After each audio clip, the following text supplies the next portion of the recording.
Chapter 1. Defiance. Albus Dumbledore was worried, very worried in fact. The expected alert from the wards that a portkey had been used within the grounds had reached him minutes ago, and yet there was no sign of a winning champion on the designated point of arrival. He had known for some time that he was assured a Hogwarts victory, as both champions from Beauxbatons and Durmstrang had been rescued from the maze 15 minutes ago. His pride in his champions had since turned to fear for their safety, as neither could be accounted for and the cup had clearly been taken. His usual calm demeanor began to waver and the eternal twinkle in his eyes had dimmed considerably. He turned to look at the other judges and saw looks of confusion reflected back at him. Upon seeing the look the headmaster adorned, they too knew that something was gravely amiss. He looked towards the perimeter of the maze where he knew Moody would be patrolling but could see no sign of him. He stiffened suddenly, an even deeper sense of fear creeping up his spine and settling into his very core. Moody. It was Moody who had placed the cup at the center of the maze. The previous school year suddenly flashed in front of his eyes and his heart almost stopped in his chest. Moody was late to the feast. He was never late. Moody had avoided his company as much as possible this year, and he and Moody had been friends for decades. It was Moody who had investigated Harry's name being put in the cup in the first place and came up with nothing. The Moody Dumbledore knew would not have stopped looking until he found something. Snape had been adamant that suspicious ingredients had been going missing from his stores. Boomslong skin, lacewing flies. He was suddenly aware at how foolish he had been, and now his laxity may have cost the lives of 2 of his students. He had simply put Moody's behavior down to his eccentricity and his desire for privacy in his later years. He stood suddenly and signaled to Professor McGonagall. She approached looking confused and then equally worried when she saw the expression on Dumbledore's face. "Minerva, where is Alastor?" he asked as calmly as possible. "He took Mr. Crumb to the medical tent when he was brought out of the maze," she replied, unaware of the seriousness of the situation. Before she could question him, Dumbledore was already moving quickly towards the tent, so she followed him, wanting to know what had clearly flustered the usually calm headmaster. When he reached the tent, there was no sign of Moody, and Madame Pomfrey was treating Fleur Delacour for a variety of cuts and bruises she had received in the maze. Before he could utter a word to the strict nurse cut him off. "Albus, it appears that Mr. Crumb has been placed under the Imperious Curse and is very confused. He has no memory of being in the maze," she finished, clearly concerned for the young Bulgarian. Dumbledore looked towards Crumb and could clearly see the telltale glazed look in his eyes. He strode towards him, waving his wand in an intricate pattern, muttering under his breath. He found more than what he had expected. He had indeed been placed under the Imperious Curse, but his memory had also been wiped. "Poppy, where did Alastor go when he left the tent?" he asked the matron with a hint of urgency in his voice. She looked at Dumbledore, confused, but shook herself from her momentary lapse to reply. "He said he was going back to the maze to wait for the other champions." "Albus, what is going on?" she asked with her hands on her hips, back to her usual no-nonsense self. "Please, Poppy, remain here and tend to your patients," he retorted quickly, and left the tent before either woman could question him further. Pomfrey and McGonagall shared a knowing look before the latter left to follow. Dumbledore started to make his way towards the castle now, having a very clear idea on what had happened. He had been duped, and now 2 of his students' and friends' life hung in the balance. He knew the real Alastor had to be close by. He would be needed for the vital ingredient to pull off such a plan. He quickened his pace, the fear within him giving way to a cold fury, a fury he hadn't felt in decades. His eyes darkened and narrowed behind his half-moon spectacles, and he could feel his magic react to his emotional state. It was boiling under the surface and leaking around him. His anger was palpable. McGonagall could feel the anger radiating off him and quickly rushed to catch up to her longtime friend, now knowing that something was very wrong indeed. Before she could ask, Dumbledore spoke in a dangerously low voice. "Fetch Severus. Tell him to get some Veritaserum and bring him to Moody's office," he instructed the Transfiguration professor firmly. She stopped dead in her tracks at the unfamiliar tone of his voice. This was no longer the docile, lemon-drop-eating, strange, humored headmaster everyone had become accustomed to. This was the man that had saved the wizarding world from Grindelwald all those years ago. The man that all would-be Dark Lords had feared since. She shivered at the fury she could sense but quickly rushed away to carry out his request. Dumbledore made his way to the 4th floor, his wand gripped tightly in anticipation for the coming confrontation. He reached the door and steeled himself before taking a deep breath. He could hear muffled voices beyond the heavy door, and before he could comprehend his own actions, he had already given his wand a sharp flick, sending a blasting curse at the obstacle before him. The door exploded inwards, splintering into thousands of tiny pieces. When the smoke and haze had cleared, he entered the room, seeing Moody clearly unconscious on the floor next to his open trunk in the corner of the office. He quickly bound the unconscious form and stuck him to the wall with a simple sticking charm. He heard a faint cough coming from the open trunk and made his way over. Looking down into the depths, he could see a very thin and disheveled Alastair Moody, minus one eye and one leg. "The bastards got the jump on me, Albus, Crouch, Pettigrew, and some weird baby thing," he said, clearly disorientated after his ordeal. "Crouch?" Dumbledore asked. "Barty Crouch?" he asked, surprised. "Junior Albus. That's the shit up there with you now with my eye and damned leg," Moody growled, clearly angry. "Minerva and Severus are on their way here now, Alastair. We will have you out in a moment," Dumbledore replied, relieved that his friend was at least alive, although a little worse for wear. He turned to look at the impostor, only to be met with the sight of a man he thought dead for many years. The leg and eye belonging to Moody had fallen to the floor as the man had taken his natural form, the form of Bartemius Crouch Jr. He looked considerably older. His sandy brown hair streaked generously with gray, and the lines and wrinkles in the face and around the eyes told a story of an exceedingly difficult time in Azkaban. He was roused from his thoughts by a sharp intake of breath coming from the doorway behind him. Turning, he saw the looks of surprise on the face of the usually stoic Snape and McGonagall. "Is that—" McGonagall began, only to be interrupted by Dumbledore. "Yes, I'm afraid it is," he cut in. "Minerva, Alastair is in the trunk and in need of medical attention. Please help him to Madame Pomfrey. Myself and Severus will handle this." He finished, waving his hand towards the trunk without taking his eyes of the incapacitated man bound to the wall. McGonagall pursed her lips and went about her task, knowing that it was not the time to protest or question the headmaster further. She fetched the discarded eye and leg from the floor and levitated the real Moody from the trunk. She exited with the still grumbling ex-Auror, leaving Dumbledore and Snape alone with the prisoner. Snape moved to stand next to Dumbledore, rolling up his left sleeve as he did so, revealing a very prominent tattoo on his forearm, which Dumbledore looked at and sighed deeply, rubbing his eyes beneath his spectacles. "Does this mean what I think it means?" the potions professor asked with an air of apprehension in his voice. It was clear that although he was trying his best to remain calm, he was more than a little nervous knowing what would be asked of him. "I fear it is, my boy," Dumbledore replied, looking every year he had lived and equally saddened.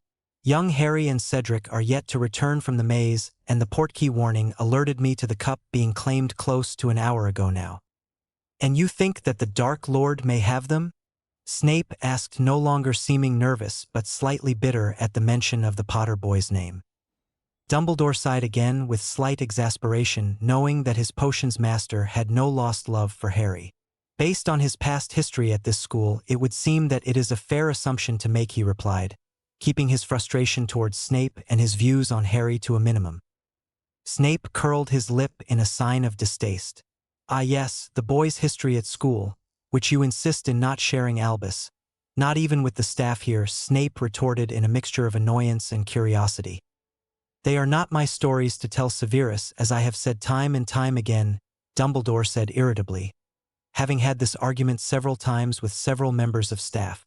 "Suffice to say, Harry is a very remarkable and gifted young man, and if you could see beyond your petty differences with his relatives, you may see it yourself. Despite what you think, Harry seeks neither fame nor glory for his feats, but I dare say if he did, he would be much more revered and reviled in our world than he ever has been. All he wants is to be normal Severus, and yet society will never allow that," he finished sadly. However, now is not the time to discuss Mr. Potter and his many achievements. Please administer the Veritaserum to our guest, so we may see what we can learn from him." Snape knew a closed discussion when he heard one, but it did not stop him feeling agitated towards the headmaster and his aloofness when it came to Potter. He stepped forward and angled the vial of potion to allow 3 drops to fall into the already open mouth of Crouch Jr. He stepped back, drawing his wand from his sleeve, and with a muttered enervate, the unconscious man began to stir, his eyelashes fluttering open to reveal his glazed blue eyes, showing that the potion had taken effect. Without hesitation, Dumbledore stepped forward and began his questioning. "What is your name?" he asked calmly, not displaying the worry he felt. "Bartemius Crouch Jr.," came the monotonous reply. "Where are Harry Potter and Cedric Diggory?" Dumbledore asked, his voice now laced with a small amount of urgency. "If the portkey worked as intended, they would have been taken to Riddle Manor in Little Hangelton," he replied with a cruel smile. Dumbledore was truly shaken now. "Severus, get any and all information you can from him, then send for Amelia Bones directly, and tell her to bring only orders she trusts implicitly. I will return as soon as I can," he finished, calling out for his Phoenix familiar. With a final look of disgust towards Crouch Jr., he disappeared in a flash of fire, leaving behind a confused potions master, annoyed that the headmaster had departed before he could open his mouth to speak. Snape scowled at the space where Dumbledore had only seconds ago been standing, but turned to further question the only remaining man in the room. He knew that tonight was going to be a long night. Break.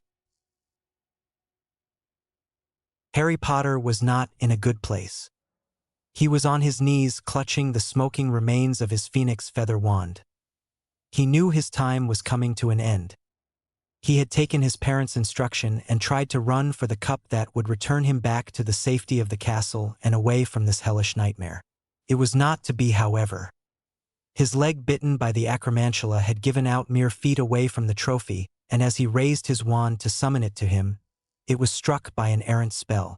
All that remained was a smoldering slither of wood with a bright red feather protruding from the end, still smoking from its destruction, which he clung to regardless of its now useless state. He was exhausted, breathing heavily, and quite severely injured. He looked at the colder, growing corpse of Cedric with an unfathomable amount of sorrow. He replayed his parents' words throughout his mind.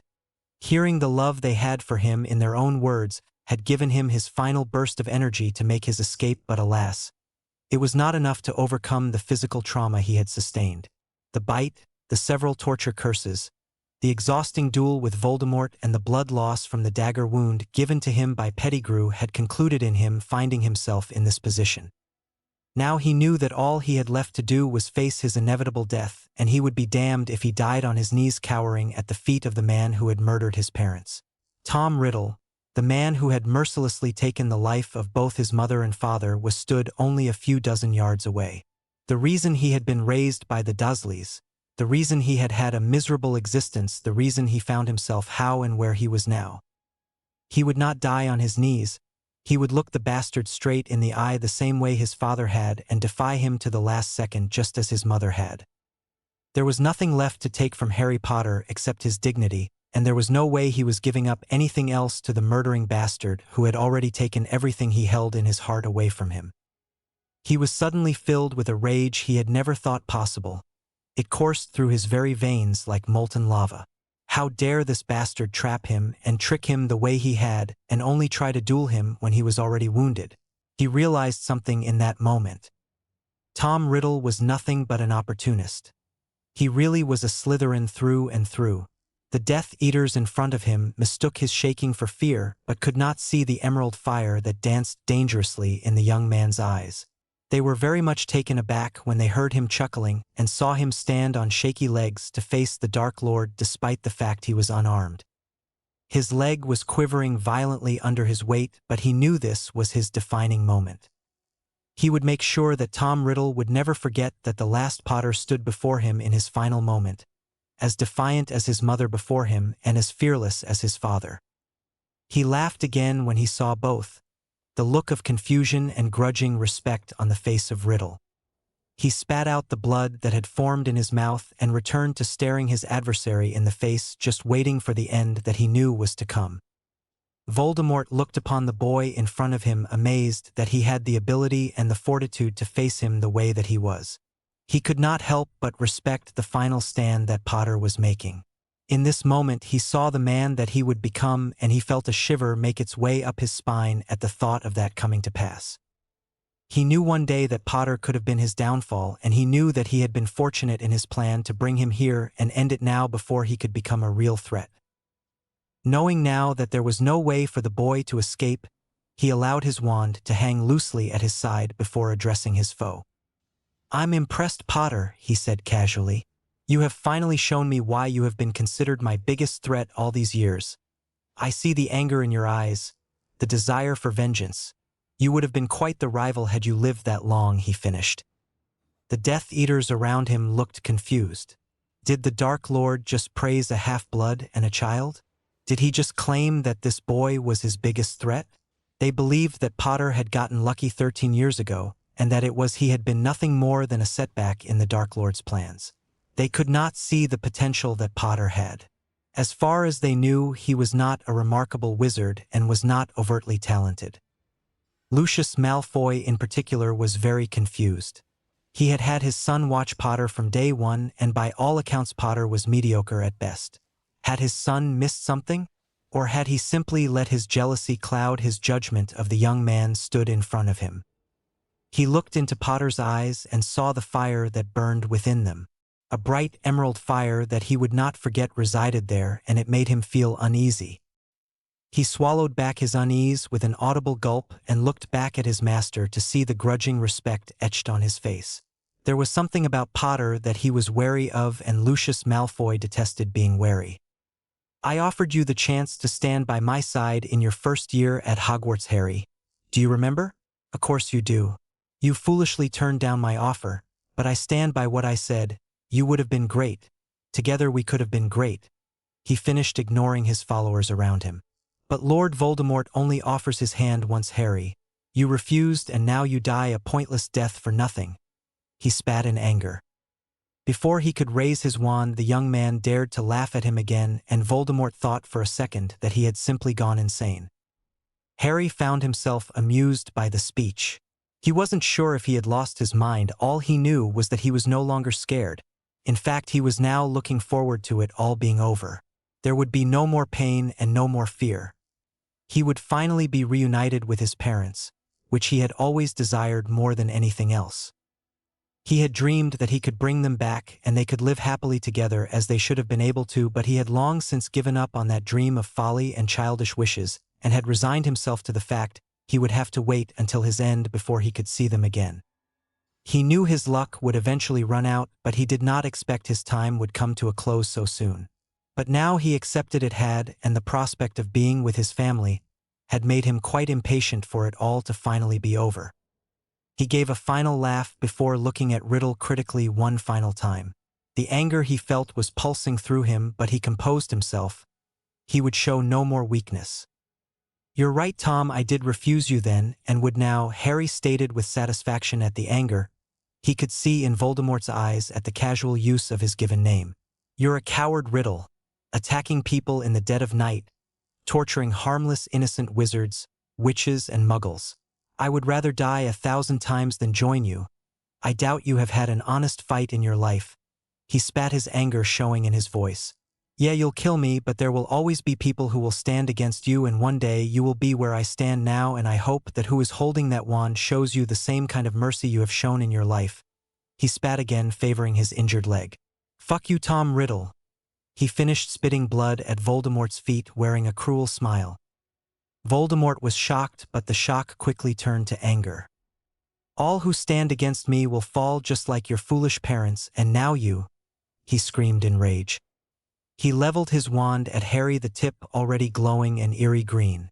"Avada Kedavra," he shouted with all the hatred he could muster.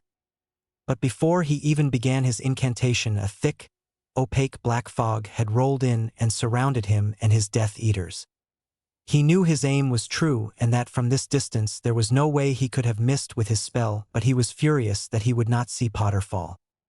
A gentle single popping sound permeated the silence, followed quickly by another. He furiously waved his wand, dispelling the fog, to find the spot where Potter had stood was now empty. All that remained was the no longer smoking remains of his destroyed wand. He knew his spell had hit, and he knew that Potter could not apparate through the wards around the graveyard. He was confused and furious.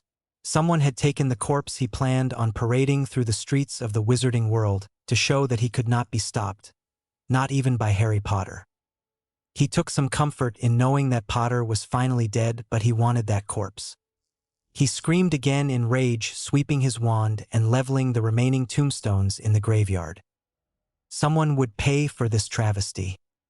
Break. He watched through his steel-gray eyes from the edge of the graveyard. He knew that this day would come, but he had not expected it so quickly. He knew that Voldemort had not truly been killed 13 years ago, and had used that time to learn as much as he could about the man. It had been difficult. According to the wizarding world, he had died not long after the fall of the Dark Lord, but in reality, he had spent the last 13 years preparing for his inevitable return.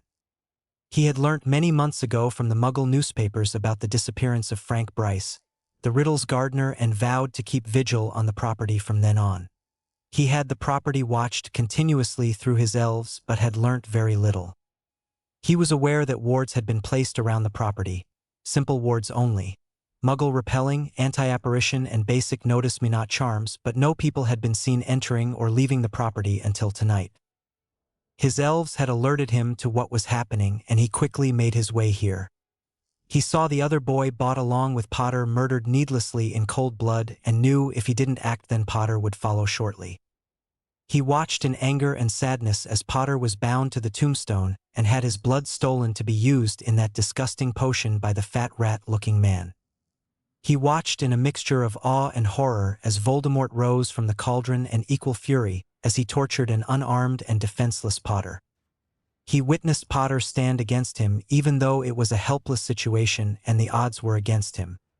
He watched their brother wands connect and felt a sense of pride fill him as Potter bested the Dark Lord. He watched the shades emerge from the wand. Although he could not hear what they were saying, he could see the determination appear in the boy's eyes. He saw Potter fall and his heart filled with dread. He heard Potter laugh and thought, as the Death Eaters did, he had finally snapped and lost his mind. He saw Potter stand and look at the Dark Lord defiantly, and saw an all too familiar look in his eyes, a look he hadn't seen in many, many years. He could not be prouder of the boy in that moment. He swelled with joy at the memories that look had awoken within him. He would have attempted to save the boy because of his own history, but now he was determined. He could see the potential in him, the same potential he had himself witnessed all those years ago. Upon seeing that look, he knew the boy was the best hope of someone ending the Dark Lord once and for all. He tore at the anti-apparition wards furiously, knowing he had to work quickly and precisely to pull his plan off.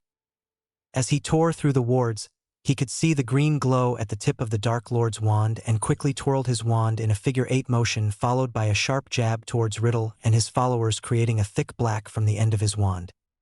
When he was sure he would not be seen, he apparat behind the boy, only to see him hit full-on in the face by the killing curse. He caught him as he fell backwards, seeing an inky black substance pouring from the infamous lightning bolt scar, followed by an ear-splitting screech that made him recoil in nausea at the reek of the darkness he could feel. The black inky mass dissipated quickly, and he checked for a pulse, not expecting to find one present. Shockingly, it was there, very faint, but there. He disapparated home with haste, knowing he needed to be quick to save the boy's life. Break. Albus Dumbledore arrived in the graveyard in a flash of fire, wand in hand ready, only to hear the telltale cracks of several people disapparating before he could catch his bearings. He looked upon the scene of destruction with his keen eyes, trying to discern what had happened. It was clear that quite the fight had taken place, and he held on to the small glimmer of hope that his students had managed to hold off Voldemort long enough to escape. The feeling was short-lived, however, as he spotted the lifeless body of Cedric Diggory only a few feet to his left and the Triwizard Cup discarded next to him. A sad, silent tear escaped him as he mourned the needless loss of a fine young man. He composed himself quickly, knowing that Cedric could no longer be helped, but there was still hope for Harry. He approached the enormous cauldron and peered inside. He frowned at the unknown potion but could sense a few of the ingredients. Flesh, blood, and bone. He felt queasy knowing that nothing good could be born from such a concoction. He abandoned his musings in search of any sign of Harry and was caught short when he came upon the broken remains of his wand. He picked it up in a shaking hand, feeling the warmth of his familiar radiating from it. Fawkes trilled sadly at the destruction of a wand he had helped create and trilled again in an even more melancholy manner at the thought of the loss of the wand's owner. Dumbledore sighed, wiping away the tears that he was unaware had formed in his eyes again, and fired off a Patronus to Severus asking him to send Amelia Bones to the graveyard as soon as possible. He continued with his investigation of the area, piecing together what had happened. He felt the expected presence of Tom Riddle, being very familiar of the types of spells he used. He felt the all-too-familiar presence of his more prolific followers, having come across them many times during the last war. He found the ward lines and ran a diagnostic charm to see what types of wards had been created. He frowned at the results. He ran the check again to be sure he was seeing the outcome for what it really was. There was no denying it. There were signs of an anti-apparition ward, but the ward had been broken by a very skilled wizard. The presence was somewhat familiar to Dumbledore, but he could not place it. The wizard had concealed himself very well. He checked the graveyard again for any other sign of the wizard, and was again surprised and confused to find a sudden sharper presence of the individual's signature where he had found the remains of Harry's wand. The sudden presence led him to believe that whomever it was had apparat directly where Harry had stood and away again. He knew that he would learn little else from here, and could only hope that this person was an ally and had managed to help Harry escape. He knew that it was important to find Harry. If he was alive, there were things he needed to know, and he just hoped that he would be forgiven for withholding so much from the boy. If Harry had not managed to survive, then Dumbledore knew that the coming years would be very dark indeed. Without their beacon of hope and savior, the wizarding world will crumble to dust without much resistance, and Tom Riddle would exert his will upon them all. "Do you think it's possible he escaped?" he asked his still trilling familiar. Fawkes paused and cocked his head to the side, his black beady eyes focused on his longtime friend. He screeched a long, hopeful note, eliciting a deep feeling of hope within the headmaster, who simply stroked the bird's plumage and smiled gently, his eyes regaining some of their usual twinkle. "You're right, my friend. We have to have faith in Harry. He has certainly overcome the odds enough times now for me not to count him out." He finished feeling a little more calm, knowing that there was still some hope that the boy was okay. He knew that if Harry had been captured and taken away by Tom, that he would soon be made aware of it. Tom would be compelled to boast and would feel no need to hide in the shadows with the death of Harry. He knew not many would truly stand against him if Harry fell to his wand. He was sure that Harry had not yet been killed, as he could still feel the presence of the blood wards he had erected at Privet Drive, and if he were to die, the wards would fall immediately. He would alert Amelia to his disappearance and hope that a combined effort could find Harry alive and well. He was broken from his thoughts, but the arrival of the head of the DMLE and two of her Aurors. They hadn't always seen eye to eye, but Dumbledore knew she was honorable if nothing else.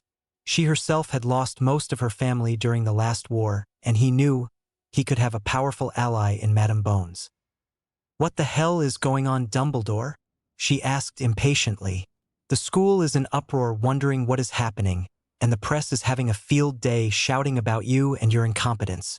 She faltered, seeing the grim look in the eyes of the chief warlock, and faltered further still at the sight of the body of Cedric Diggory. Dumbledore sighed again, a sad sigh. He explained everything that had happened to the director and her two Aurors, who simply gaped at what they were being told. When he was finished, Amelia looked simply dumbfounded and overwhelmed by all she had heard. "Fudge will never believe it," she managed to stammer out after composing herself for several moments.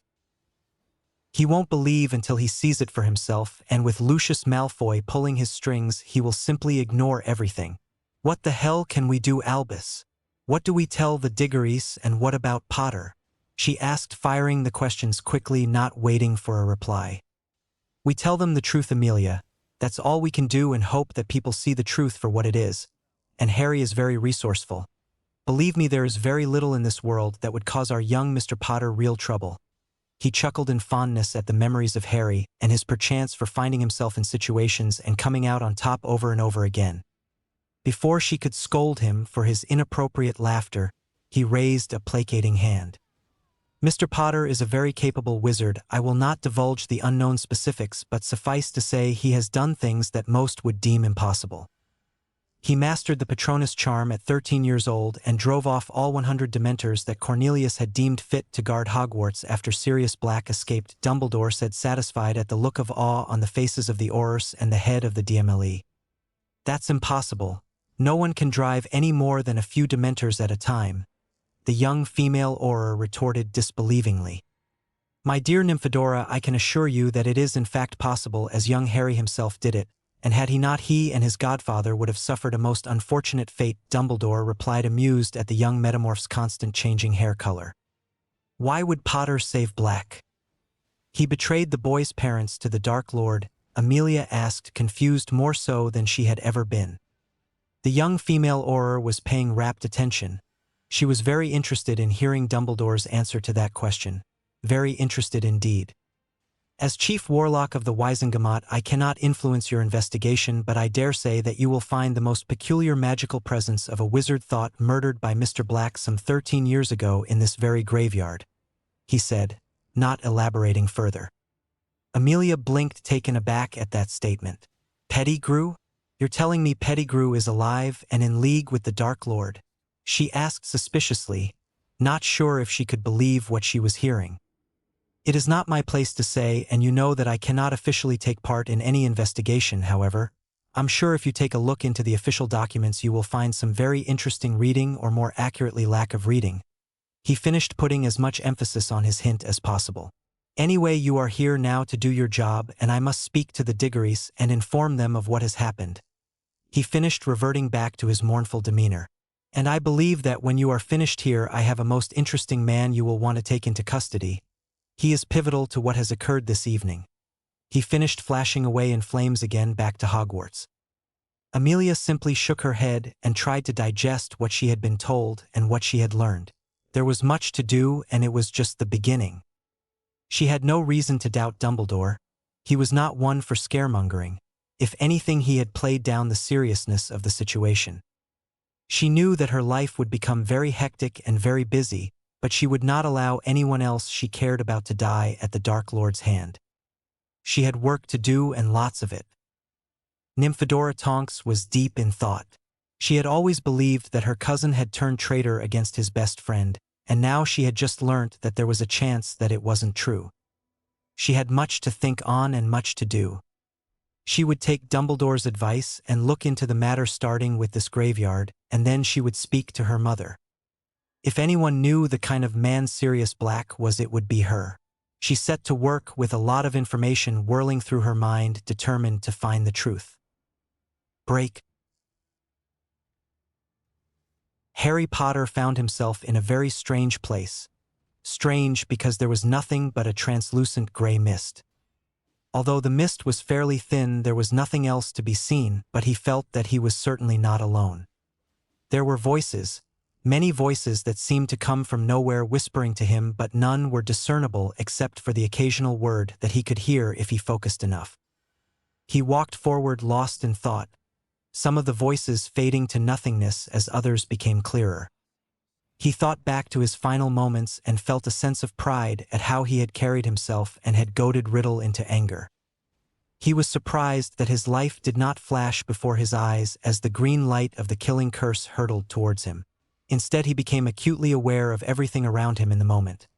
The smell of his own blood and perspiration, the gentle breeze of the June evening that gently caressed his damp skin, but above all else, he felt the serenity knowing that all of his heartache and pain would soon be over. Yes, there were people he would miss, but now he would get to be with those who he had had for only the briefest amount of time when he was a baby. He walked forward, quickening his pace at the thought of seeing his parents again, only to be stopped in his tracks by a gentle voice that easily drowned out the other surrounding murmurs. "Please stop, Harry. Listen to what we have to say, and then you can make any choice you want to. I promise that we won't try to change your mind once you have heard us out, the familiar voice said in a somewhat pleading tone. Harry was shocked. He knew that voice but had only heard it in his darkest moments, pleading for his life to be saved and hers to be taken instead, courtesy of his worst nightmares and his run-ins with the Dementors. He swallowed the lump that had formed in his throat before replying. "Mom, is that you?" he asked, not able to hide his excitement at hearing his mother's voice for the first time, not in his nightmares. "Yes, it's me, Harry," the voice of Lily Potter answered, full of enough emotion for Harry to know she was choking back her tears. "Please stay where you are. If you come any closer then there is no going back," she finished, clearly saddened at the situation her son had found himself in. "No going back?" Harry asked, confused. "But I'm dead, aren't I?" "There is no going back from death," he stated matter-of-factly. "You are both dead and alive, Harry. You are currently in limbo, the space between both worlds, and from here you can go back the way you came or keep walking forwards and move on to the other side," the voice of Lily Potter explained. At that explanation, Harry moved to take another step forward but was once again stopped by the voice of his mother. "Wait, Harry, please," her voice pleaded again. "Let me explain," she finished. When she saw that her son had stopped again, she took a deep breath and began speaking once again. "Your soul was tainted by an essence of Voldemort from when he attempted to kill you as a baby, and when the curse hit you it removed the taint from you. So in effect the killing curse took a life of some form as intended, but you do not have to give up yours. I am not allowed to say any more than that, as we are not allowed to interfere with anything from the other side. If I said any more I would be cast out from this place and we would never be able to see each other again," she said in obvious frustration. "You have the chance to go back," she continued. "You can try to stop Voldemort and save your friends and all those you care about, or you can walk forward and pass on. It is your choice," she finished with a sigh. Harry knew there was much more to it than what he was being told. "What happens if I decide to walk forward and pass on?" he asked in a calm voice that did not reflect his turbulent emotions. The voice hesitated before sighing. "All I can say is that there will be very dark times on the other side. There are very few who will stand against Voldemort, and those few will likely fall," the voice replied. "Like it or not, Harry, these people look to you as a beacon of hope, and without you there will be reluctance to fight." "But I'm just me. I'm just a boy," he replied, frustrated. "No, Harry. You are not just a boy. What you did and how you faced death in the graveyard is what separates you from everyone else. You fought back, and even when you knew the end was coming you did not beg or plead for your life as almost all others would. You accepted your fate and showed Voldemort something he had never seen: unwavering bravery in the face of death. The only person who he fears is you, Harry. He could not kill you as a baby, and now he believes he has succeeded. How do you think he will react knowing you had again survived his attempt at killing you? It will give everyone hope that he can be stopped, and I'm sorry, Harry, but you are that hope as much as you don't want it to be," she explained sadly to her son. Harry was confused and frustrated. "Why does it have to be me? Why can't someone else do it just for once? I am ready to die. I want to die. I want it all to be over. How can you ask me to go back now after everything I've had to deal with?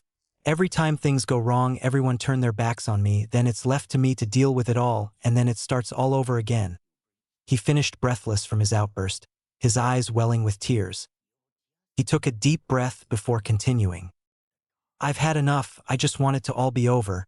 So why should I go back and help them only for them to hail me as a hero when it's convenient for them and then be shunned all over again when it's all over?" he asked in anger again. Before the voice of his mother could reply, another voice was heard above the whispers. "Because that is who you are, Harry," a deep masculine voice answered. "You don't see yourself as a hero, but you simply do what is right. You don't do it for the adoration and approval of others, and you don't do it for the fame and glory. You do it because you can, because you know that it is the right thing to do. You are different to the others. You have the courage to fight the fight that they can't, and you have the potential to succeed. If worse comes to worst, then he will kill you again and you will find yourself back here, but we both know that if you step forward now you will never find peace here, knowing that you could have been that difference. You are a Potter. We stand against tyranny. We fight the battles that others can't, because that's who we are and that's what we do and always have. You can't change who you are, Harry. You can't fight what is in your blood. Who do you know that can stand and face Voldemort the way you have and end him? I saw that look in your eyes as you faced him at the end. You wanted to kill him, and had you had a wand you would have done everything you could to do it. He killed your parents and condemned you the life that you have had to live. Are you really going to let that go and let him do that to countless others? I think not. The voice finished its speech. Harry stood stock still, absorbing the words that had been spoken to him. In reality, he was clinging to a final strand of hope that he wouldn't have to go back, but he had unknowingly already resigned himself to it. What about Dumbledore?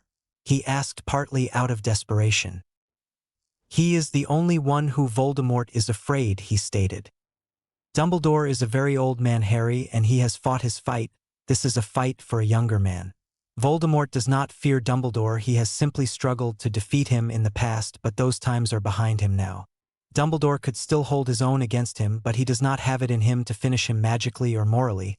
He has his reasons, but they are his to tell you. But Dumbledore will not take a man's life, no matter how necessary it is, the masculine voice replied. It was then that Harry knew he had to go back. As much as he wanted to walk forward and be done with it all, he knew the voice was right. He would not find peace on the other side if he left the others to a horrible fate that he could prevent. He rubbed his eyes in frustration and released a long, drawn-out breath. Who are you? He asked into the empty vastness. And how do I get out of the graveyard?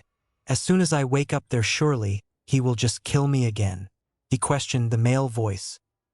The voice chuckled at the questions. I'm sure you will know who I am soon enough, Harry, and you are no longer in the graveyard. You were saved and taken away as soon as the curse hit you. I'm sure right now there is a very worried man watching over you, the voice chuckled again. Harry couldn't help but feel slightly annoyed at the voice. He chose instead to address his mother. Mom, what do you think I should do? He asked. You already know what you have to do, she replied, her voice full of emotion, knowing that he was going to be leaving again. Harry simply nodded and swallowed back another lump. He turned to leave and walk back the way he came when the male voice spoke again. Remember, Harry, fighting for others is all well and good and the right thing to do, but never lose sight of your own reasons. You do what you have to survive and protect those who can't protect themselves. War is war, Harry. When someone is trying to kill you or those you care about, there can be no hesitation. You do whatever is necessary to make sure you and those who stand by your side make it through, even if that means taking a life. You will regret losing someone you care about more than you ever will taking the life of someone who will not hesitate to take yours. Know your enemy, Harry. Know what you are against and know your blood and what it is you fight for. Fight fire with fire. It's the only way you and those you care about will make it through this alive. The voice finished, no longer chuckling with amusement. I will, Harry simply stated, now aware of how different things would be. I will, he whispered to himself before stepping again towards where he came from. Break. Harry woke, taking in his surroundings. He was in a dark room decorated mostly in ornate oak furniture. There were various paintings on the wall and a thick chocolate rug on the heavy wooden floor in front of a crackling fire that was surrounded with a simple stone placing. He tried to move but found himself quite stiff, and his joints protested against his attempts. The stiffness of his joints aside, he felt much better than he had expected. He felt that he was breathing easier than he ever had and that a huge burden had been lifted from him. He felt light and knew that it must be from the taint of Voldemort being removed from him. He turned his head to take in the rest of the room, only to be faced with a pair of sharp, penetrating steel-gray eyes that betrayed no emotion. The man sat beside him in a simple armchair was old. Not as old as Dumbledore, but fairly advanced in his years nonetheless. He had the look of a man who had seen and been a part of much in his life. He was not heavily scarred, nor did he show any wounds, but the eyes told the story of a truly hardened man, a man who had faced and overcome much adversity in his time. Harry swallowed nervously and attempted to moisten his dry mouth in an effort to talk through the nervousness he was feeling. So you finally decided to wake up, Mr. Potter, the man stated simply in a neutral voice. It is about time. Harry swallowed again at the man's casual tone. Who are you? He managed to ask. How long was I out? The man looked at Harry with a penetrating stare that seemed to see straight into his soul. "You have been unconscious for 3 days," the man stated. "And as for who I am, my name is Arcturus Orion Black, your great-uncle on your father's side, and I believe we have much to discuss and much more to do," he said gravely. Chapter 2: Know Thy Blood. The last 3 days had gleaned very little information for Albus Dumbledore. No matter how often he told himself that Harry was okay, he couldn't help but worry deeply for the missing teen. He knew that he was alive at the very least and sure that he was not in the clutches of Tom Riddle. Had he been, he would surely know by now. Severus had gotten very little useful information from Crouch Jr., who was unaware of what the plan entailed after Harry was transported to the graveyard. He was finally taken into custody by Amelia Bones, and nothing had been shared about his fate. Dumbledore was sure that when Fudge became aware of the Azkaban escapee, he would use every one of his resources to sweep all existence of the man under the proverbial rug. A large part of the last few days had been spent both answering and avoiding questions about the fate of both of the Hogwarts champions. It was not that he was unwilling to answer the questions, but he wanted to be sure of all the facts before he shared the information he had. He simply wanted to make a solid statement that could not be easily dismissed. He knew the uproar he was going to cause would be quite the spectacle and put himself in a very sensitive position. Again, Fudge would do all he could to reassure the public that everything was fine and would resort to character defamation without hesitation to hide the return of the Dark Lord. Thus, Dumbledore had spent part of the last few days putting together his contingency plan. He knew he would lose favor with many people, but he knew he had to prepare them as much as they would allow for the inevitable conflict that was on the horizon. Yes, the last few days had been difficult, but Albus Dumbledore had not been idle. In fact, he had been at his most busy in many years. Currently, he was stood at the podium in front of the teacher's table at the leaving feast and had the room's undivided attention. There was no need to raise his hands to signal for silence, as everyone in the Great Hall had been rather subdued after recent events for whatever personal reasons they had. He let out a long breath before addressing his audience. "Welcome to the end-of-year feast," he began neutrally. "I wish we were celebrating what has been overall a successful year. We have had the pleasure of 2 other schools for the majority of our term here this year, and it has been a pleasure to host them. I would like to thank Madame Maxime and the currently absent Headmaster Karkaroff for making the journey here and sharing our grounds and castle with us." He finished clapping towards the foreign students and the remaining staff member, eliciting a subdued round of applause from the Hogwarts students and staff alike. "Now I know you have been patient the last few days in regards to the fate of the Hogwarts champions." His speech was cut off by the students murmuring to each other, so he raised his hands to silence them, to which they obliged. Both champions took the cup at the same time, so the result was a draw between Mr. Diggory and Mr. Potter, he informed the room. The murmuring began briefly again, but stopped as quickly as it started, all knowing that the headmaster had not finished. However, both champions, upon touching the cup, were transported to another location far away from Hogwarts where tragedy struck, he explained sadly. The students at this point looked both confused and concerned. There is no easy way to say this, but Cedric Diggory was murdered by Lord Voldemort, and Harry Potter, as of 3 nights ago, is missing and his current condition is unknown, he finished sadly. The shock was so much that all failed to react to the use of the Dark Lord's name. The reactions in the room were very mixed. The staff were simply horrified. The Gryffindor table had expressions of complete and utter disbelief. The Ravenclaws looked both saddened and contemplative. The Slytherins had the most mixed reactions. Some looked terrified, some completely neutral, and others entirely gleeful. The Hufflepuffs were simply inconsolable. Cedric was popular with all in his house, and his loss was felt across its entirety. Aside from the gentle sobbing emanating from some, the room was stone silent.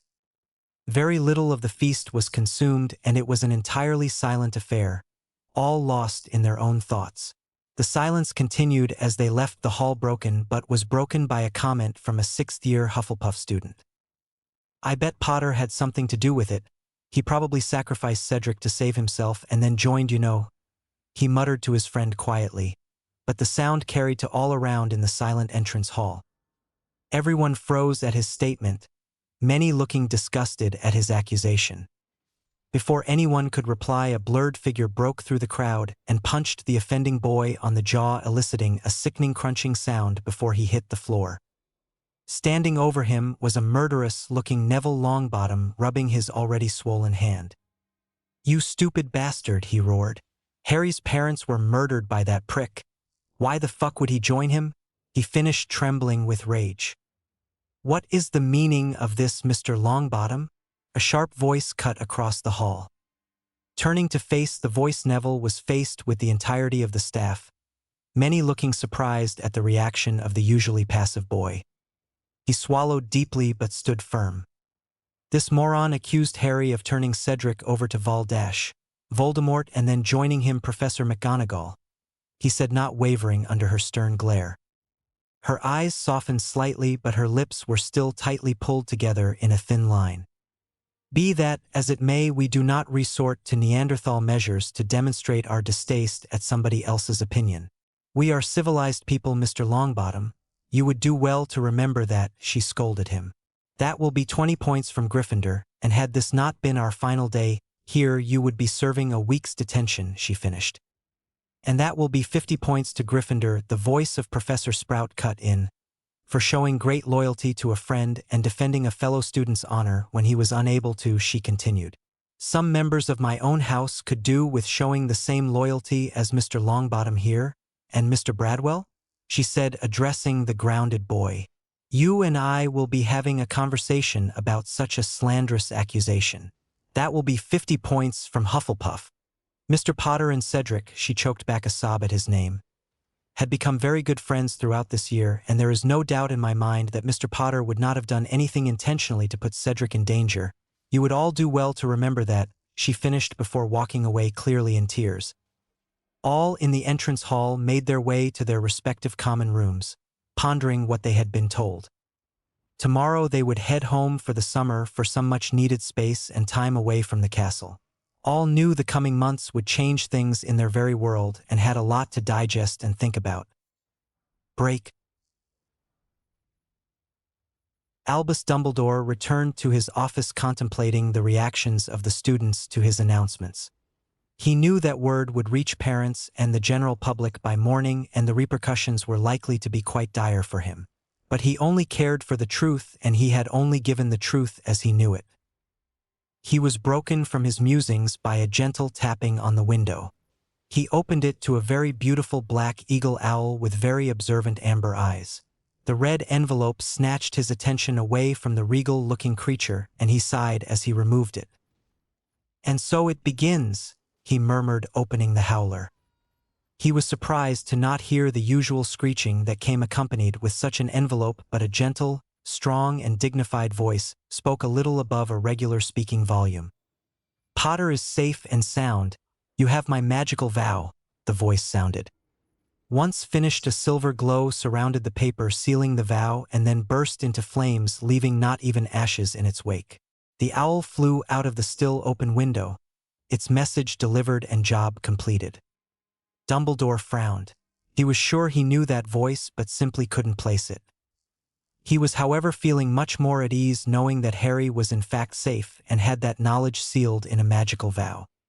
He sunk into his chair behind his desk, carefully picked out a lemon drop from the ever-present bowl, and sucked at it as he continued to ponder the events that were unfolding around him. Break. Harry was feeling a mixture of emotions. He was confused, relieved, grateful, and nervous at the same time. He hadn't been told anything personally about Arcturus by Sirius, but he had said that his whole family were dark and supported Voldemort. Before he could arrange his thoughts into any form of coherent speech, the man next to him spoke. "I bet you're wondering why I saved you, Arcturus questioned. "Tell me, boy, what do you know of my family?"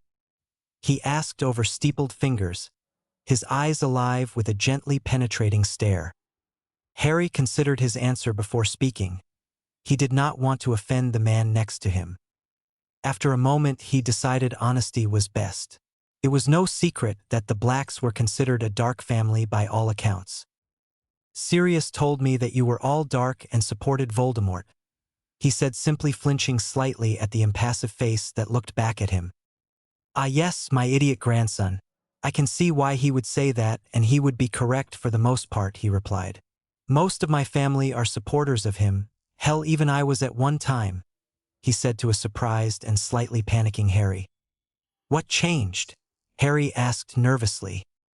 The very thing we have been discussing, he answered. Family, he finished simply. Harry looked confused, but before he could ask the question, Arcturus answered. The last 2 wars have all but decimated the Black family, he started.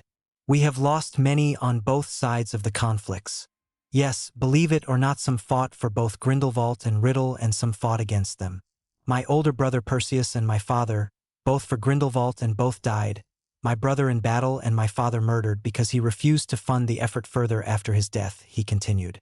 After that I became disillusioned with the war and the ambitions of Grindelwald.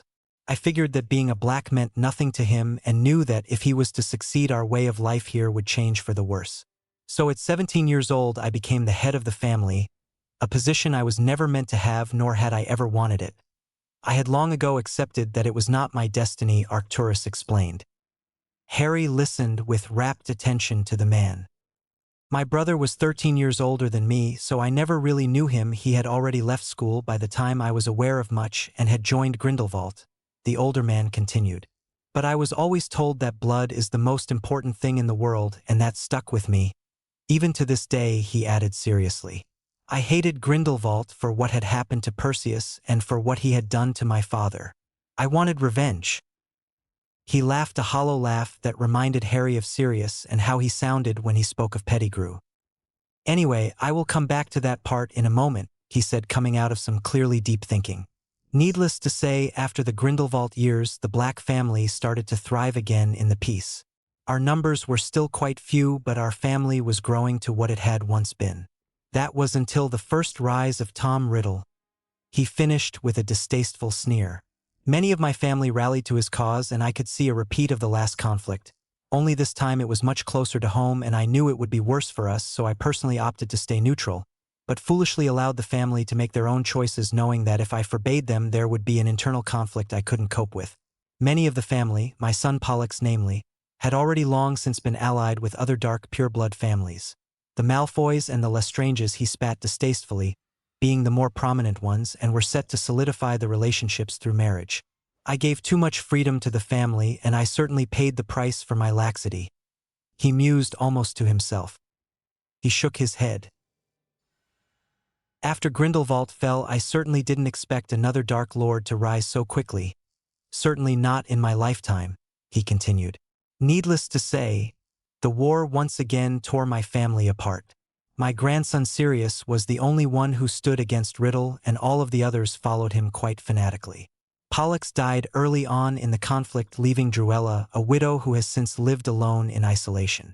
Narcissa is still married to that prat Lucius and stuck with nothing more than an even more moronic version of him in her offspring.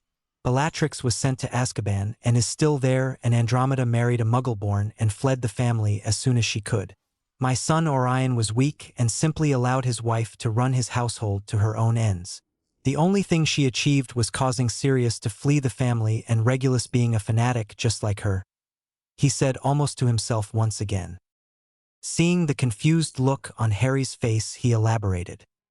Regulus was Sirius' younger brother. He was quite the talented wizard, he said. We will come back to him later, he finished. Harry just nodded at the revelation of Sirius's brother and waited for Arcturus to speak again. The one loss I truly struggle with was that of my little sister Doria, he continued, suddenly betraying sadness in his eyes. This is where your part in this comes, Mr. Potter, he said, and was again wearing his impassive mask. Tell me, young Potter, what do you know of your family? He asked with what appeared to be a little amusement in his eyes. Harry thought carefully before he answered. Not very much, sir, he admitted, shrugging his shoulders. He had long since learnt not to ask about his family. It was after all a taboo subject in the Dursley home. I know my mum was a Muggle-born and my dad was a pureblood, he finished lamely. Arcturus looked quite annoyed at Harry's lack of knowledge. He could not believe that the boy knew nothing of his family. Blood was important, had he not been told anything? Is that all you know? He asked stiffly. Yes, sir, Harry replied. I was raised by muggles and they hate magic. They told me my parents died in a car crash and no one has ever told me about my dad's family before, he said, looking both apologetic and upset. Has Dumbledore never said anything? Arcturus asked, already knowing the answer. No, sir, Harry replied quietly. Arcturus looked even more annoyed, enough to allow a scowl to pass over his mask of neutrality. Well then I guess it's time to learn about your blood, Mr. Potter, he said. I can't tell you much about your father. I met him numerous times, of course, mostly when he was younger and when he and Sirius visited before he fled. And I'm afraid I know very little about your mother, only that she was a muggle-born, but she was a very talented, which by all accounts he finished. Harry was hanging on to his every word. No one had ever made any effort to tell him about his parents, and until now he hadn't realized just how much he had missed out on. Arcturus was clearly pondering the best way for him to proceed, so Harry remained silent while the older man was thinking. Eventually he stirred from his thoughts and continued. I can tell you much more about your grandparents than I can your parents, as I knew them well enough, he said thoughtfully. Do you know anything about them, Potter? He asked, suspecting he already knew the answer. No, sir, Harry replied again, feeling quite stupid by now. For a split second Arcturus looked simply murderous before slipping back into his neutrality. Okay, then I will tell you everything I know and then you will understand how and why we are where we are now, he stated. We will start with your grandmother Doria, he said with nothing more than pride and fondness in his eyes and voice. Harry, though emotionally rather obtuse, could see that the woman in question meant very much to the man. Doria was my sister. A year younger than me, Arcturus began again. She was a very gifted witch and quite different from the rest of the black women. She was quiet and caring even before my father was killed, and after that she became more so. She was particularly protective of me. It was me who took care of her after my father was gone. Actually, I think she took care of me more, he added. She eventually became a healer, much to the surprise of everyone besides me. It was just in her nature, and I'm very proud of what she became, he finished, his gray eyes sparkling gently in the firelight. It was an even bigger surprise to everyone that she married your grandfather Charles, he continued, looking quite amused. I've never told the story of how they became married. It's very personal, and I'm sure they only shared it with those close to them, he explained. It is safe to say, however, that had my father lived, your grandparents would have never been together. The Potters and the Blacks were always too different, and there had never been a union between the families, he stated matter-of-factly. He looked thoughtful for a moment before shaking himself from his reverie. Doria would have been forced to marry into a darker family against her wishes, so in a way my father's death was a blessing in disguise. Doria was not inclined towards the family politics, and any marriage arranged by my father would have been a very unhappy one for her, he said with a slight frown adorning his face. Now, your grandfather was an honorable man, as tough as they came and respected by all. We found ourselves in similar positions, he also having lost his father at a young age. He was killed by Grindelwald personally, he clarified. So I have lost more than just my parents to Dark Lords, Harry thought to himself sadly. He was pulled from his thoughts again as the man spoke further. Charles was the same age as myself and we went to Hogwarts together. I of course was in Slytherin as expected and he in Gryffindor. I had been told about the Potters growing up and your father certainly did not coincide with what I had been told. He was neither arrogant nor full of himself. He was a very gifted wizard, observant, quiet, very intelligent and extremely formidable with a wand. He learnt the family magic from a young age and simply became a fierce warrior in his own right. At his prime, even Dumbledore would have been very reluctant to cross wands with him. That would have been a very interesting battle, he mumbled to himself. To hear that his own grandfather was on par with Dumbledore certainly surprised the teen. We had very little interaction at school. Even then the house separation was prevalent, but we did share the occasional class and competed against each other in the school dueling competitions, and I'm not ashamed to admit he made me look like an amateur, and I was certainly no slouch, gifted in my own right, he said, shaking his head. Charles was not taught to duel, he was taught how to fight by his father. There is a big difference, he added. We weren't friends, but we were never at odds. We respected each other very much and for the most part kept our distance. We would share little more than a passing greeting in the corridor. That was until our 5th year, he said, frowning again. He sighed deeply before explaining. Doria was in the year below us, and as I said, rather quiet, to the point others thought that they could take advantage of her or that she was an easy target. He said, shaking his head again with a look of annoyance. It's probably easier if I show you, he said, suddenly coming to a decision. Elgar, he called loudly. There was a quiet pop as a reasonably aged house elf appeared in the room. Master called for Elgar? The elf asked. Yes, Elgar. Can you bring me the pensive, please? He replied. And with that the elf disappeared with another pop. Do you know what a pensive is, Potter? He asked. Yes, sir, was the answer he received. Good, he replied. That will save me explaining it. The elf appeared again, holding a very ornate stone bowl, which he placed on the bedside table before disappearing again, having carried out his task. Arcturus drew his wand and placed it to his temple and removed a silvery strand, which he immediately placed in the bowl. Harry stood and joined him, and one after the other they plunged face first into the surface. They appeared in what Harry immediately recognized as the Slytherin common room, which looked very similar to the way it had when he had been there during his 2nd year. The room was full of students talking quietly, but the older ones were clearly studying in various groups scattered around the room. Harry saw a much younger-looking Arcturus sat at a table by himself, surrounded by a vast amount of parchment which he was studying intently. Suddenly the room became very silent. Harry turned to look towards the door and saw a boy stood in Gryffindor robes with his arms wrapped around a clearly distraught girl wearing the robes of Slytherin.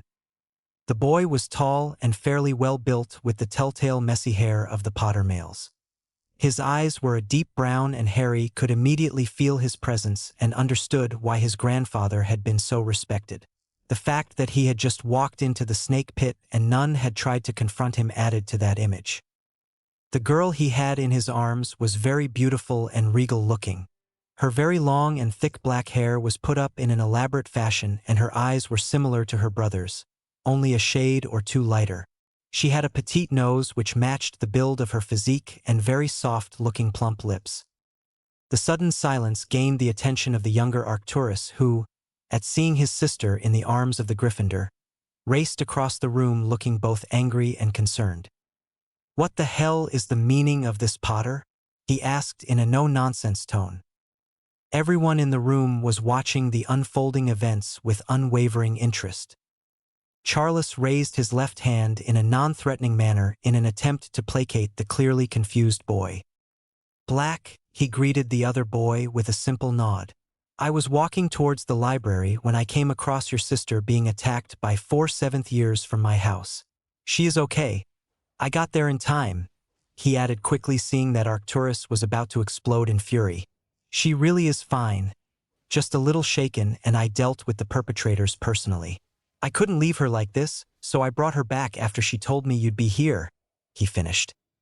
I'm surprised you didn't join in, a voice muttered from the corner. You GRYFFS are all the same, thinking you can do what you want when you want.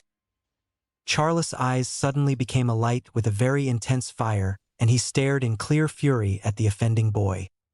You would do well to remember, Stebbings, that I have never attacked anyone in this castle, let alone in this room.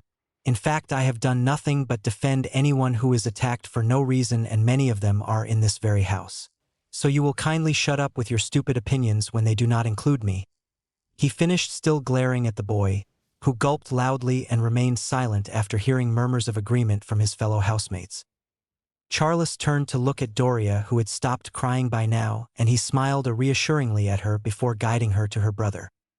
It's okay, he said. Your brother will look after you now, he added, handing a reluctant-looking Doria back to her brother, who took her in his arms. Doria looked at Charles with a soft, delicate smile. "Thank you, Potter," she said quietly. "It's Charles to you, my lady," he said with a slight bow and a similar smile before turning his attention to Arcturus. "Now that your sister is safe, I will take my leave," he said. But first, he drew his wand from his sleeve, causing many in the room to mimic his action cautiously. "I, Charles Henry Potter, swear on my life and magic that I will not reveal the location of the Slytherin common room, nor will I reveal the password used to enter the room. So mote it be." He finished, being surrounded by a very bright golden light. He turned and left, leaving a shocked Slytherin house behind him. They had clearly been concerned that the whole of Gryffindor would now know where their common room was, and they would have to be much more alert and vigilant. The memory ended, and Harry, along with Arcturus, were deposited back into the cozy bedroom they had begun in. Arcturus sat back in his chair, lost in thought, as Harry sat on the edge of the bed, lost in his own. It was Arcturus that finally broke the silence. "That was the day that I gained the respect I have for your grandfather now. Not only did he save my sister, but he protected the rest of our house with his magical vow," he began again. "It wasn't until a few days after that I learnt that the 7th years who attacked Doria would spend the next 2 weeks in the hospital wing recovering from what Charles did to them," he said, amused. "Charles lost his prefect badge and was given detention for the rest of the year, but that didn't faze him. He did what he felt was right, as he always did, and cared not for the consequences," he concluded, the respect evident in his voice. "Doria became enamored with Charles, and he was very taken with her too. I would often see them exchange looks and the occasional smile, but they both knew they could not pursue any form of relationship. Neither of our families would allow it, so they remained apart. At the time, even I would have been hard pushed to approve of them, despite how much I loved my sister and respected Charles. The wizarding community would have been in uproar if a Black and a Potter were to be together. It would have been completely unacceptable." He finished, shaking his head in his usual way. "Anyway," he continued, "the last couple of years at Hogwarts were tense. The threat of Grindelwald separated the houses further the closer the conflict came to our shores. Many supported him, particularly in my house, and many opposed him. It created a conflict within Hogwarts, and there were a few quite ugly incidents. Eventually we graduated and all went our own ways to carve out our futures. Charles went to run the family businesses in his father's absence, who was away fighting against Grindelwald and his army, and I was training to join the dueling circuit, not expecting things to change so quickly and drastically," he said, looking thoughtful. "Doria was in her final year, so I went to America to train. I had been there for 6 months when I received word of my brother's death and my father's murder. I returned home immediately to tend to the family businesses and took up the headship shortly after. I mentioned before that I was angry and I wanted revenge. The family deaths were only truly a small part of why I became so angry. I was angrier that I had to take over the family and put my dream on hold. Dueling was what I was always best at and had always wanted to have that as my career, not having to be responsible for the family. The war had really heated up, and the danger of it spilling on to our own land had never been greater. The way of life here was becoming more and more in peril, and I knew what would happen to me and my family if Grindelwald was triumphant here. I was angry and worried. I worried for Doria more than anyone else. I knew what those animals would do to her given the chance, so I acted rashly and decided I would fight. Doria begged me not to go, but against her wishes I went anyway," he said sadly. He paused again reflectively. "The war was fought on 2 fronts," he continued suddenly. "There was the Muggle side and the Wizard side. Grindelwald was pulling Hitler's strings and controlling the Muggle side while we fought against the wizarding army he had amassed. I found myself at Normandy, where the battle lines had been drawn, and attached myself to a group of French freedom fighters. I stayed disguised, hoping that if the war went badly I would be able to salvage something in the aftermath," he said unashamedly. "One of the Blacks at some point had been an unspeakable, so I used the robes to hide my face, knowing the hood could not be removed by anyone except me. It wasn't long before I saw action and realized my mistake in trying to be anonymous," he said, grimacing. "I was completely out of my depth. Here, let me show you," he said again, extracting another memory. "This is my first fight and the day your grandfather came back into my life," he said fondly, and they again entered the pen sieve. Harry found himself in a very muddy field on what appeared to be a fairly clear spring day, surrounded by hundreds of men and women, all looking grim and tense. Around 70 meters in front of him was an equally large group, all wearing gray robes, clearly preparing for battle. Insults were traded between the groups, and out of nowhere all hell broke loose. Harry watched as the hundreds of witches and wizards traded all manner of curses and jinxes, and looked on in horror as people were felled hard. Some killed instantly and others sporting various types of gruesome wounds, screaming or simply moaning in heaps and piles of entangled bodies. The ground was quickly littered with entrails and limbs alike, and there were many small streams of red and black liquid that formed into one vulgar river of blood and claret that gently disturbed the guts and extremities that were caught in its flow. He felt a tap on his shoulder and saw Arcturus nod towards a robed man, his face covered, who was stood stock still in what appeared to be complete shock. The robed Arcturus shook himself from his stupor and began firing of curses into the gray masses, quickly disposing of 3 individuals with some vile-looking curses. One caused the entrails of one man to exit his body through his mouth. Another engulfed a man in completely black flames, reducing him to nothing more than a pile of ashes. The final curse simply caused the man rot instantly into what looked like a mummy. Harry fought the urge to vomit at seeing the effects of the curses, but still felt very nauseous and uneasy at the sight of so much gore. "This is war, Potter," Arcturus interrupted his attempts at calming his stomach. "Beautiful and glorious apparently," he said bitterly. "There," he said, pointing at another man. Harry looked at the man in awe and a fear he had never felt before. He was frightening and took his opponents down quickly and without hesitation. He removed limbs, broke bones, and simply opened wounds so deep that the spell scraping on the bone was audible above the noise of the rest of the battle. The man in question was covered in blood and looked positively feral. His eyes were alight with power, and the force of his spells reflected that power. It wasn't until Harry really studied the man's face did he realize that it was Charles. His grandfather was this frightening individual. Harry watched as he came closer, leaving more corpses in his wake without remorse, until he was stood next to Arcturus, who had garnered a lot of attention by his anonymous appearance. They fought side by side, not looking at each other, in a strangely beautiful harmony, each other's spells complementing the other perfectly. They shielded the other when it was needed and then moved to a back-to-back position where they continued to fight in their recently established synchronicity. Harry watched for several minutes as many fell to their combined efforts, neither being hit by a spell. He didn't know how long he had been watching when he felt another tap on his shoulder.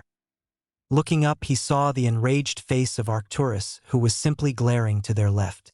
Harry looked and saw a tall, blonde curled-haired man stalking towards the pair, looking deranged.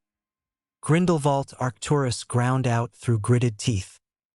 Grindelwald continued on his way towards the 2 men that were decimating all in front of them. Charles saw his approach and turned to face him. Harry suddenly felt a wave of apprehension that seemed to reverberate around the entire battlefield.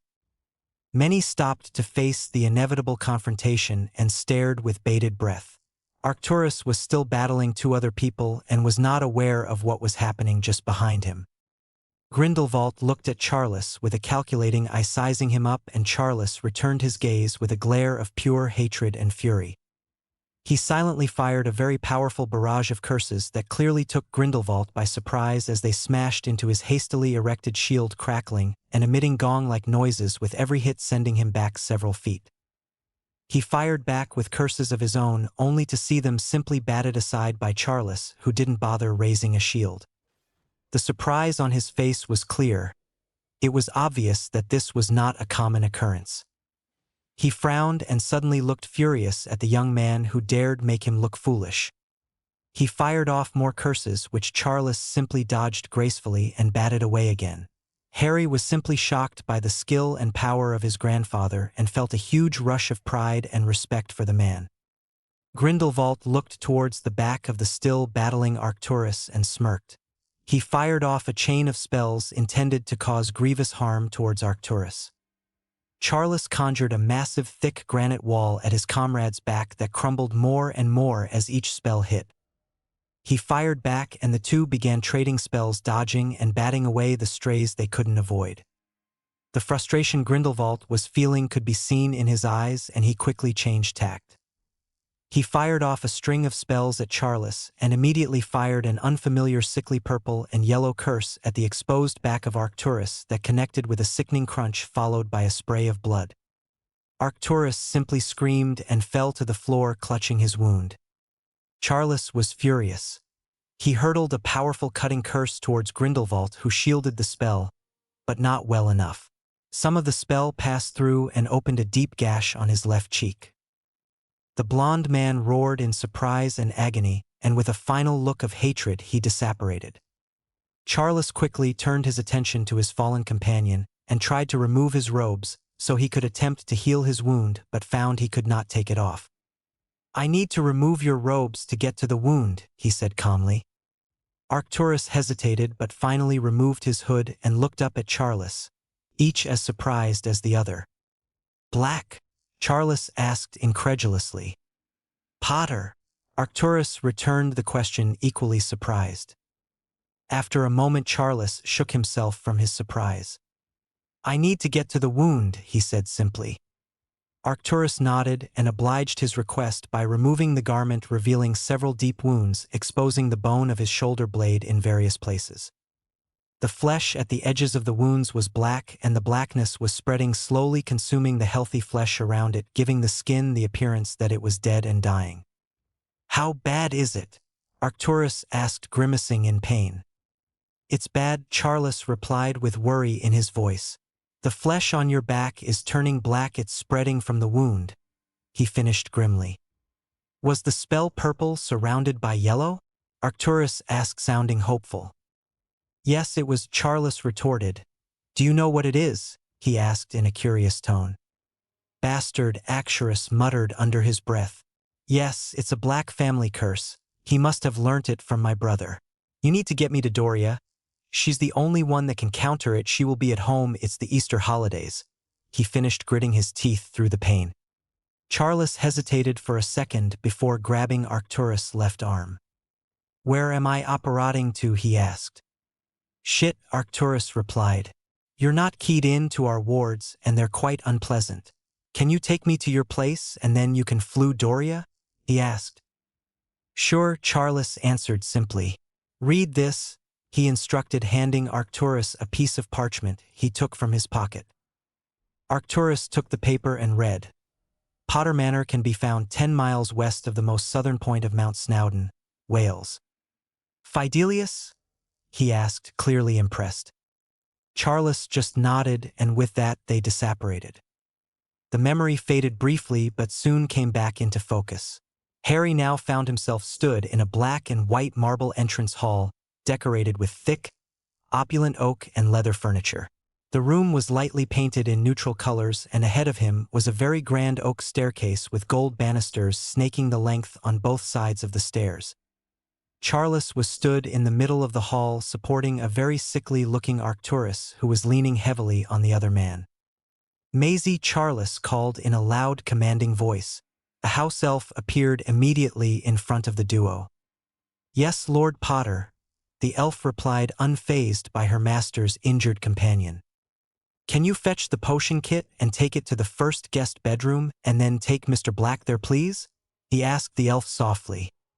"Yes, Master Charles," the elf replied, looking fondly at her master before popping away again.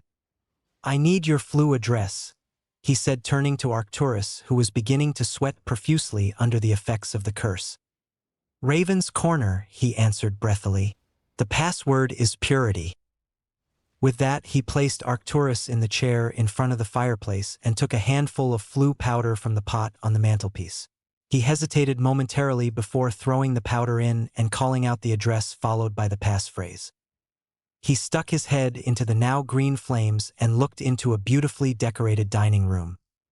There was a large black polished table with several chairs around it that rested on a thick gray carpet. A beautiful tapestry depicting the Black family tree took up the entirety of the opposite wall. The rest of the walls were a deep, dark green, completed with various portraits and silver candle holders. "Miss Black," he called loudly into the open room. After a moment's pause, Doria entered the room looking even more attractive and regal than he remembered.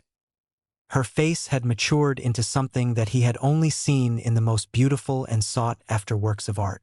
Her features were delicate, aristocratic, and her cheeks had a gentle blush that drew attention to her light silver eyes that were simply enchanting.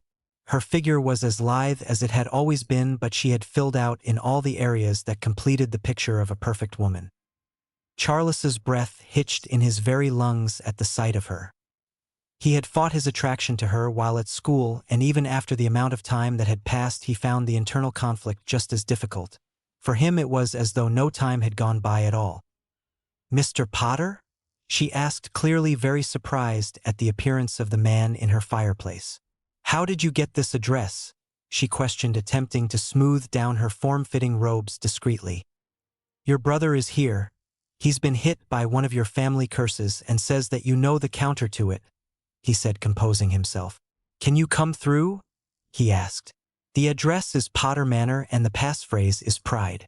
I'll send through the parchment so you can bypass the Fidelius charm." He finished exiting the flue and throwing the parchment into the flames. He turned to see that Arcturus had been taken to the guest room, so waited for Doria to appear. He was very aware of his state of dress and the fact that he was caked in blood. He removed his wand and waved it over himself in attempt to clean as much off as possible. He then cleaned his hands and face and attempted to tame his messy hair. Doria appeared shortly afterwards looking concerned, and he immediately began to lead her to the room her brother was currently occupying. "What curse was it he was hit with?" she asked in a business-like tone Charles was unfamiliar with. It was purple and yellow," he answered, caught off guard by her unusual demeanor. She quickened her pace and started to race up the staircase, forgetting she had no idea where she was going. Charles quickly caught up to her and took her by the arm, surprising her at his gentle yet firm grip. "It's this room here," he said, guiding her inside. The sight they were met with would have been comical if it wasn't for the seriousness of the situation. Maisie was stood on the bed tugging at the duvet that Arcturus had clearly retreated under to escape the onslaught from the clearly determined elf. "Young Mr. Black must be taking the potion," the elf shouted at the quivering form. "It will helps with the pain," she finished. "Damn elf," was the muffled reply. "If I take that potion it will kill me. I can't take it until the curse has been countered." "Maisie, it's okay. Mr. Black's sister is here now. You can give him the potion after she removes the curse," Charles said, trying to calm the determined elf. The elf reluctantly stepped away from the covered man and stood patiently at the side of the bed, waiting for her turn to heal the patient. A very disheveled-looking Arcturus emerged from the duvet, quite red in the face.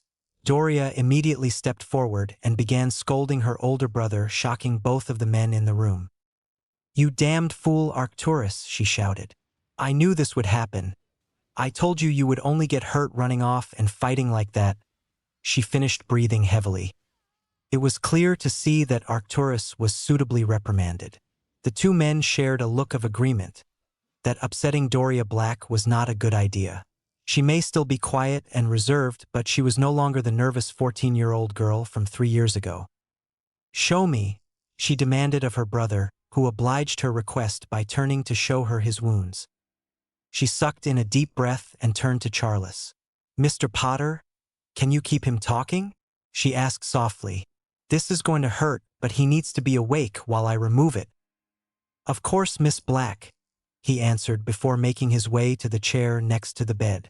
Doria made her way on the bed and sat behind her brother, drawing her wand and waving it in an intricate pattern over the wounds, whispering in what Charles recognized as a Nordic language. "So Black," he started. "What the hell were you doing there?" he asked, genuinely curious. Arcturus stared at Charles, thinking on his answer, but the pain he was feeling compelled him to talk and distract him, and so he answered honestly. "Grindelwald ruined my life," he stated simply. "My brother died in his service, and then he murdered my father because he refused to continue fund his efforts. Now I'm head of the family, something I never wanted. I was in America when I got the news. I was training to join the dueling circuit," he finished, wincing in pain. Charles looked at him in what appeared to be sympathy and understanding. He nodded in acknowledgement at the answer. "It's getting more dangerous," he continued. "The war is now on our doorstep, and you know as well as I do what will happen if he succeeds. You know what will become of our families and what they will do to the people here. You've seen more of it than me, and you've heard the rumors of what happens to the women," he said, looking at Charles, who understood what was being said without hearing the words. He looked towards the unaware Doria and then back to Arcturus, who nodded at his observation. "What about you? Why were you there?" he asked. "The last I heard you were running the family businesses while your father was fighting," he said with a questioning tone. For a brief moment Charles looked devastated. He closed his eyes for a few seconds, and when he opened them the sadness had passed, and in its place was a fierce look of hurt and anger. "Grindelwald killed my father," he said simply. "He cursed him in the back. The coward didn't even fight him like a man," he finished, shaking in rage. "They managed to bring him back home, but he had already succumbed to the curse, and there was nothing that could be done. He died painfully and slowly," he said after pausing for a few seconds to gather himself. Arcturus nodded in sympathy. The death of his father had hit him quite hard, but he and his father had not shared the same closeness Charles and his father had. He could see the pain in the man's eyes, and he truly felt for him. "What about your mother?" he asked in an attempt to draw Charles away from his clearly dark thoughts and to distract himself from the pain he was feeling.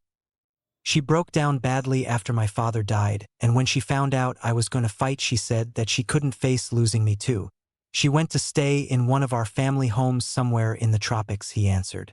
"I can't just sit here and do nothing," he added.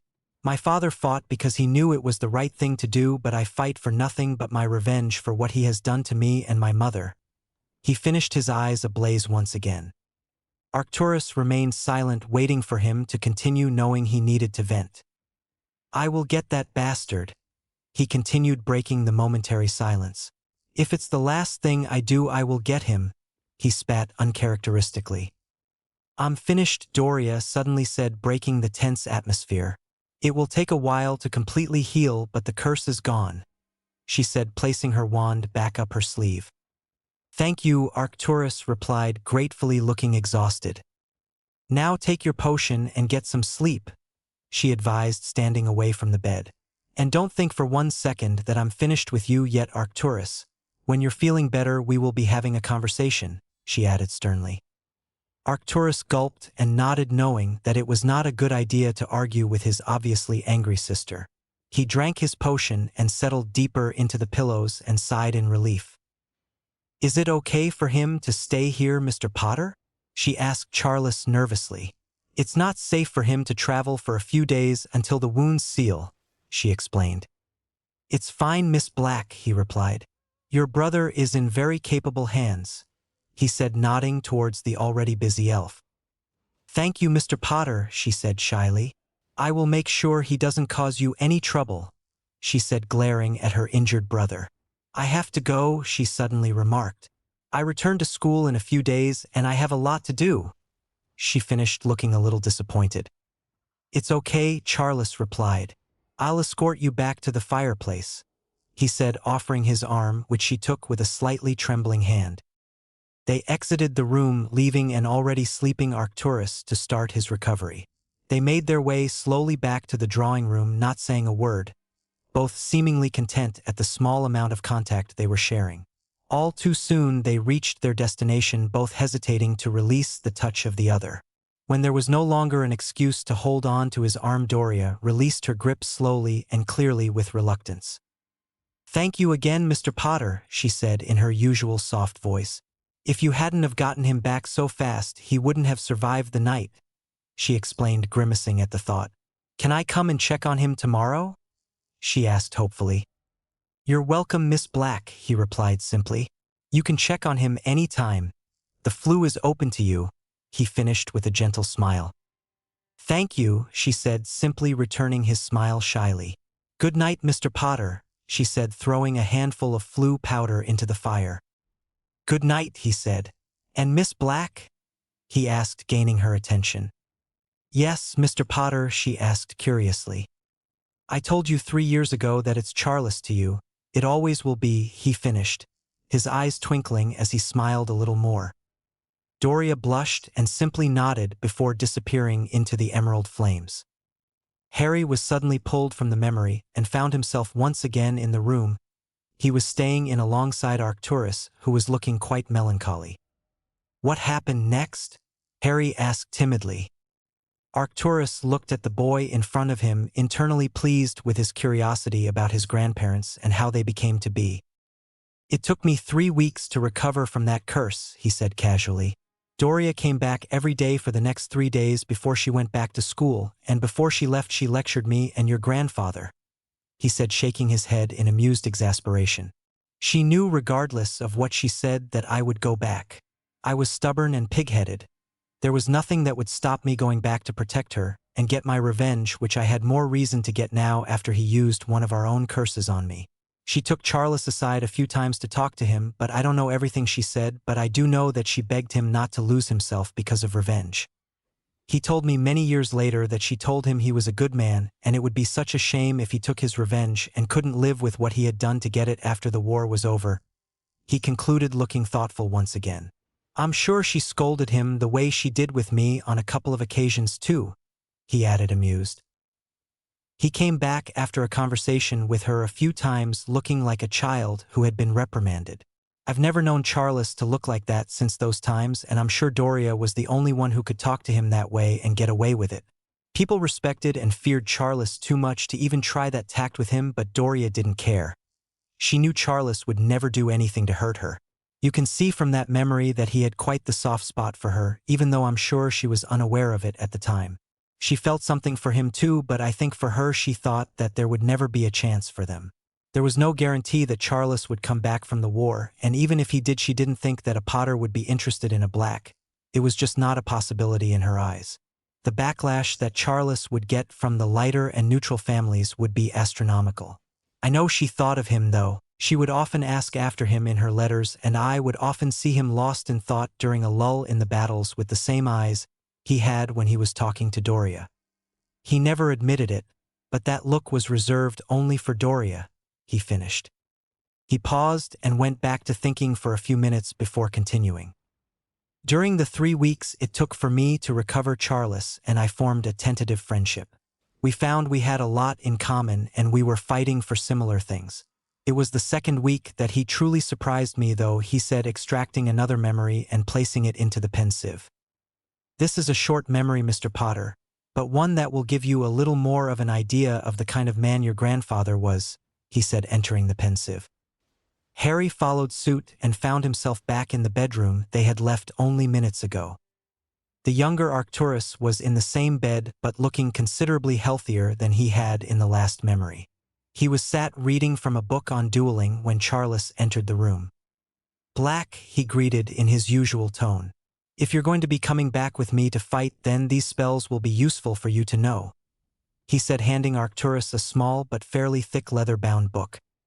Arcturus looked at the book and his eyebrows almost disappeared into his hairline at reading the title. These are your family spells, he said, unable to hide the surprise in his voice. They are, Charles replied. I just need your vow that you will not share this knowledge with anyone or use these spells against any member of the Potter family, he requested.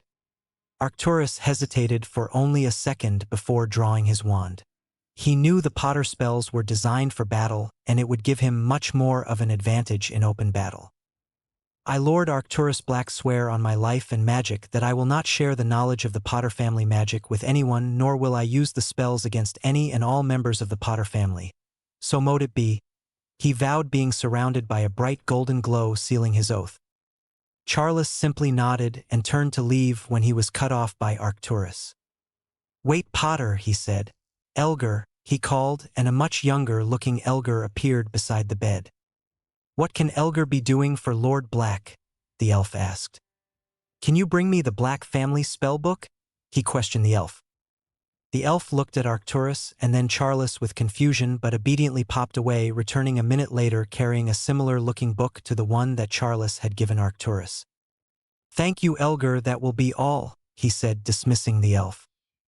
Here, Potter, he said, handing the book to Charles. who was confused but had a look of newfound respect for the young man. "Share and share alike," Arcturus said simply. "This has to stay between us, though. I'm sure us sharing our family spells would not be well received," he said seriously. "But this is a dangerous war. What we share could save our lives, and I fully intend on coming home when it is all said and done," he finished, looking determined. "Of course," Charles replied, and gave the same oath Arcturus had moments ago. With that, they settled down and began to read. Harry was again pulled from the memory and looked at Arcturus questioningly.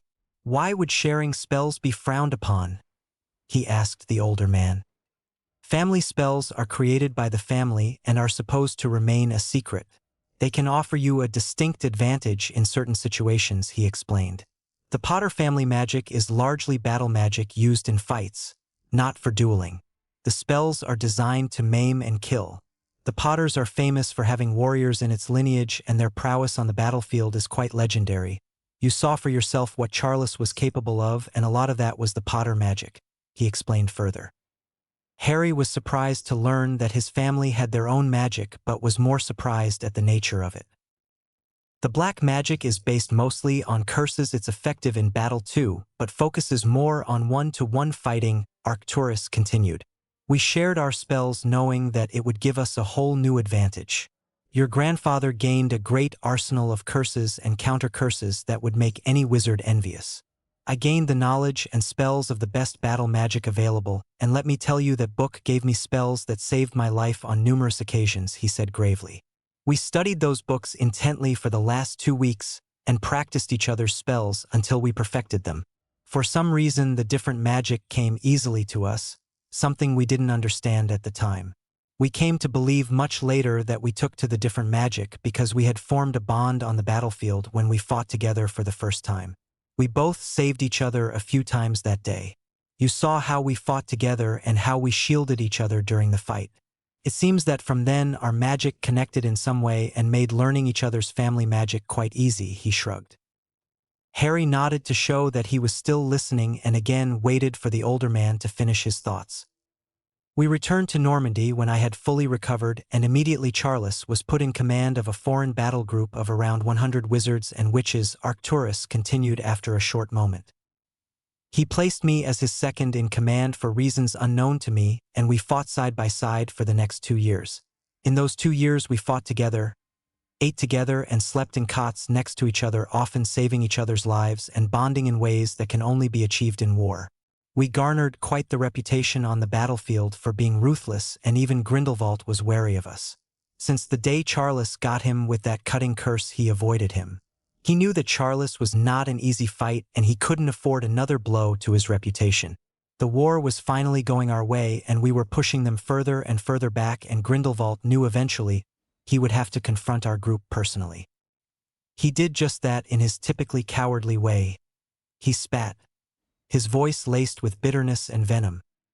He took a minute to compose himself and released a deep breath. We had finished fighting for another day, and we returned back to camp victorious. As we entered the camp, Charles was handed a letter that he read and simply fell to his knees.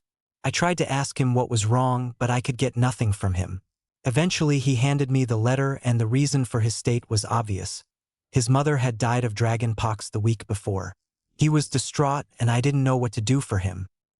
He said nothing and went to bed," he explained sadly. "I woke up the next day expecting Charles to have left to handle his mother's funeral, but he was still there, and on the surface he looked as he always did. Calm and composed and ready for the day," he continued. "The truth was something had snapped within him. I could see it in his eyes that he wasn't really there, his mind was elsewhere, and he was acting purely on instinct. We went into battle that day as we usually did, and Charles was even more merciless than I had ever seen him. I'd seen him use the black spells often, but he tended to avoid the darker ones that were designed to give a slow and painful death.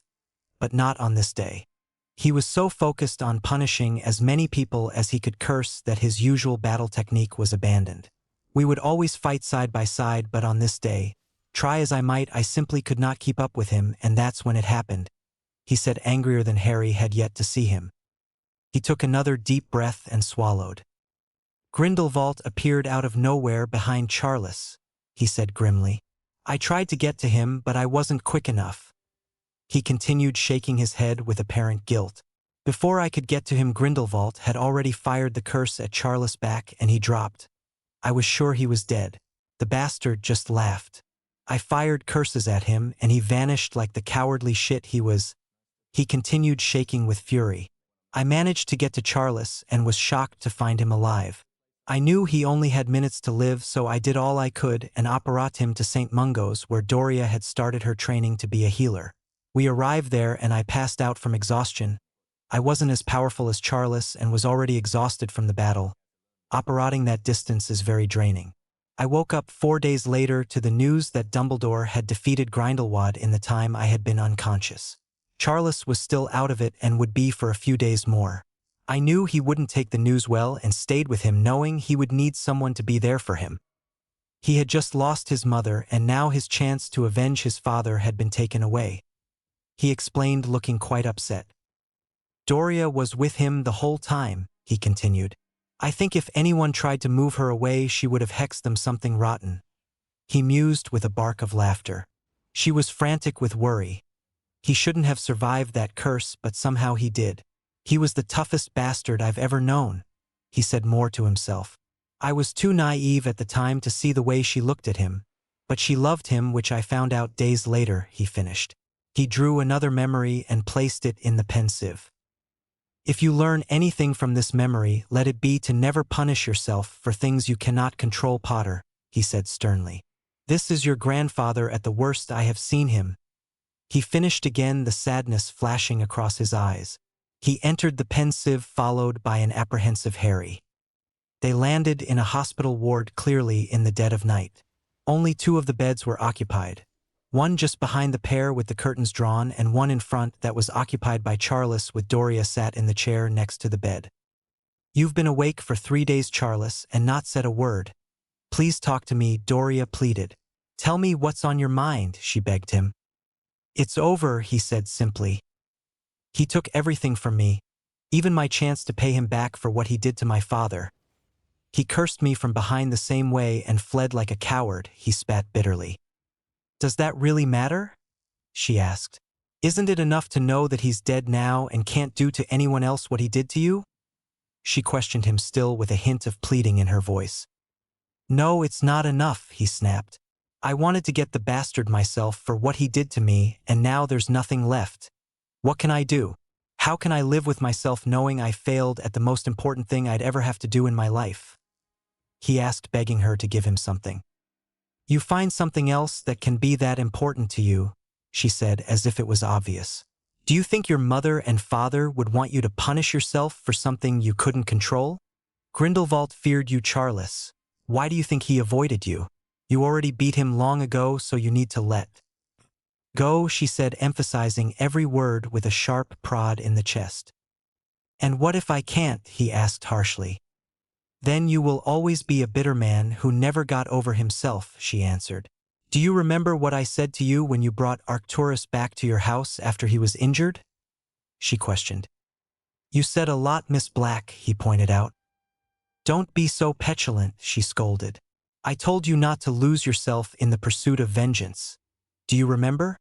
I told you you were too good a man to let that happen," she said, repeating the words of years gone by. "I'm not a good man," he whispered. "I'm a failure. How can you even look at me when I can't even face myself without feeling ashamed?" he asked her bitterly. "Because I love you, you idiot," she blurted, grabbing hold of his hospital gown tightly.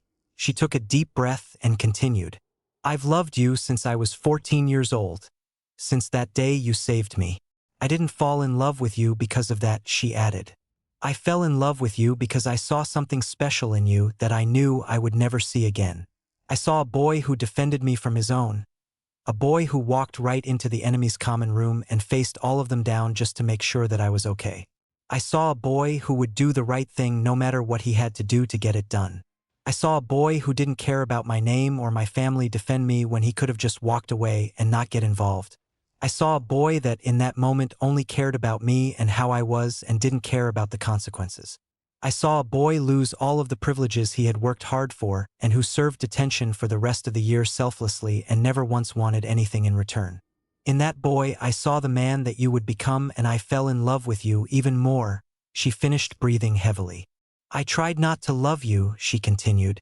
"I tried to block it out and wished so hard that those feelings would disappear because I knew I could never have you," she said, tears streaming down her face. "The only thing I wished for more was a way that I could have you and that you would return those feelings so we could be together," she finished, emotionally exhausted. They stayed silent for some time, Charles trying to take in what he had heard and Doria trying to compose herself. She eventually turned to look at him again, tears still in her eyes. "If you really have no other reason to live for but your petty vengeance, then you really aren't the man I fell in love with," she said sadly. "The man I fell in love with wouldn't let one setback ruin his life. He would keep fighting for the people who can't fight for themselves, as he always did before. If you can't do that, then you're clearly not the man I thought you were," she concluded, sounding broken-hearted. With that, she left the room, and Harry felt himself pulled from the memory, much to his dismay. Harry sat on the edge of the bed again, lost in his own thoughts. He was angry at his grandfather for his pettiness. Throughout that memory he himself had wanted to shake Charles by the shoulders and scream for him to snap out of it and to stop being a prat. His thoughts were interrupted by Arcturus. "I woke up the next morning and Charles had disappeared," he said. "I was so mad at him. I knew he needed his space to deal with his issues, but he broke my sister's heart. I wanted to tear him limb from limb, but try as I might, I couldn't find him," he said, sounding very annoyed. Doria was distraught, but she hid it well from everyone. But she couldn't hide it from me. I could see it in her eyes how much it hurt her for him to leave like that, and it made me even angrier at him. We carried on with our lives. There was little more we could do. Charles had vanished, and no one heard anything from him for a long time. Doria carried on with her healing training, and I went back to dueling as I had always intended. It was 6 months later that I got a surprise by owl post.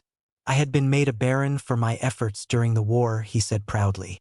Seeing the confused look on Harry's face, he explained further. "Being a baron means a lot more than being a lord," he began. "Any idiot can be a lord, as you can see by most of the morons they have sat on the Wiesengemot," he said with a sneer. "A lordship is an inherited title passed down to the head of the old families. It gives you a seat on the Wiesengemot and a single to vote on new laws and so on," he explained. "Being a baron means that you are a protector of the land and of its people. You are given a seat on the Wiesengemot and 3 votes. You can only earn the title of baron with exemplary battle skills and be a proven warrior. It is the greatest honor that can be bestowed on someone in the wizarding world. It's held in higher esteem than an Order of Merlin. Charles and I were to be the first 2 to receive the title in more than 400 years. It is a very rare honor, and to have 2 people in one lifetime is almost unheard of," he finished, the pride evident in his voice. "I attended the award ceremony expecting to see Charles, but he never showed. The minister at the time was furious and ordered me to track him down. I was still mad at him, but baron or not, the minister would have made my life difficult had I disobeyed. Took me 2 months of looking to track him down. I found him in Germany. A complete drunken mess," he said, clearly disappointed. He put his wand to his temple and withdrew another memory, and Harry knew he was about to be treated to a vision of his grandfather he was unlikely to be proud of. They entered the Pensieve and appeared on a street outside a very run-down-looking bar that would appear to be abandoned if not for the dim light that shone through the murky windows. They entered the bar, and Harry was not surprised to see that the inside was in no better condition than the outside. He spotted his grandfather sat at a rickety table in the corner, clearly inebriated close to the point of losing consciousness. "More whiskey," he shouted, spilling the contents of his already full glass. "I'm not serving you anything else, you drunken swine," the barman replied. Charles was furious and drew his wand. Pointing it at the barman, he spoke in a deadly quiet voice. "You'll give me what I ask for, you bastard, or I will end you where you stand." The barman stepped back, and the fear in his eyes was obvious. He gulped loudly, but he wasn't going to back down. Before he could reply, a younger Arcturus appeared and placed a bag of coins in the barman's hand. "For a room," he said, "and to clear his tab," he added, jerking a thumb towards the drunken mess that was his friend. The barman nodded and handed him a key. "Upstairs, second door on the left," he said before walking away quickly. Arcturus grabbed a heavily protesting Charles and dragged him to the aforementioned room and threw him on the bed. He drew his wand and aimed a heavy jet of water at his face. When the spell stopped, he could see the shocked look on Charles' face, which quickly turned to anger. "What the fuck are you doing here, Black?" he asked, his sopping hair and untamed beard dripping large amounts of water on the bed. "I was sent to get you," he answered simply. "Oh, and to give you this," he added, punching Charles with all his might on the jaw. Charles grunted in pain and looked up in shock. "You hit me," he said dumbly. "I did," Arcturus replied, "and I think I'm going to do it again," he added, looking furious once more. "Wait," Charles said, holding up his hands. "Why are you hitting me?" he asked, confused. Arcturus looked at him incredulously. "You're asking why I'm hitting you?" he asked rhetorically. "You broke my sister's heart," he said dangerously. "She loves you, you bastard, and you walked away from her like she was nothing," he spat. "She told you?" Charles asked. "She hasn't said a word, but I was awake the night she opened her heart to you, and you just left," he answered, shaking his head. "I see it in her eyes every day. She tries to hide it, but I know her too well," he finished, looking upset. "She deserves better than me," Charles mumbled quietly to himself. "And who the fuck are you to decide what she deserves? It should be her choice who she wants to be with, and hers only," he roared. Charles laughed bitterly. "And you would approve of me and your sister?" he asked sarcastically. "You and my sister? Never," he answered. "But my sister and the man I fought side by side for all that time? The man who watched my back as if it was his own? The man my sister spoke of that night in the hospital? That man would have my approval in a heartbeat, without hesitation," he said truthfully. "You're a fucking mess, Charles. Pull yourself together and be the man you really are instead of the drunken slob sat in front of me, and then you will deserve her. But right now you don't deserve her, you're weak and a fucking coward." He finished, looking at his friend in shame. Charles simply looked down at the floor, and when he didn't reply, Arcturus shook his head and left the room. Once again Harry was pulled from the memory, feeling angry and disappointed in his grandfather. What the hell was wrong with him? He growled. He was pathetic. "He was," Arcturus replied. "War affects people in different ways, but what you saw wasn't war-related. That is ultimately what happens to you if you blame yourself for things you have no control over. The guilt consumes you and you become that," he said, pointing at the pensive. "So what happened next?" he asked. "Obviously he came out of it, but it can't have been that easy." "No, it wasn't, and it was a very close call," Arcturus responded. "I left Germany and went home to inform the minister that I had found him and that he was dealing with some personal issues. He wasn't happy, but there was nothing more that could be done. I carried on with my life, running the family and dueling when time would allow me. It was almost a year after I had last seen Charles that I received an unexpected owl from Gringotts." He frowned at the memory. "My father had apparently signed a marriage contract with the Selwyn family for any daughter of the Black family they thought suitable, and it just so happens that they chose Doria for their son Marius," he said with disgust. Harry looked horrified at that, but kept quiet, waiting for Arcturus to continue. "There were two ways out of the contract. Firstly, I could forfeit the Black lordship and the contents of the family vaults to them. This was something I was unwilling to do. I would not be the one to dishonor the family name that way. The family would become a disgrace, and I refused to allow that to happen. I was proud to be a Black and was raised to hold those values until death," he said defiantly. "Secondly, I could duel to void the contract, but it would be against a champion of their choice. The Selwyns themselves were excellent duelists, and I knew if it wasn't a Selwyn, then their champion would be extraordinary. This was the more viable option, but there was a problem. I had only 3 days to do one or the other, to void the contract or the wedding would go ahead. The real problem was that I had been injured the day before in a duel, and my wand arm was literally in pieces. Skeelgrow wasn't what it is now and would take a week to heal. But I decided I would fight with my off arm. My pride would not allow me to back down, so I sent off the owl with my request," he finished. "This is what happened the day of the duel," he said after a moment, drawing another memory with his wand and placing it in the pensieve. They entered the memory and Harry found himself in what appeared to be a small Quidditch stadium filled to capacity with around 3,000 witches and wizards in attendance to watch the duel. This was the venue the Selwyns chose, Arcturus said from his right. Duels like this were done publicly often, he explained. Especially duels of this magnitude. It was very rare that anyone was willing to duel a black, he said knowingly. I knew they were up to something. They wouldn't have accepted a duel with me if they didn't have a plan they truly believed would work, he finished. Harry took in his surroundings. In front of him was a large area marked out where the duel would take place. To his right, he could see the younger Arcturus with a heavily bandaged arm placed in a sling looking nervous. Next to Arcturus was Doria, who looked nothing short of terrified, surrounded by what appeared to be the entirety of the Black family. The Selwyns were stood on the other side of the marked area looking very smug.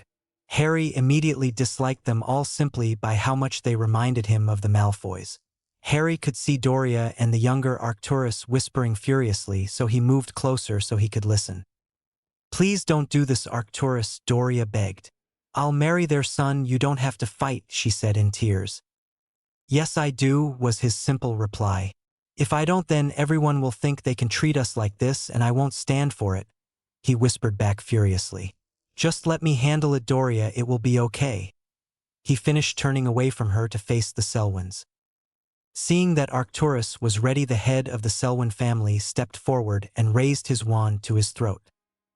Ladies and gentlemen, today you will bear witness to the embarrassment and humiliation of the Black family, he began gleefully. A contract between our families was signed, and that contract stated that we would be given any choice of any unmarried Black female of our choice. We made our choice, and that dishonorable family, he said pointing at the Blacks, have gone back on the word of their former head of house. He finished, eliciting a mass of jeering from the crowd. He had a choice and could have simply forfeited the family title and wealth to me and my family, but he chose to take the approach that would force my family to use violence. Something we did not want, he said, shaking his head in mock disgust. However, it will not be a member of my family fighting this man today.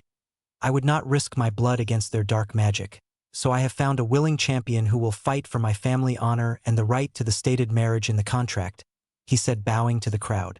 Ladies and gentlemen, I give to you, representing the Selwyn family, the undefeated warrior Hans Gaulatier, he finished with a flourish. The crowd was in what appeared to be stunned silence, and Harry looked at Arcturus questioningly. Gaulatier was Grindelwald's right-hand man during the war and escaped justice through bribery and corruption, he said bitterly. He was a disgusting pig, famous for his brutality and sickening perverse tendencies. Rape, murder, and torture were his forte, and that was before he aligned himself with Grindelwald.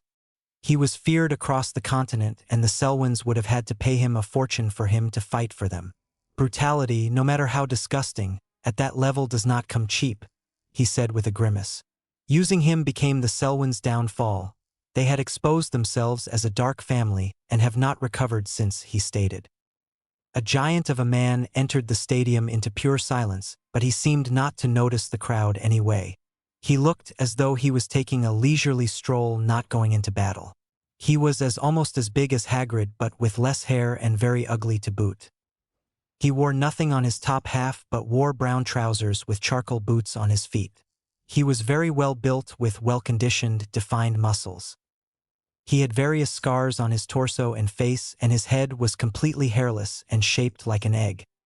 He looked like a simple brute, but his eyes had intelligence to them that Harry did not expect to see. Even he knew in his very limited experience that he would be a formidable opponent. By now Doria was beside herself and inconsolable. The rest of the Blacks looked a mixture of horrified and nervous. Arcturus stepped forward looking apprehensive but also determined. He knew there was no backing down now. Upon seeing his arm in a sling, the brute of a man laughed and turned to the Selwyns. What's this? He questioned them, clearly annoyed. You promised me a real fight and yet you hand me a cripple, he stated. You're quite right, the head of the Selwyn family said, amused, and laughed a pompous chuckle. It would not be fair for you to fight a cripple, he mused. Black, he called in an amplified voice. My champion is unwilling to fight a cripple, can you offer an alternative? He laughed again. He offered the blacks the chance to have someone fight for them, knowing they were very unpopular in the wizarding community despite Arcturus being a baron, a title that many thought he had bought or obtained through dubious dealings with high-up people. He laughed again, knowing no one would willingly fight his champion for all the money in Gringotts. He turned and addressed the crowd in a confident and cocky manner. "Is there anyone who will fight for the cripple and his dishonorable family?" he asked the crowd mockingly. Silence followed his question. "Surely there's someone with a death wish out there. You may even earn a favor from the black family," he finished jokingly. Many in the crowd laughed at his quip and then began to talk amongst themselves. Arcturus growled at Selwyn and his antics furious that the man was treating the situation so light-heartedly. "I'll fight for them," an amplified voice suddenly broke through the murmurings of the crowd. Selwyn looked momentarily shocked before smirking and addressing the crowd again. We have a volunteer," he mock-corrected. "Well then step forward, my brave fellow, and make yourself known," he finished with a flourish. A section of the crowd parted to reveal a very intense-looking Charles Potter. Harry gasped at the difference in the man. He had packed on several pounds of muscle, and the fire in his eyes was ferocious, even more so than he had seen it before. His hair was still messy but had been cut short, and he was clean-shaven, no longer looking like a drunken mess. The crowd was shocked into silence both by someone being foolish enough to volunteer and by the fact that it was a Potter stepping in to defend a black. Arcturus was simply stunned. He had not seen Charles in a year, and clearly he had been very busy. He watched as Charles approached, looking every part the man he knew he should be. Doria looked torn. She was a mixture of happiness. Her eyes alight with the love she still felt for him, but her face was a mask of anger. She sat completely still, not being able to decide between pummeling him and jumping in his arms. The rest of the black family looked shocked and confused. They were unaware that a friendship existed between Arcturus and Charles, and simply could not understand why a Potter would fight for their family when they had always somewhat been at odds. Baron Black Charles acknowledged his old friend. Baron Potter Arcturus returned the formal greeting. "What are you doing, Charles?" he asked quietly. "I'm fighting for those that can't fight for themselves, as I always have," he said, nodding towards his injured arm. "And I'm watching your back as if it was my own," he added, replaying Arcturus' own words back to him. Arcturus shook his head. "You don't have to do this," he said. "This is a family duel, and you're committing social and political suicide by siding with us," he finished. "Of course I have to do it," Charles remarked. "We always went into battle together. Why should we break tradition now?" he asked with a mischievous grin. Arcturus shook his head again, still in disbelief at the presence of Charles. "Well, good luck, Charles," he said, extending his hand, which his friend took. "If that bastard doesn't kill you, my sister looks like she wants to give it a try," he added in amusement, nodding over Charles' shoulder towards his now shaking sister. Charles gulped and pulled Arcturus closer. "Is it strange that I'm more frightened of her than that big pile of shit back there?" he asked, only half joking. Arcturus let out a bark of laughter. "No," he replied, shaking his head. "That means you've got your priorities about right," he said, chuckling. Charles smirked at his friend before turning to face his foe, the amusement in his face being replaced by a determined look and his eyes now alight with power. The joviality of the Selwyn family had well and truly finished when Charles appeared. They all now looked concerned and angry. Selwyn Sr. in particular was beside himself. "What the fuck concern is this of yours, Potter?" he spat venomously. Charles sent him a death glare that had the other man recoiling.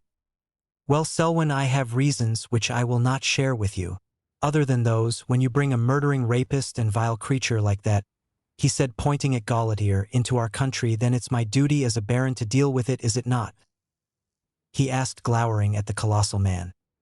Gaulatier was furious. No one dared mock him the way Potter was. He had heard of Potter and knew he was in for a real fight if his skill was on par with only half of what his reputation was. He was silently fuming now, waiting for what could be the fight of his life. He was both nervous and excited, the feeling before a worthy battle, a feeling he was no longer familiar with. Charles turned back to a nervous-looking Selwyn. "Rules?" he asked casually. Before Selwyn could reply, Gauladier screamed, "There are no rules here, Potter." He charged forward, attempting to tackle Charles to the ground. He simply sidestepped the behemoth, and as he landed on his front in the dirt, he threw a cutting curse and a stinging hex that connect on his rear end. The man roared in pain and fury and was on his feet again in the blink of an eye. The younger Arcturus on the sidelines facepalmed. Shaking his head in his hand, an action mimicked by the older one, stood next to Harry, who was shocked. "Why would he use a stinging hex?" he asked, confused. "An angry opponent makes mistakes," was Arcturus' simple reply. Harry turned back towards the action and was simply amazed at what he was seeing. The giant man had drawn his wand and was firing completely devastating curses and jinxes towards Charles, who was simply dodging and twirling with the grace of a ballerina to avoid them. Try as he might, the man just could not hit Charles, and it only infuriated him more. Charles began to fire back while still maintaining his dodging and footwork. It was spectacular to see. The speed and the power of his spells was magnificent, and Harry was completely amazed by his grandfather. He landed 2 bone-breaker curses on the giant's off arm that resounded with loud enough cracks to be heard throughout the entirety of the stadium. The man screamed in pain as the broken bones punctured the skin for all to see. His own rhythm was only interrupted for a brief second at this setback before he was back at his own powerful spell casting, still failing to hit his faster and magically more powerful opponent. He suddenly stopped his casting and focused his power before whipping his arm upwards in a vertical. Stone spikes began to erupt from the ground in an attempt to impale Charles, who simply looked amused. He levitated himself wandlessly above the battleground to the surprise of the crowd. He swept his wand across the field, and the spikes crumbled to a fine dust which he gathered up with a gust of wind from his wand. He twirled it in a semicircle repeatedly, and the debris of the conjured spikes formed a tornado that Charles sent towards his foe while lowering himself to the ground. Upon landing, he switched control of the tornado to his wandless hand and fired a thick jet-black fog into the twister from his wand. The tornado wrapped itself around the huge man, who began to look concerned. Charles then conjured an equally black stream of fire that he sent into the swirling vortex, also followed by a wave of green fire. The 2 flames snaked into the wind, remaining separate but flowing in tandem with one another. The effect was as beautiful as it was dangerous. With a flick of his wand, the twister imploded and cascaded to the ground as though it was water. What was left behind was quite the gruesome sight. Gauladier was covered in blackened, seared flesh that was smoking and giving off a sweet, sickly smell that filled the stadium. The crowd had expected to see a duel, but what they were witnessing was a real fight. Amongst the shocked faces, the sound of vomiting could be heard, and many covered their ears from the screaming that was coming from the still smoking man. The blacks were looking at Arcturus questioningly, knowing that the black flame and the fog were family spells. Arcturus simply shrugged his shoulders at their looks and turned once more to face the battle. Charles stood just glaring at the man, looking as dangerous as Harry had ever seen him. This was why he was respected, and this was why he was feared with a wand. He was terrifying, but at the same time, knowing he was a good man was equally comforting. He was not dark or evil, but did what was necessary to survive and to protect those around them. It was at this moment that he knew who the voice belonged to, who spoke alongside his mother after he had been hit by Riddle's killing curse. It was Charles. It was his grandfather who had told him what he was and what he should do to ensure he survived. It made sense to him now, seeing what Charles had been through and what he had done. It was justice, and to him it was necessary. Harry knew if he was to survive, let alone without too much pain, then he had to be like Charles. He had to do what was necessary to survive and protect those he cared for. Gauladier suddenly launched a blasting curse towards Charles that was too large to dodge as he had been. So he quickly raised a shield that didn't quite manage to absorb the whole of the spell. He was blown off his feet from the force of the magic and landed on his back with a loud thud followed by a crack. The crowd gasped, thinking that he had been bested, but as soon as he landed, he rolled and nimbly sprung back to his feet, though he was breathing heavily. He was clutching his ribs in pain and quickly pointed his wand at his torso and muttered a spell. A loud crunch was heard as his ribs returned to their correct place. He conjured a bandage that tightly wound itself around his torso as he grimaced and gritted his teeth in pain. He looked furious, and his hair and clothes began to ripple in the magic that was escaping him. He stalked towards a now standing Gauleiter, batting the spells aside that the German was firing at him. He conjured a bright ball of light, and with a flick of his wand he sent it towards his opponent's face. Gauleiter shielded, attempting to block the unknown ball of light, but to no avail. The ball simply penetrated the shield as though it wasn't there. The bright light stung his eyes, but that was it all seemed to do. In his temporarily blinded state, he did not see Charles conjure 2 silver arrows and banish them towards him. As his eyes began to clear, he felt the pain in his knees as the arrows entered through the front and exited through the back. He suddenly found himself wandless as a bone-exploding hex hit his hand, sending his means to defend himself some feet away. He knew he was beaten. After he saw his hex hit the man's hand and he knew he was no longer armed, he paused, contemplating what he should do next. He came to a decision and fired off his curse of choice. A castration hex. The German screamed in pain as the hex connected, and he felt the blood seep from the gaping wound in what was left of masculine appendage. Before he could mourn for his loss, he found himself bound by his arms and legs by a thick black wire adorned with spikes that cut deeply into his already burnt flesh. He whimpered in pain, unable to talk. He chanced to look at Potter and saw that he was walking away. He breathed a sigh of relief that he had been left alive, but soon found himself wondering if he would better off dead. Harry was again feeling nauseous at the sight of so much gore, and couldn't help but think that his grandfather had perhaps gone too far. Arcturus seemed to read his thoughts and cut his thoughts short. Charles lived by his own code of morals. Gauleiter raped, murdered and tortured hundreds of defenseless wizards, witches and muggles for fun, and what Charles did was give what he thought was suitable justice, he said firmly. Everyone knew what Gauleiter had done, and he somehow escaped justice, and Charles was a just man. He did what was right in his own mind. He didn't kill him, but he took away his ability to cause the same harm to others that he had before, and let him know what it was like to feel the kind of pain he had inflicted on others. It taught him a lesson in a brutal way, and it worked. After this day, Gauleiter was never heard from again. He finished, his eyes boring into Harry's. Harry nodded, knowing that the older man was speaking the truth. Charles was simply doing what he felt was right. He clearly did not enjoy it, but he did it out of necessity. He turned again to see Charles approaching Arcturus again, but before he could get there, he was cut off by a shaking and teary-eyed Doria. "Charles Potter," she hissed, staring at him through narrowed.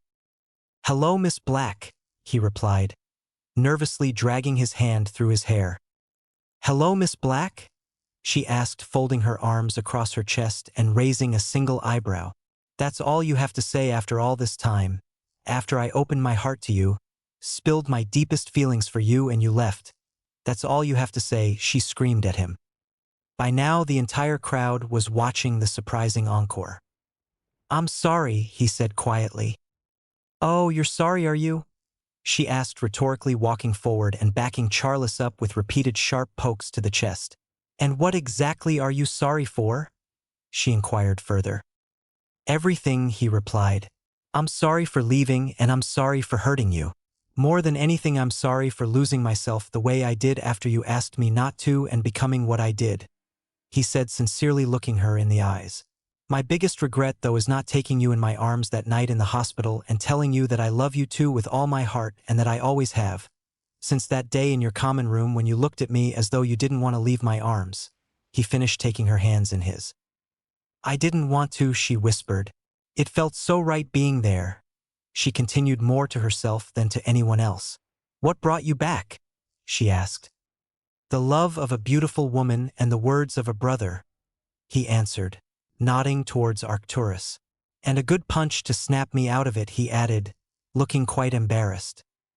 Doria looked sharply at her brother, who looked sheepish under her glare, before she turned back to Charles. "What if it's too late? What if I can't forgive you? And what if it's not what I want anymore?" she asked, looking at him intently. Charles took a deep breath and closed his eyes for a moment before answering. Then I will have to accept that, but I will never stop trying to be the man you deserve. I made that mistake once and I won't let that happen again, he said. If my mistake has already cost me you, then so be it, he shrugged. I have to live with that, but it won't stop me from loving you. He finished, his eyes sparkling with unshed tears. Doria was openly crying, not able to keep her tears at bay any longer. Why did you fight today? She asked. Did you fight for me? She questioned further. He swallowed deeply before answering. No, he answered. I didn't fight for you. I was hoping I still had your heart, and that giving you mine would be enough, he said. I fought for your brother because it was the right thing to do. I fought for a friend and a brother of mine, seeing that he wasn't able to the best of his ability, he said, motioning to Arcturus' arm. I fought in the hope that had our roles been reversed, he would still fight for me the way we always fought for each other. He added with a hopeful look towards his friend, who simply nodded in reply. You really mean that? Doria asked neutrally. Charles nodded in reply, maintaining eye contact with the woman who held his happiness in her hands. In a blur, she had thrown herself in his arms and began to sob uncontrollably. A shocked Charles hesitated only a moment before wrapping his arms around her, burying his face in her hair and holding on as though he would never let go. That's the man I fell in love with, she mumbled into his chest. There was no cheering from the crowd. They were shocked into silence by the sight of a black in the arms of a potter. Never had any in attendance ever even considered they would see such a sight. The blacks were equally shocked at the sudden turn of events. They looked at each other dumbfounded, not able to form a coherent sentence between them. One of them managed to find her voice, finally breaking the silence. Would someone care to explain just what is going on? She demanded. It's okay, Cassie, he replied. I'll explain everything later, he told his older sister firmly, not wanting to discuss it in such a public forum. You're okay with this? She asked him quietly. Arcturus looked at her calculatingly before replying. Yes, he answered shortly. Can you think of a better man for her? He asked, nodding towards Doria. Doria? She called to her sister, who extracted herself from Charles' chest, smiling contentedly. You love him? She asked. Doria looked up at Charles, then back to her sister and nodded. I do, she said quietly. Cassiopeia looked at the other members of her family and just shrugged in acceptance. I told you all that I won't pick your spouses for you or sign any contracts, Arcturus said. I meant that, and if Doria chooses to be with Charles, then that's her choice and we will all accept that, he said firmly. He has my approval. I can think of no other man I would trust with Doria. He fought for us today because it was the right thing to do, and he has fought with me hundreds of times before. He shared his family magic with me willingly, so I would be a better fighter, and we have saved each other's lives countless times over the years, he finished. You showed him our family magic, didn't you? Cassiopeia asked. That's where he learnt those spells, she stated. Yes, I did, Arcturus answered unashamedly. We shared our magic. It was war and we took every advantage we could, he said, standing firm under the glare of some of his family members. And you trust him? She hissed the question at her brother. With my life, came the reply, as I have on countless occasions. And besides, we both gave magical vows that we would not share the knowledge with anyone or use family magic against each other or family, he said casually. You gave a vow not to use your family magic against each other or each other's families? Cassiopeia asked incredulously. We did, Arcturus answered. Wait a minute, Charles cut in, looking annoyed. That's why you punched me, isn't it? He asked. You couldn't hex me, so you hit me like a common thug, he added, frowning. You deserved it, was the simple reply he received. Charles just shrugged in reply. The back and forth between the two was cut short when they were interrupted by the sound of a cough coming from the gathered black family members. Charles turned to see a woman standing amongst them who clearly was not one of them. She had dark brown hair and hazel eyes with pale skin. She was delicate-looking and quite beautiful in her own right. She was fairly short and petite with a look of intelligence, and she was smiling softly. Arcturus took her hand, drawing her closer before addressing Charles. This, he said motioning to the woman, is my fiancée Melania. He finished introducing her. Baron Potter, she greeted him with a slight curtsy. I've heard a lot about you, she said looking up at the man. Ah well, you shouldn't believe anything he tells you, he said pointing at Arcturus. He's reckless and you can't believe a reckless man, he explained, eliciting a huff from the other man. I am not reckless, he retorted. Yes you are, Doria cut in. Arcturus just frowned at his sister. Melania laughed before addressing Charles again. I assure you, Baron Potter, I have heard only good things about you from him, she said, smiling gently. Then he is the most honest man I know, and you should believe everything he's told you, he replied, gaining a laugh from both women. When did this whole thing become about me? Arcturus asked petulantly. Charles laughed at his friend. Don't worry, Arcturus, Doria consoled him. I haven't even started with Potter yet. Don't think you're off the hook. She finished, looking sternly at the now horrified man. It was Arcturus' turn to be amused by his friend's expression. Baron Charles Potter, he mocked, will fight any man with a wand. Scared of my sister, he finished, looking gleeful. I don't know why you're laughing, Arcturus Black, Melania said, glaring at the man. Do you really think you're off the hook for putting me through what you have the last 3 days? She asked in a scolding fashion. Thinking about fighting that brute with your offhand, she added, shaking her head and linking arms with Doria. You really are a reckless prat, she finished, leading Doria away from the two, now very cowed men. The two men shared a knowing look before Arcturus broke the silence. Do you really think you can handle my sister? He asked, only half-jokingly. Do you really think you can handle your fiancée? Charles retorted. Both men shrugged. We can still hear you, a feminine voice carried to them from somewhere ahead. They both cringed and hurried to catch up to the departing women. They were pulled from the memory, and Harry once again felt proud of his grandfather and what he had done. Do you have other memories of them? He asked, keen to see more. The older man looked at the teen for some time before answering. I have hundreds of memories of them, but it is mostly day-to-day stuff. We can look at more later, he said, placating the boy who looked disappointed. I simply wanted you to understand where you come from and the kind of man your grandfather was. What happened to them? Harry asked tentatively. How did they die? Arcturus looked sad and stayed silent for several minutes before answering. Doria was a healer, as you know. Just before you were born, there was a wizard flu pandemic and she caught the illness badly, he sighed. She recovered from it fairly well, but she was severely weakened by it. She stayed alive long enough to see you born and lived to hold you as she wanted to. She died a few months after you were born, he said sadly, suddenly looking very old. He paused to compose himself. Charles lived for Doria, and when she passed he was never the same. He stopped taking care of himself and deteriorated. This was when Riddle was becoming a real problem. Everyone knew of Charles and his prowess with a wand, and Riddle knew he would never convince him to work with him, so he tried to take him out, he said, looking angry. Harry looked nothing short of murderous. He felt his magic responding to his anger, and he wanted nothing more than to curse Riddle into oblivion. Arcturus saw the look and was again reminded of his friend. He tried to attack Charles, but Charles, even though he wasn't the same man he had been, fended him off, but not before being hit with a slow-acting curse that stopped the blood circulating properly, he said, shaking his head. Charles knew about the curse, but he didn't see any reason to get it healed. I'm sure he was content to pass on and be with Doria again. Though I know if he knew what would happen to your father and mother, he would have done everything he could to stop Riddle, he said, looking sad again. Why couldn't my dad fight like him? Harry asked quietly.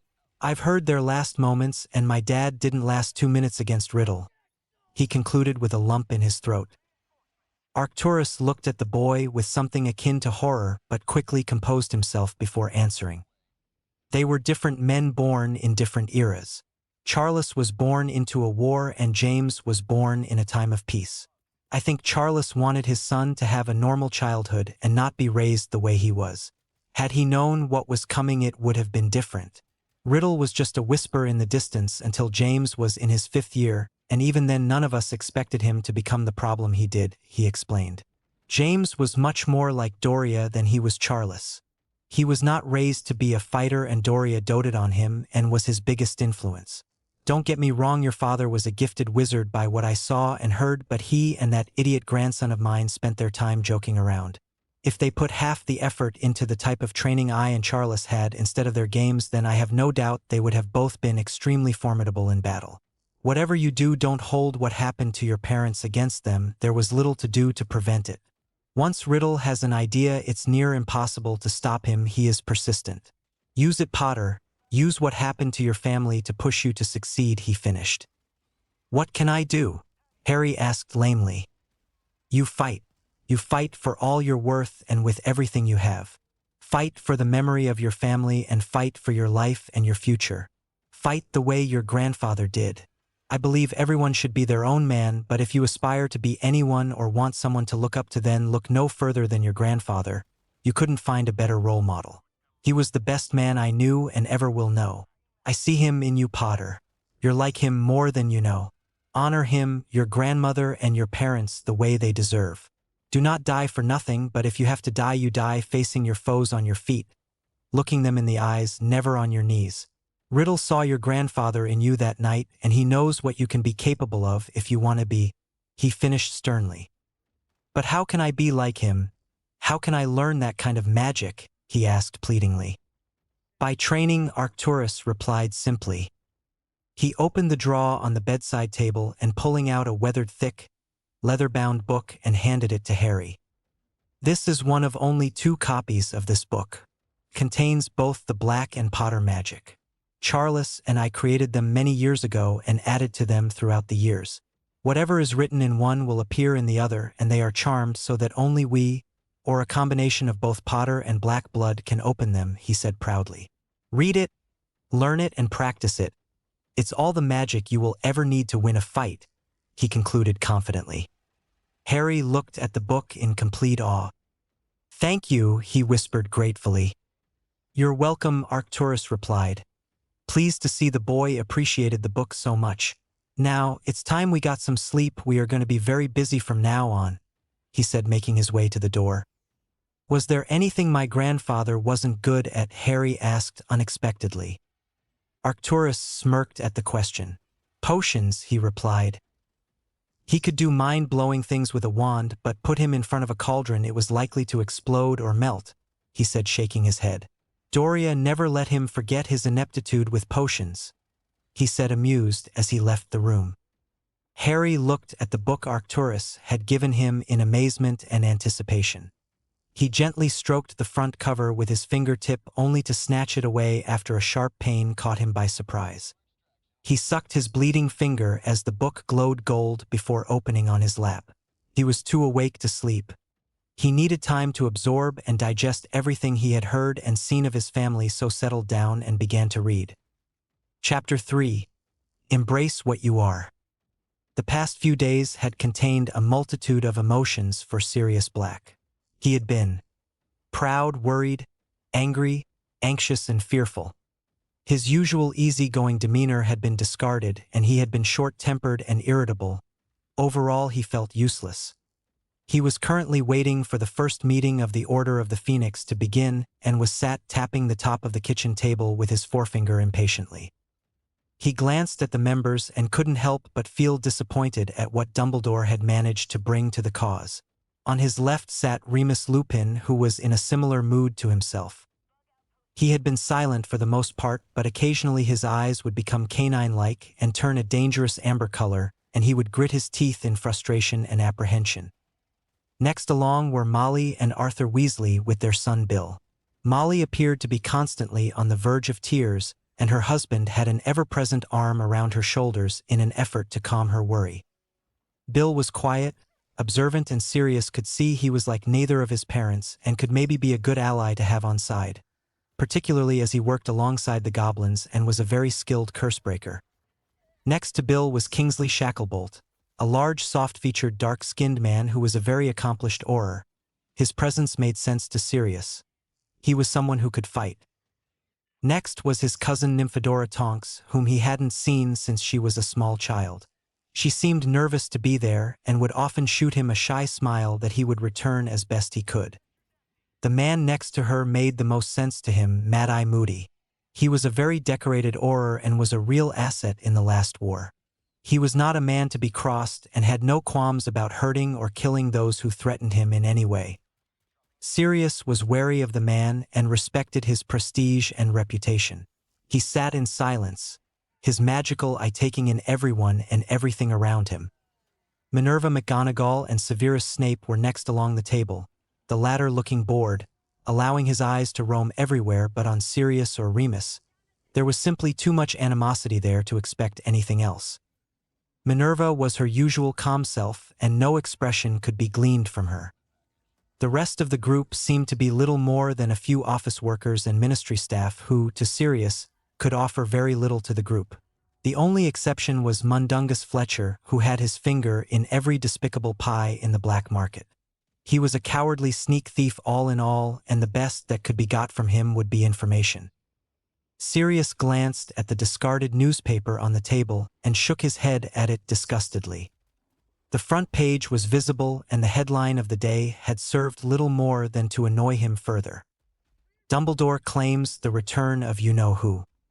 The article was nothing more than a character defamation piece claiming Dumbledore had finally gone insane and he should be stripped of all his titles and should apologize for scaremongering. It was of course endorsed by the minister himself, who dismissed the claims as all thought he would. Sirius knew the coming war would be messy, especially if Fudge was unwilling to accept what had happened. This meant that only those in the room were fighting against him, and that simply was not enough. He shook his head again, frustrated at the situation. He himself felt next to useless, as he couldn't even take a real active part due to his current status.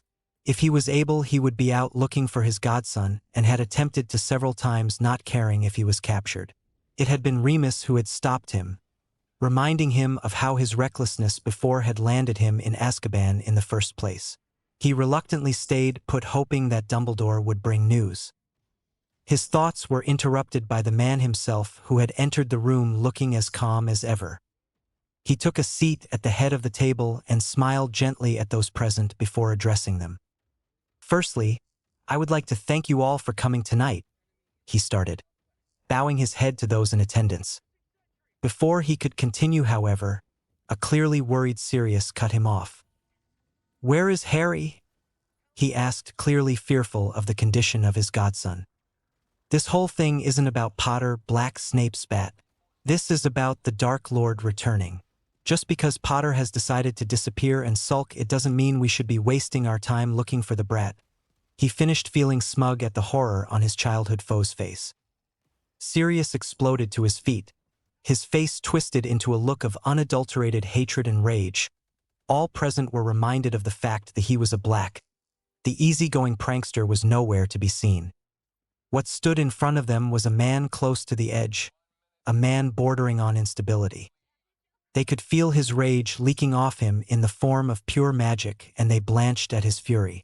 When he spoke, his voice was quiet and dangerous, but carried to all those in the room with ease. "I don't give a fuck about you, I don't give a fuck about this war, and I don't give a fuck about anything else. The only thing I want is my godson back," he said, choking at his own mention of Harry. "When he does come back, I will be taking him away from here to be somewhere safe where he doesn't have to worry about any of this," he finished firmly. Remus put a calming hand on his forearm and looked imploringly at him. Sirius breathed deeply before taking his seat and looked at Dumbledore expectantly, who sighed deeply before answering the emotional man. "I'm afraid it's not that simple, my boy," the headmaster began tentatively. "If you knew Harry, then you would know that he would not leave while Voldemort is alive, and it would not be fair for you to take away his chance to avenge his family name," he continued. Everyone in attendance was in shock. Did Dumbledore truly expect Harry to fight and defeat Voldemort? Did the usual man of peace just talk of allowing a mere boy to avenge his family through killing? The mood at the table had taken a sudden turn, and each wanted to voice their opinion on the matter. The first to speak was Molly Weasley. "You can't be serious, Albus," she stated. "He's just a poor boy. Surely you can't expect him to face that monster alone. What on earth would give you that idea? She finished quite hysterically. Snape was the next to put his view forward. Potter? He laughed. You really think that Potter is capable of killing the Dark Lord? Tell me you're joking, he said almost pleadingly. Upon seeing the serious expression on Dumbledore's face, he continued. You're serious, aren't you? You really think Potter can do it? He said skeptically. He shook his head but remained silent in his disbelief. Before anyone else could speak, Dumbledore put an end to the dissent with his commanding voice. Enough, he said almost angrily. There are things you don't understand that I have to discuss with Harry before I discuss with anyone else, he said firmly. He raised his hand to cut off any protest that would surely be made. It is his right to know before anyone else, and that's all I will say on the matter for the time being, he concluded. You still haven't told us where Harry is. Remus cut in, sounding desperate. Dumbledore sighed again before continuing. I can only tell you what I know for sure, he said. I should start from the night Harry went missing, so you can all understand as much as possible. He finished looking a little more worn. He now had the undivided attention of the room and began his explanation. On the night of the final task, Harry and young Mr. Diggory both took the cup at the center of the maze and were transported to a graveyard in Little Hangelton. During the course of their time there, Mr. Diggory was hit with the killing curse and unfortunately died. Voldemort then completed a ritual to gain a body back using his father's bone. Flesh willingly given and blood of an enemy. Harry's blood, he finished sadly. All in the room looked disgusted upon hearing the description of the ritual, and many faces were horrified at the implications. Dumbledore spoke again before he could be interrupted. From the state the graveyard was in, it is clear that quite a violent fight took place between Harry and Voldemort, and from what I could see, Harry certainly fought valiantly, he said with pride in his voice. From here it becomes difficult to decipher what happened, he sighed. I do know that the Cruciatus curse was used quite liberally, as was the killing curse, he explained tiredly. The expressions of those around him were even more horrified than they had been previously. He held up a hand again to quell any interruptions. Please let me finish. From what I could gather, 2 people were killed there that night, but there was no other body present. It is possible that Harry killed one of the Death Eaters, and they simply took the body when they left. But that is not what I think happened, he said, placating those who looked worried at the thought of Harry having to take a life. You think Potter was hit with another killing curse, don't you? Minerva asked, eliciting several gasps and concerned looks from many at the table. I do, he said simply. But, he continued before anyone else could speak. Harry is very much alive, he informed them confidently. Everyone at the table breathed a sigh of relief at his proclamation. How?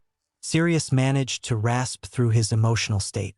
Surely he's not immune to the curse, he added. Again, that is something I have to discuss with Harry, but no, I do not believe Mr. Potter is immune, he said, sounding slightly amused. If what I think has happened, then Mr. Potter will be feeling better than he ever has, and I expect we will see a lot of changes in him. His magical signature was very strong within the graveyard, and it was not simple passive magic, it was mature and powerful and very much defiant. He chuckled, gaining a few strange looks from some. Mr. Potter was clearly very angry during a large part of the confrontation, and his magic responded quite spectacularly, I must say. He did not submit as almost everyone would. He faced Voldemort the way I would expect him to, he finished again, full of pride for the teenager. Where the hell is he? Dumbledore, Sirius again cut in. The amusement Dumbledore had exhibited was now gone. I don't know, he answered truthfully. When I got to the graveyard he was already gone, and all that was left behind was this, he said, removing the 2 halves of Harry's wand from his pocket and placing them on the table, which Sirius immediately snatched up. His wand, he croaked out. How the hell is he alive? He asked desperately. He suddenly looked very fearful. You know who must have him, he finished, standing and beginning to pace. The Dark Lord does not have him, Snape said firmly. He was taken from the graveyard as the killing curse was fired at him. Someone broke the wards around the area and fired off some fog to block out the Dark Lord and Apparat in and took Potter, he explained. He is convinced that his curse hit and that Potter is dead wherever he is. He has no idea who it was, but we can be sure that it was a powerful wizard who broke wards erected by the Dark Lord himself, he concluded. So how do you know that Harry is alive? Sirius asked, pointing at Dumbledore. 2 reasons, he stated. Firstly, the blood wards around his home are still intact. If Harry were to die, they would collapse immediately, he started. And secondly, he sighed, knowing more questions would be asked. The night of the leaving feast, I received what I thought was a howler that turned out to be an audio message of some kind, he continued. It was from whomever has Harry, stating that he is safe and sound. It was sealed with a magical vow, he finished. Sirius sagged in relief momentarily before the questions began to run through his mind. Before he could ask, he was beaten to it by Remus, who was looking relieved and curious. Who was it from? He asked Dumbledore. I can't be sure, he answered honestly. But the voice seemed somewhat familiar to me, he said, frowning. Well, what can we do? Tonks asked, speaking for the first time. In regards to Harry, all we can do is wait, he concluded sadly. But there are many other things we need to attend to in his absence. He finished flicking his wand towards the door, so the gathered teenagers outside could no longer listen. Break.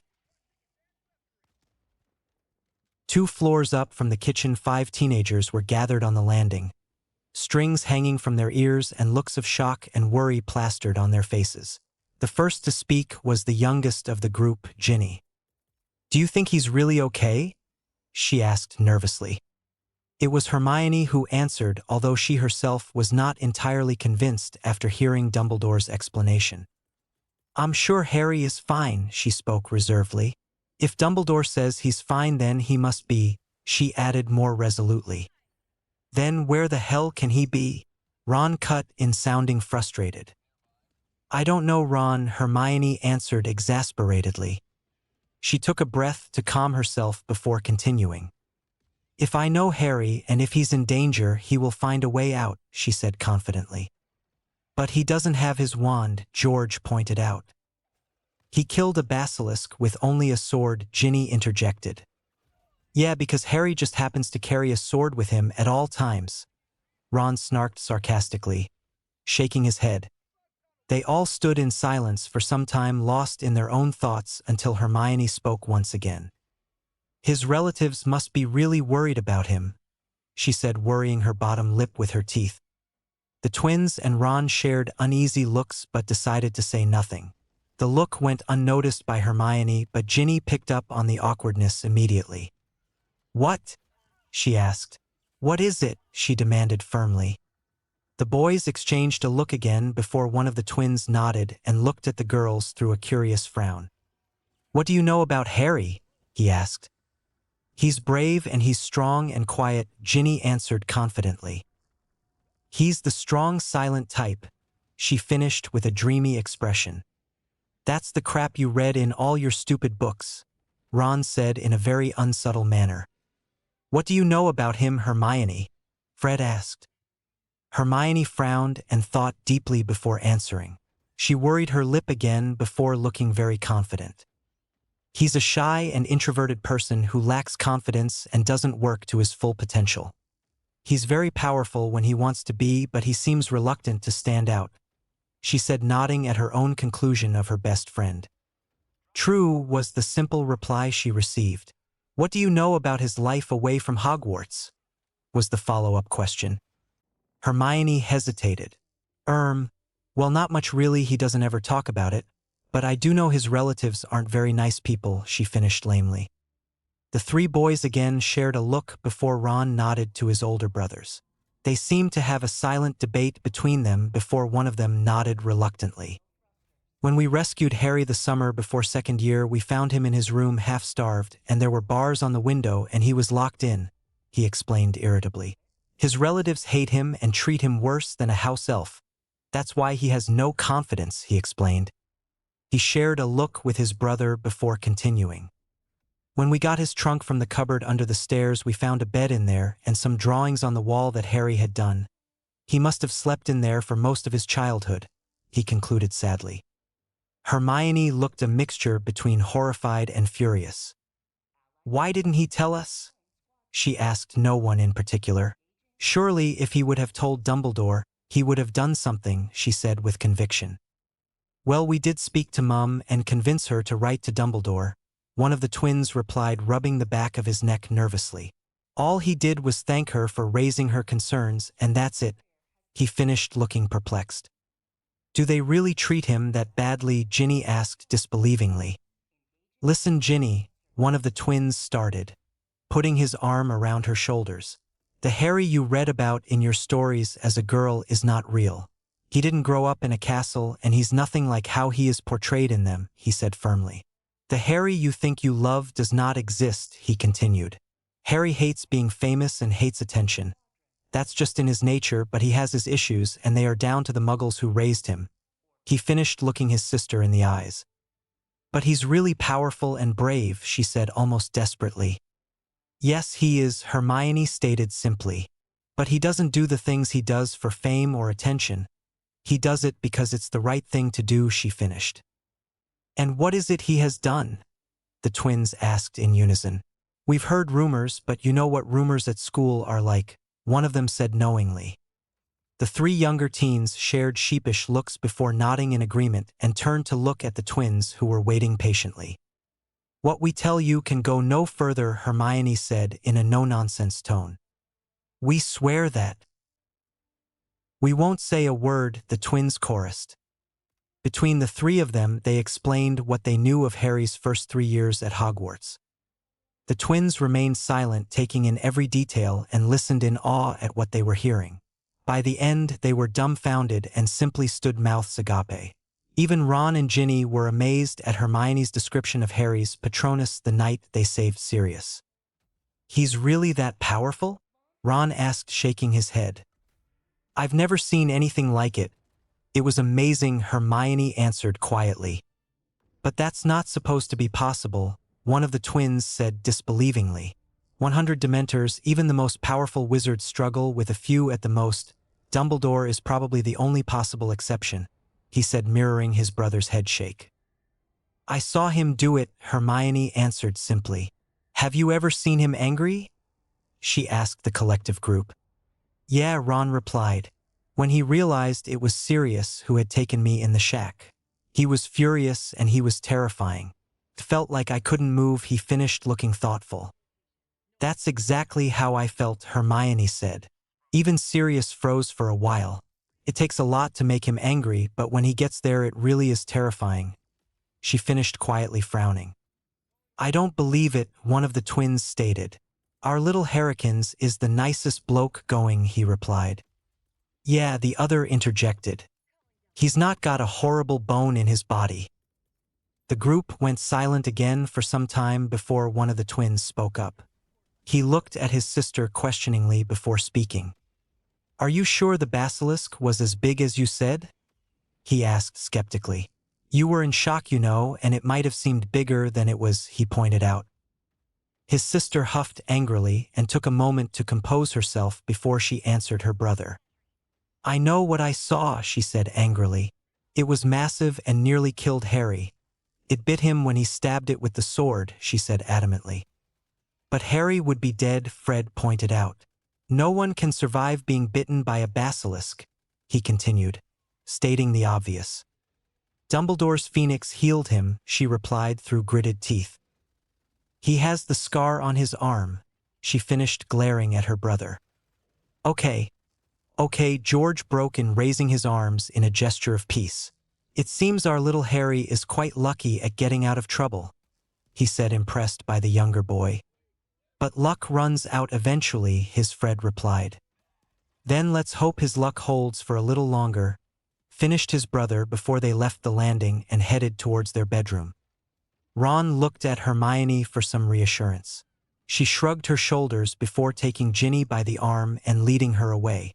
He stood alone on the landing for some time, thinking of his wayward friend. Where the hell are you, Harry?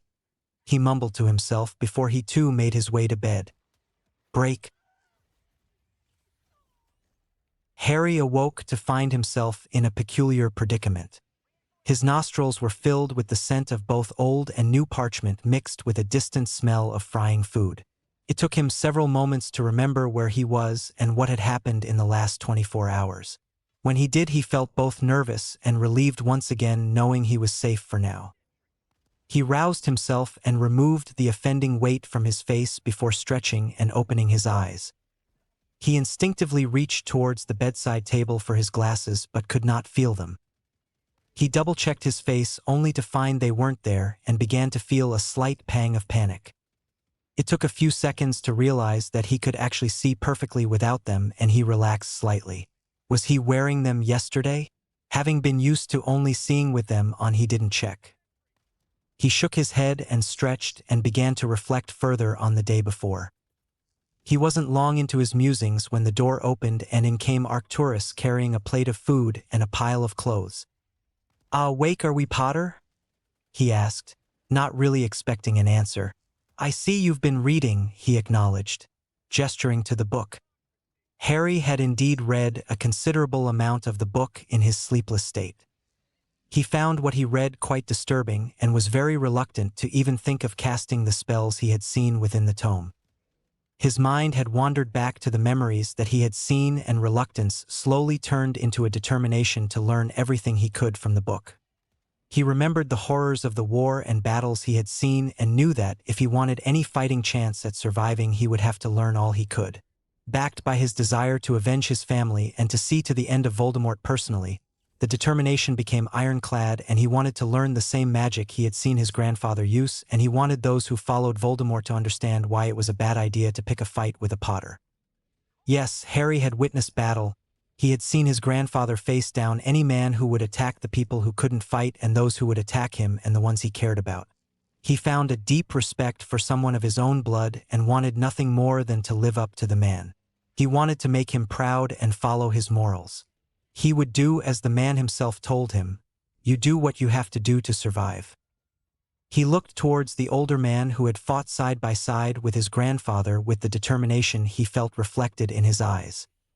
"Yes, sir," he answered simply, knowing that was all he needed to say. Arcturus observed the young man in front of him for a brief moment before nodding in reply and handing him the plate of food. "You have a few decisions to make today, Potter," he said in a businesslike tone. "Eat first, the bathroom is opposite this one, then come down to the drawing room at the end of the corridor." He instructed, placing the clothes on the chair next to the bed before he left the room. Harry found that he was very hungry. After all, he hadn't eaten for almost 4 days. He ate his breakfast with gusto, picked up the pile of clothes from the chair, and made his way to the bathroom. The room itself was simple. It was slate-tiled with a glossy black sink, toilet, and shower enclosure to match. Despite the dark decor, it was brightly lit, and he found the atmosphere relaxing. He turned on the shower and stripped down, waiting for the water to heat up. He caught sight of himself in the mirror and was surprised at his appearance. He no longer looked emaciated. He was still on the thin side, but he looked considerably healthier than he remembered. He noticed too that his scar had faded considerably and traced it with his finger. He touched his face and found he had fairly high cheekbones, something that had been hidden by his glasses all these years. He didn't look so much the little boy he remembered. He was truly growing and maturing physically. He couldn't recall the last time he had paid any attention to his reflection. He had never been vain, so he never noticed any kind of changes, but now, really looking at himself, he could see that he wasn't a child anymore. It seemed that his reflection was living up to the strides his emotional maturity had made over the years. He drew his attention away and stepped into the shower to cleanse himself. He exited the shower when he was finished and got dressed quickly before making his way to the indicated drawing room. He paused at the door and took a breath before knocking. "Come in," Arcturus replied. Harry entered the room and was taken aback by what he found inside. The drawing room was more of a library. Stacks upon stacks of books lined the walls, placed upon thick oak shelves. The carpet was a deep green and the furniture matched the shelves perfectly. Arcturus was sat behind a desk at the end of the room, simply waiting for Harry to take the seat on the opposite side. "These are all the books I took from the Black Library when that Sal Walburga finally croaked. he said, seeing Harry staring in awe at the sheer amount of books in the room. As long as you are here, you can read whatever you like, he added, grabbing the boy's attention. Thank you, sir, Harry replied gratefully. How long will I be here, Mr. Black? He asked nervously. That is what we need to discuss, the older man answered seriously. Now you are not a prisoner here, Potter. You can leave whenever you like, he stated, appeasing the boy. Thank you, sir, Harry said, breathing a sigh of relief. That being said, he continued, I think it is best that you remain here for the foreseeable future. Riddle thinks you're dead, and that itself gives us time for you to prepare. I have already sent a message to Dumbledore so he knows that you are safe, so you need not worry about that, he added upon seeing a little bit of panic in Harry's eyes. I can send Elgar to fetch any of your belongings you will want, and then you can make sure you're ready to make an appearance when the time is right, he finished. Harry was torn. It was not that he disliked the man, but he wanted to see his friends and Sirius to let them all know he was okay. But the more he thought about it, the more he knew it made sense to stay where he was. The less people that knew he was alive, the better. Yes, sir, he answered. I think you're right. I'm not ready to face him yet, and I need to be, he admitted, slightly ashamed. Good, was the reply he received. Elgar, he called out for the house elf. Yes, Lord Black, the elf replied on entering the room. Can you locate Mr. Potter's property? It may be at Hogwarts or at his home. The elf looked a little nervous before he replied. Elgar can be checking Hogwarts, Lord Black, but Elgar cannot be going to Mr. Potter's home, the elf said reluctantly. Must be the wards, the older man mused. Do you have an elf, Potter? He asked. I don't own an elf, sir, but there may be one that can help, he replied. Call it, Arcturus answered. Dobby, Harry called uncertainly.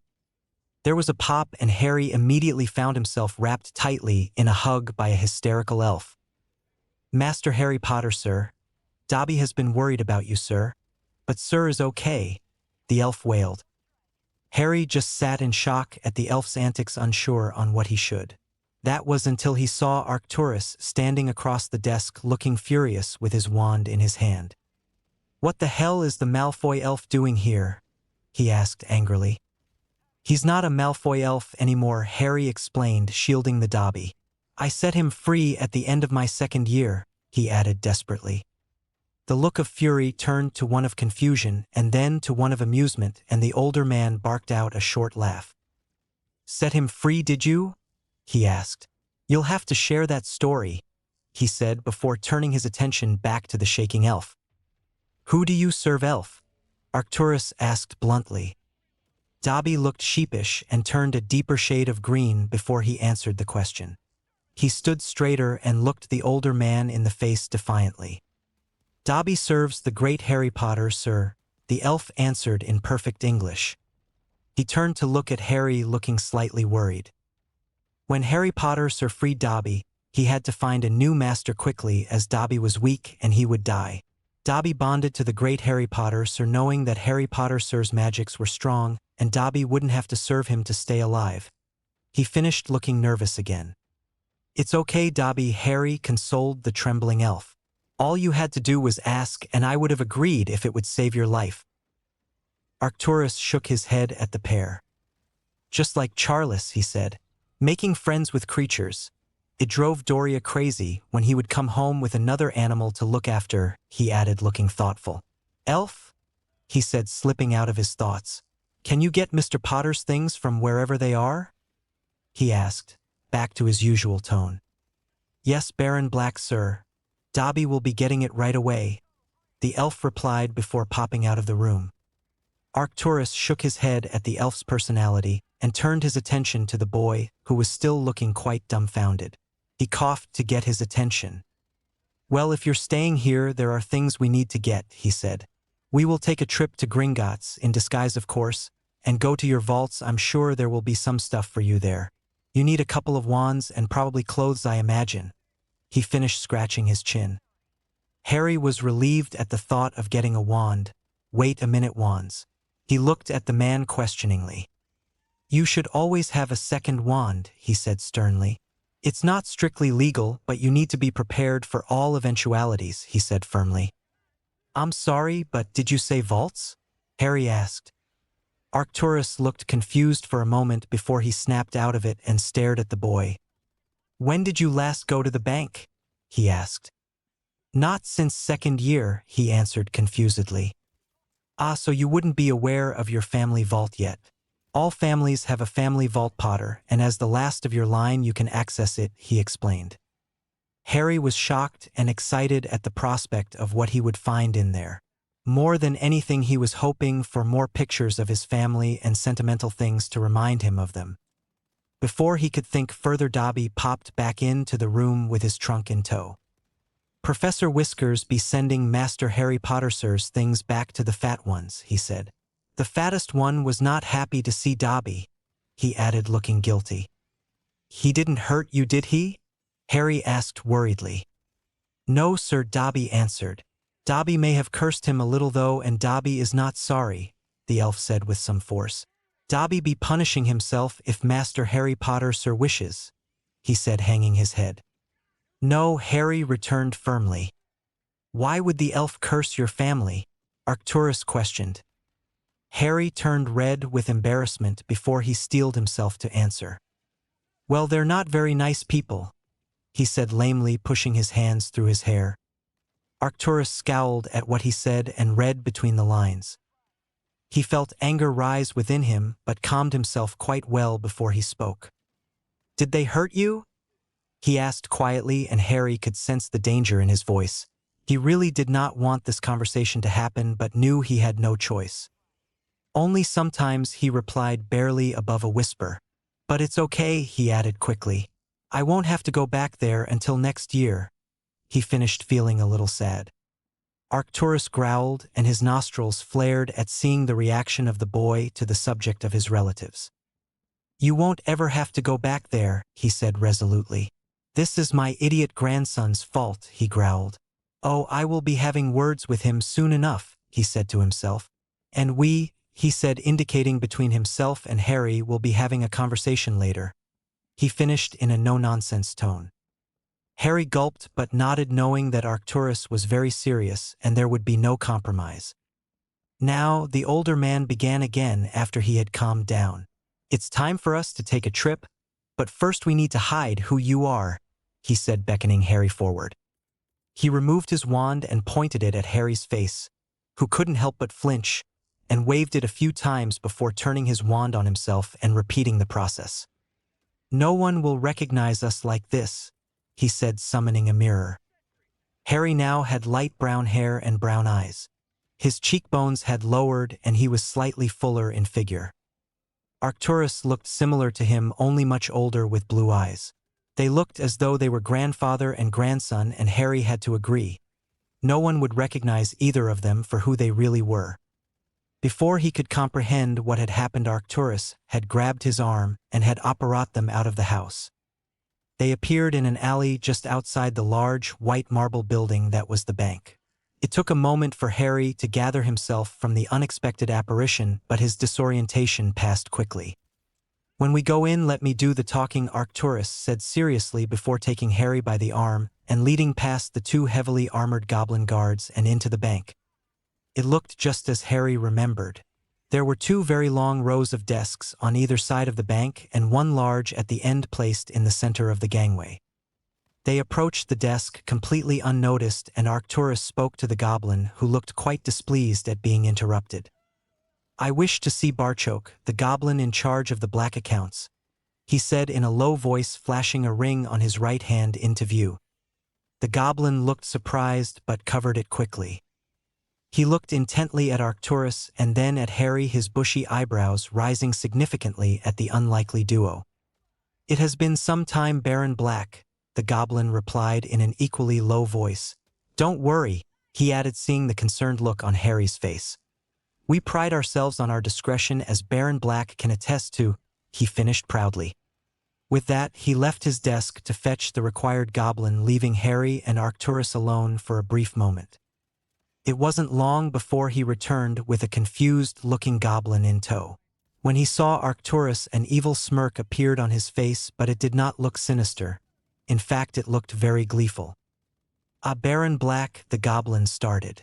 It has been 5 years since you last graced me with your presence, and that only happened because the matter was both urgent and delicate. I assume this is the same, he stated, nodding towards Harry. It is indeed, he replied neutrally. However, I must insist on the same level of discretion as previously. I'm sure you are aware of my companion's current status, he said, giving the goblin a sharp look. The goblin bowed his head in understanding before answering. I am indeed Baron Black, he answered. Perhaps we should discuss things in a more private setting? He asked, seeing a few other goblins taking notice of them. That would be appreciated, Arcturus said gratefully. The goblin beckoned them forwards, and the Y followed him through a set of doors to the left-hand side at the end of the corridor. They walked through what appeared to be a labyrinth of hallways before reaching a large brown door in which they entered. The room was a conference area of some sort. It was simply decorated with a large table in the center adorned with 12 matching chairs. There was a fireplace, but the walls were bare and painted a neutral magnolia. Harry and Arcturus sat opposite Barchoke to begin their business. What is it I can do for you, Baron Black? The goblin asked, sounding slightly suspicious. As you can see, I brought company today, Arcturus answered. He would like to access his family vault to receive some gold and any items of his choosing, he finished simply. The goblin looked relieved at the simplicity of the business with the older man. He was curious about his accompanying the Potter boy, however. May I ask as to why you are bringing Mr. Potter? He asked quizzically. Does it concern your previous visit? He asked with what appeared to be concern. Arcturus nodded in response but did not address the second question vocally. A certain Dark Lord has resurfaced, he stated. Mr. Potter here has already had a run-in with him and he needs to be prepared. He finished, giving the goblin a knowing look. The goblin breathed out a sharp burst of breath before addressing Arcturus. We appreciate the warning, he spoke sincerely. And of course, as Mr. Potter is one of our more significant customers, it is in our best interest to keep your visit as quiet as possible, he added. However, as far as Gringotts is concerned, due to the nature of a certain tournament this past year and the fact that Mr. Potter is the last in his line, he is considered an adult wizard as of now. The goblin finished clicking his fingers. I was hoping you would see it that way, Arcturus replied, offering the goblin a bow of his head. I would like to request a health check on Mr. Potter also. He had quite the traumatic experience recently, and as you can imagine, St. Mungo's would not be ideal currently, he explained, gesturing towards the young man. Of course, though our healing skills are rather different, the goblin warned. Arcturus simply nodded. The goblin stood and made his way towards Harry and looked him in the eyes. He took hold of his hands and closed his own, a look of deep concentration coming over him. He then placed his hands on his head, his thumbs pushing gently into Harry's temples. Harry felt a warm tingle spread throughout him that finished as quickly as it begun. Barchoke then made his way back to his seat and looked curiously at Harry. Your magic has undergone significant changes recently, he stated simply. Your body also seems to be in the process of changing physically and will continue to do so in the coming weeks. It's as though it has been stunted and held back by a few factors and is now catching up on itself. He finished, turning to look at Arcturus. Him? He questioned. I believe so, Arcturus replied. He was hit by the killing curse again. Is it all gone? He questioned the goblin. The goblin nodded. There are no signs of any other magic influencing Mr. Potter in any capacity, he answered. There are, however, a couple of curious things I came across, the goblin said, looking curious. And he will need to be fitted for a new wand. His magic is different, his old one may not be a fit any longer, he finished. What curious things? Arcturus asked, frowning. It appears that Mr. Potter has traces of both basilisk venom and phoenix tears in his blood, the goblin answered. It is curious how they got there and how the venom did not kill him. He finished, looking intently at Harry, as Arcturus was also. Harry looked nervous and didn't know how to answer, but knew that honesty went a long way with the older Black. I fought and killed a basilisk in my second year. Someone opened the Chamber of Secrets and it was petrifying students. It petrified my friend, and my other friend's sister was taken into the chamber, so I went to get her out. he said looking at the floor. I got bit by the snake as I stabbed it and Fawkes. That's Dumbledore's phoenix. Cried into the wound, he finished breathily. Arcturus shook his head. It seems we have much more to discuss, Mr. Potter, he said. How did you find the chamber, he asked. We spoke to Moaning Myrtle in the second-floor bathroom. She was killed by the basilisk the last time it was opened in there, so we figured the entrance was there. It was using the plumbing to get around the school, he said. Arcturus mused. And how did a 12-year-old enter the chamber when many more experienced wizards have failed to even find the entrance? He asked even more curiously. You have to be a Parselmouth to open it, Harry replied quietly. Arcturus coughed in surprise but schooled his features again quickly. So you're a Parselmouth? He asked quietly. Yes, Harry answered ashamed. Dumbledore says that I got the ability from Voldemort when he hit me with the curse the first time and it backfired, he explained. There have been Parselmouths in the Black Line but not for several hundred years, Arcturus explained firmly. We are related to the Slytherins by blood but very distantly now. We married into a lower branch of the family centuries ago, so it may be a blood trait. Your magic has changed and I am guessing if that ability came from Riddle, then it will no longer be there, he said looking questioningly at the goblin who had been very quiet for the past few minutes. He shook himself from his stupor before answering. I believe that would be the case. Any traits both positive and negative would have been removed along with the essence left behind. He sighed, noticing a look he was given by Arcturus. There is only one way to find out, he stated, summoning a small adder. Speak, he added to Harry. Harry looked at the snake and gulped before clearing his throat to speak. Hello there, friend, he hissed. A speaker, the snake replied. You have the scent of the Great One about you. How may I serve? The snake finished questioning Harry. I just needed to know if I could still speak to Snakus, he began. My magic has changed and I wasn't sure if I could anymore, he finished. The snake shook its head, looking amused. Silly human, this is a part of your magic. Only Thos from the snake line can speak it, but even in the line it is rare now. Too much mating with your own kind has soiled the magic. It finished, eliciting some laughter from Harry. What did it say? Asked the goblin. It said it is my own magic, but, he stammered. But? Asked Arcturus impatiently. Harry steeled himself before replying. He said that it is very rare now, even in the black bloodline, because of continuous inbreeding. It has corrupted the magic, he muttered, stifling his laughter. Arcturus looked murderously towards the snake before vanishing it with a simple wave of his wand. Well, that explains it, he said. It's your own magic. I'm guessing your father marrying your mother removed any impurities from both bloodlines and awoken the dormant magic. It will be a significant advantage for you when in battle, just not against Riddle. I will get the Parcel Magic books from the Black Vault while we are here. He finished, nodding his head. What became of the basilisk, Mr. Potter? The goblin asked inquisitively. It's still in the chamber, he answered. Only me and Voldemort can get in there.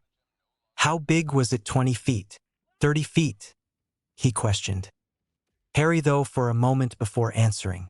I would say it was closer to 70 feet, he replied nonchalantly.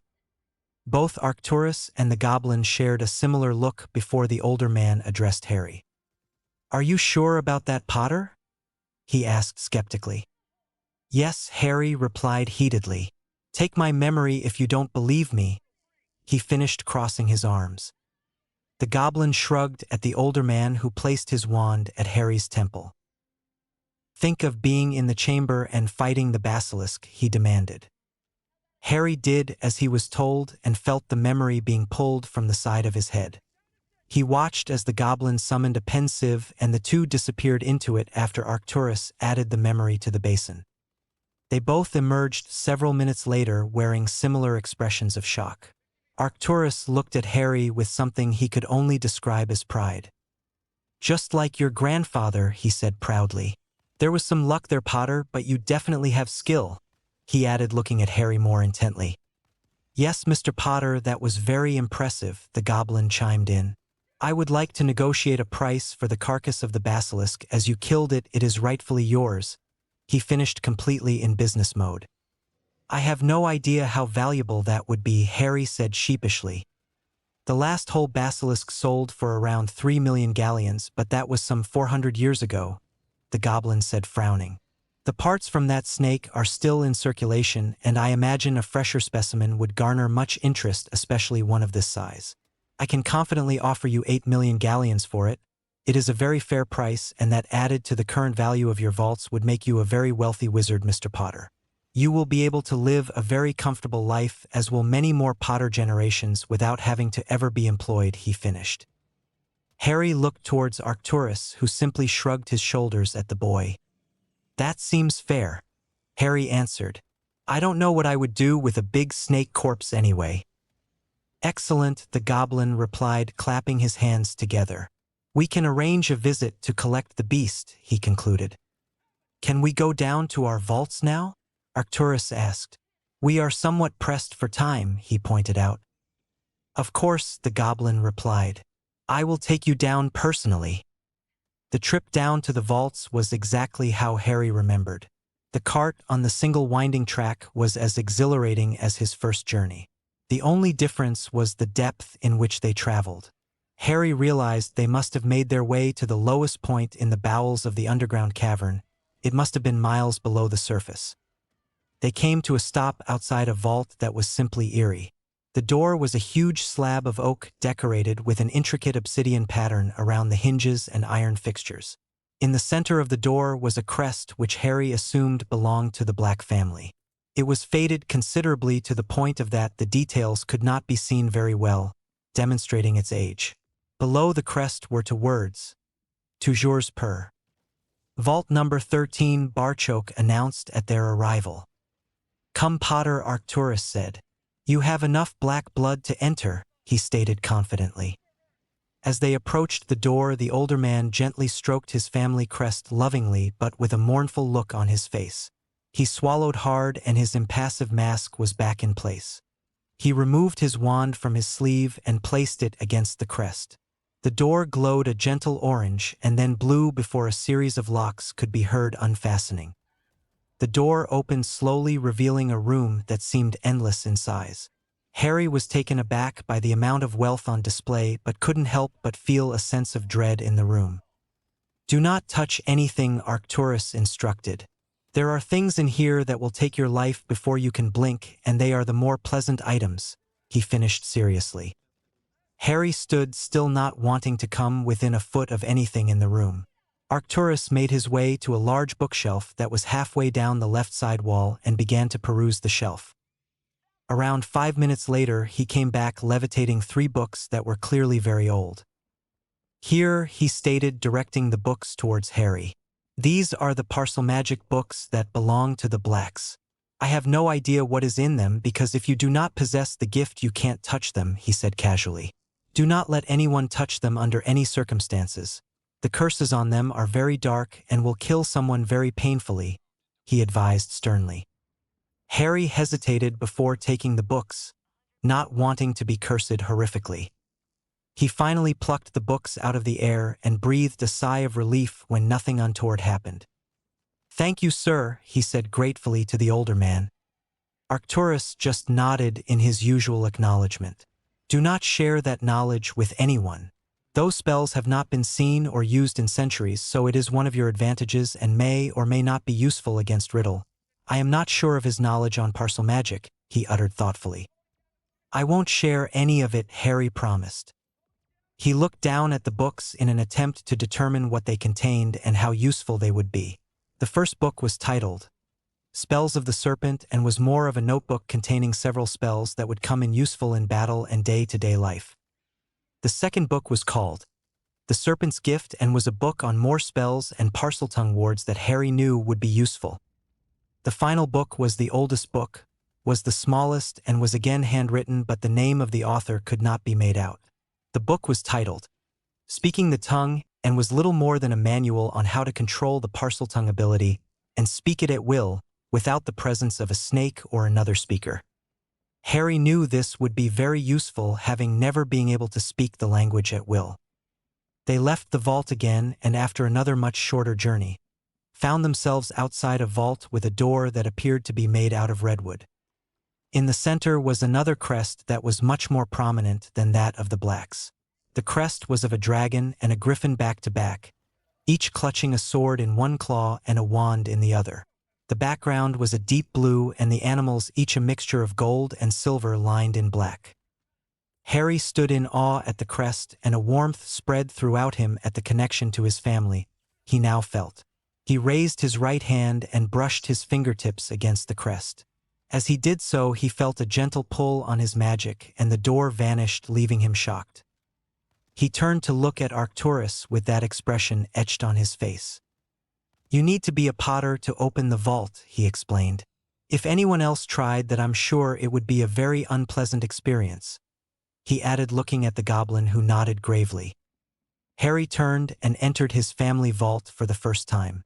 There were what could be described as mountains of gold galleons taking up around 3/4 of the massive room that was around the size of the blacks, but his attention was not on the gold. He only had eyes for the other part of the vault that he could see contained piles of neatly stacked trunks and portraits. Without even thinking, he made his way over to that corner and began to look through the items left behind by various family members. Arcturus watched the teen closely and could only see the boy that more than anything in the world wanted a family. Any other child would have been filling their pockets with as much gold as they could carry, but not the Potter boy. Arcturus could see the kind of man he was becoming. He cared not for material wealth, but the wealth of sentimentality. He nodded unseen in approval at the young man who was turning out to be more than he. It had been years since Arcturus had felt any kind of real sadness, but witnessing firsthand the desire the boy had to have a family gave him a twinge of it. He really did not like that. He made his way over to the corner to find Harry looking at a picture that he recognized. "That's your grandmother and grandfather not long after their wedding," he spoke, making Harry jump at his interruption. Harry just nodded, not trusting himself to speak. The occupants in the picture were both smiling at him, looking truly happy. It warmed Harry's heart knowing that there were times that his family were happy, and not everything had always been such a disaster for them as he had only ever experienced. He was disturbed from his thoughts by Arcturus handing him another picture he had pulled from the pile. He looked at the picture he was handed and could no longer hold back the emotions he had been, and a single tear escaped him and ran slowly down his cheek. It was a picture of his parents and grandparents. In his grandmother's arms, he could see a little bundle swathed in a white blanket that could only be him. His grandfather was stood next to his grandmother with his arm wrapped around her shoulder, looking very proud. All of the occupants were beaming at the new addition to the family, and the emotion Harry was feeling overwhelmed him. He felt a hand on his shoulder and looked up to see Arcturus looking at him with his usual impassive expression. "Use it," he said. "Use what you're feeling to honor your family. Use it to avenge the crimes committed against them all," he finished sternly and with a hint of anger. Harry could only nod weakly in response, but judging by the older man's reaction, it wasn't enough. Arcturus turned him sharply and grabbed him by both shoulders and looked him piercingly in the eye. "What is worth fighting for?" he demanded. "Is it for the wizarding world? Is it for your friends? Or is it for yourself?" the man questioned. Harry thought about what he was being asked and was surprised at what he concluded. The wizarding world had always been fickle to him, a hero one moment and then a villain. They were sheep and would turn on you in an instant if things went badly and it was deemed your fault. No, he would not fight for them. His friends had proven to be just as fickle despite knowing him, especially this past year.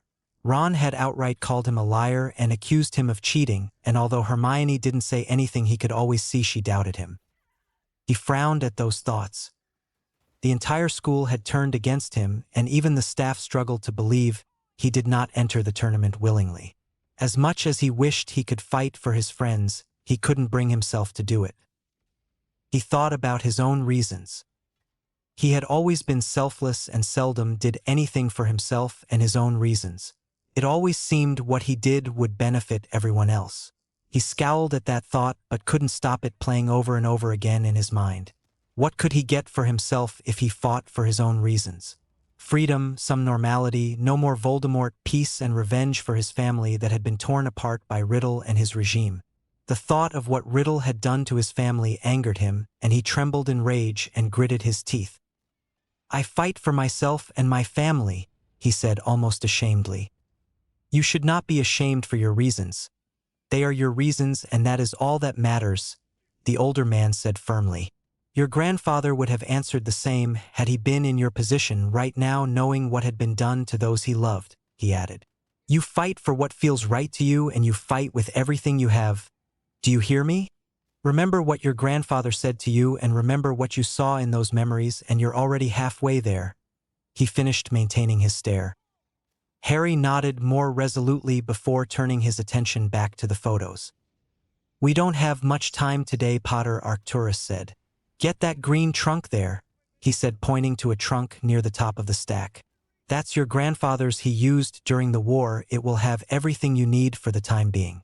Get some gold and find your family ring. It should be by the book over there," he said, indicating a pedestal in the center of the room. Harry complied and pulled down the trunk and pocketed the photos. He made his way to the center of the room where the pedestal was and found a box next to a large tome.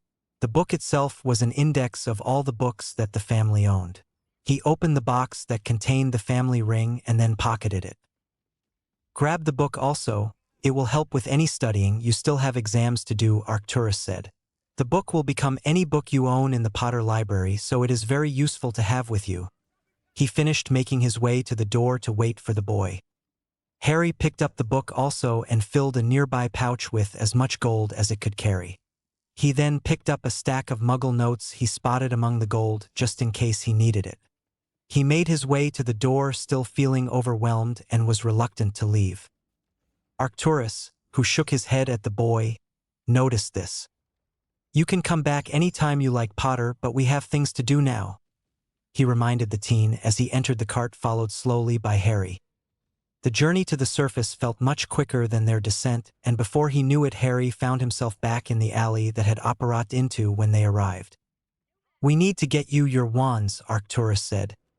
Instead of heading to Ollivander's, which was further up the alley, Arcturus took Harry's arm and led him to Knockturn Alley. When Harry realized where they were headed, he hesitated but was pulled forward by the man. "Do not believe everything you hear," he said, shaking his head. "If everything here was illegal and dark, do you think it would be allowed to remain functional?" he asked. Harry remained silent but allowed himself to be half dragged down the alley.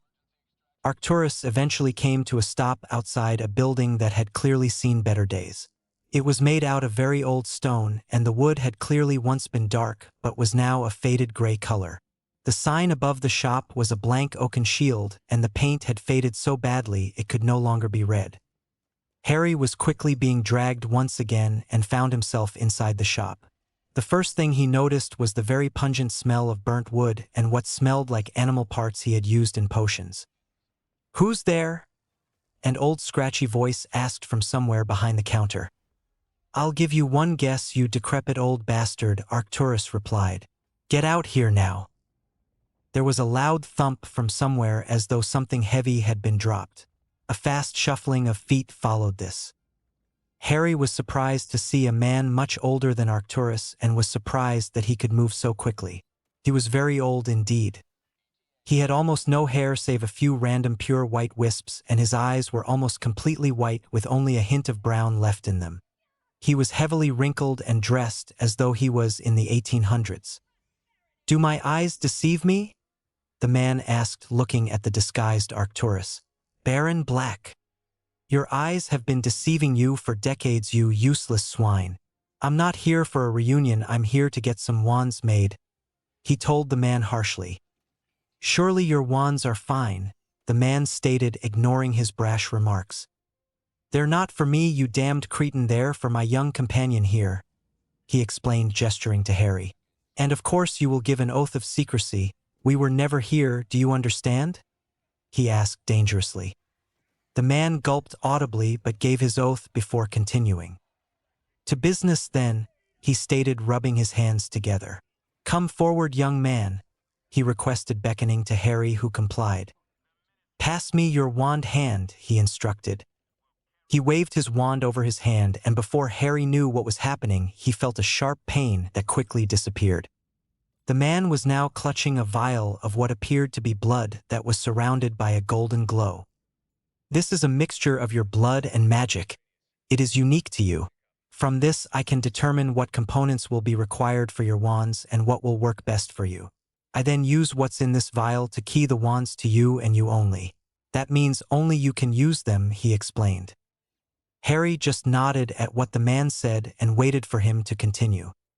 "From just looking at what is in the vial, I can see you have strong and powerful magic, a mixture from a few powerful bloodlines, I imagine," he finished mumbling to himself. He turned away and made his way behind the counter and pulled out a bowl from beneath that looked similar to a pen sieve. He emptied the vial into it and began waving his wand over it and mumbling in a language Harry did not recognize. The bowl began to glow in steadily changing colors before stopping and becoming its original color once again. He frowned at the results and then grinned in satisfaction at his conclusion. "Well, Mr. Potter," he said, causing Harry to gasp in surprise. "You are a very interesting person," he said. Arcturus growled and glared at the man, but the man simply reminded him of the oath he had given. "How do you know who I am?" Harry asked worriedly. "I will explain when the wands are complete," the man answered. "But I am interested in hearing about your connection to some of these very unexpected ingredients," he added, looking very curious. "How long?" Arcturus cut in, looking peeved at the man. "They will be ready in a couple of hours," the man assured him. Arcturus had already taken Harry by the arm and was already leading him outside. He dragged him a few shops up and Harry found himself being pulled inside a clothing shop. "How may I help you, dears?" a gentle female voice asked as they entered. "The boy needs everything," Arcturus explained. The woman looked like Christmas had come early and immediately set to work measuring Harry every way possible. By the time she had finished her measuring and asked Harry about styles and colors, he was exhausted and irritable. Before the woman set to work, Arcturus pulled her aside. "I want the robes to have this crest on," he said, handing her a picture of the Potter crest, which the woman blanched at. "And your discretion would be much appreciated," he added threateningly. "Of course, sir," she replied shakily. "I pride myself on confidentiality," she said, hastily retreating to the back room. What seemed like forever had passed, but soon enough Harry was handed a massive trunk with his newly completed wardrobe. He had robes of various colors and styles, t-shirts, jeans, trousers, underwear, cloaks, coats, jackets, various types of shoes, boots and trainers, and lots of loose-fitted clothing such as tracksuits. He quickly paid his bill, eager to leave the store, and they made their way back to the wandmaker's shop. They entered the shop to be greeted by the man who was awaiting their arrival. He looked quite tired but excited at the same time. "Well, Mr. Potter, your wands are complete, and I must say it was quite the task," he informed the teen, strangely happy at the difficulty of the job. He pulled out a heavy but small black box and opened it to reveal two very beautiful identical wands. They were white, interlaced with embedded black crystal of some kind. "What are they made of?" Arcturus asked the question that was on the tip of Harry's tongue. "Well," the old man replied. "You wanted to know how I knew who you were?" the old man asked. Receiving a nod from Harry, he continued. "I knew you were a Potter from the primary cores," he began, looking a little smug. "Dragon heartstring and griffin claw," he said knowingly. "All Potter males have these cores. It is a unique combination to the family. The heartstring comes from a female horntail and the claw from a male golden griffin," he explained. "A very unique combination in itself, but it is the rest of the wand that is curious," he added, frowning. "How so?" Harry asked, confused at the man's expression. "The shaft of the wand is made from white ash," he explained, indicating the white wood. "The obsidian marbled into the wood would usually be used as a focus stone on the end, but it wasn't possible for this wand. I had to merge the two components, which is impossible without magic. For the wand to work the way it should," he finished, again shaking his head. Arcturus frowned at the man again before questioning further. "And why did you have to do that?" he asked impatiently. The final two components, he stated, looking at Harry more curiously than before. Phoenix tears and basilisk venom, he confirmed, continuing to stare. Harry did not react, but Arcturus was now very annoyed with the man's curiosity and questions. "What is your point?" he questioned the wandmaker quietly with a warning tone. It doesn't take a genius to work out how Mr. Potter ended up with these two contradictory components in his blood, but the fact they both survived in there is quite the feat in itself. I am guessing it is due to his magic that they still reside there. It is the only way to explain it. Both surviving in your blood is a very unique form of alchemy, and it shouldn't simply happen, he pointed out, shaking his head in disbelief. However, getting them to exist in a wand was quite the conundrum. That is why the obsidian and white ash are as they appear. I had to encase the venom inside the obsidian and the phoenix tears into the ash. That way they are connected, as they are both in contact with the obsidian that also acts as a barrier keeping them separated, he explained. If they were to merge, they would simply counteract the effects of each other, neutralizing them and making them useless. That is why your wand is so unique, Mr. Potter, he concluded tiredly. Arcturus simply looked impassive, as he mostly did, but Harry was quite shocked at the complexity of his wand. Before he could respond, the wandmaker interjected. "It will take a powerful wizard to wield this wand," he said matter-of-factly. "There are a lot of very magical components, and I doubt anyone, but you could use it even if it wasn't keyed to you only," he hazarded, looking at Harry. "But you should not worry," he added, looking at the concerned expression the boy wore. "This wand is tailored to your requirements, so you will have no problem using it. In fact, it will help you perform at your absolute best," he concluded confidently. "Will it make me more powerful?" Harry asked curiously. The man chuckled at the question before he answered. "It does not work like that, Mr. Potter," he said, shaking his head. "A wand is merely a way your magic is projected, that is all. Your magic is your magic, and the power comes from you. A wand does not give power, but only control. Everything in your wand is what your magic needs to be used to the best of its potential. It is that simple. Anything you achieve comes from you, Mr. Potter. The wand is just a tool, but it can be quite a special tool, as you can see," he demonstrated, presenting the box to him. Harry reached out and took one of the wands in his right hand. He immediately felt his magic respond, tingling and warming him to the very tips of his toes and fingers. It felt like a glove that fit perfectly. It felt so very right. He smiled at the feeling and no longer felt the sense of vulnerability he had the past few days. "May I ask," the man stated questioningly but cautiously, "what happened to your other wand?" he completed his query. Harry looked at Arcturus, who shrugged his shoulders and looked away, clearly not wanting to influence the answer. Harry looked at the man and felt that he should tell him the truth. He had, after all, helped him immensely. "It got destroyed in a duel with Voldemort," he answered casually but quietly. To Harry's surprise, the man did not flinch or even look surprised, but he scowled distastefully. "Back then is he?" he spat. Harry just nodded dumbly, not sure what he could say. "Then you send him right where he belongs if you get the chance," the man answered, to which Harry nodded firmly. "How much do I owe you?" he asked the now silent wandmaker. "That will be 500 galleons, Mr. Potter. Expensive, I know, but the ingredients and craftsmanship is quite spectacular," he boasted, smiling again. Harry paid the man and bid him farewell. Arcturus led him back to the alleyway next to the bank in silence before he brought them back to his home. They arrived back in the drawing room and took the seats they had left hours before. They sat in a contemplative silence, lost in their own thoughts. Harry was overwhelmed by the events of the day. His family vault, the photos, and his wands. He took one of the wands from the box and twirled it in his fingers. It really was quite beautiful. It was around the same length of his previous holly wand and weight, not much more. It felt more rigid and sturdy. "Aren't you going to test it?" Arcturus asked. Harry looked at the older man questioningly before answering. "I'm underage," he pointed out. "Your wands don't have the trace on them," Arcturus explained. "You can do all the magic you like." Harry had to admit that he was quite excited by the prospect of being able to perform magic whenever he wanted. He thought of his spell repertoire and was quite disappointed at his lack of general knowledge. He knew he had to do better. He swallowed and thought of how happy his family looked in the photo where he was in his grandmother's arms. He felt a warmth engulf him, and he basked in it for a moment before intoning mournfully, "Expecto Patronum."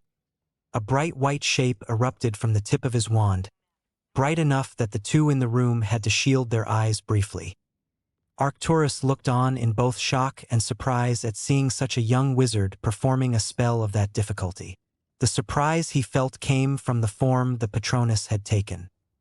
Harry himself was shocked also. He had become used to seeing a stag as his form, but that was no longer the case. What stood in front of him now was a bigger animal, an animal he didn't recognize. It was as large as a stallion, had large leathery wings and skin, and a long thin tail that ended in a thicker triangular point. Its face was horse-like but much more skeletal and defined. He looked towards Arcturus and could see a somewhat sad expression on his face, which he adjusted upon seeing the young man's gaze. "A fully corporeal Patronus?" he asked, raising an eyebrow, but Harry could see he was quite impressed. "Yes, sir," Harry replied. "But it's different," he whispered. "Different how?" the older man questioned. "It used to be a stag, my dad's animagus form," he answered with a hint of sorrow. "Ah, and now you feel like you've lost a part of him," Arcturus stated more than asked. "Well, the form it takes now still has a family connection," he added. At this Harry looked at the older man but couldn't bring himself to speak. His mouth was dry and a sense of sadness had filled him. He was fond of his Patronus, it had saved his and Sirius' life, and it had always filled him with comfort. "You have the same Patronus as your grandmother," Arcturus informed him. "I suspect that the changes in your magic and your new knowledge of your family caused the change. I don't think there was anyone prouder the day you were born than Doria was. She cared for you very much in the short time she was around, and from what I know you were fond of her too. You never fussed when she was around, and you quite liked being in her arms," he explained.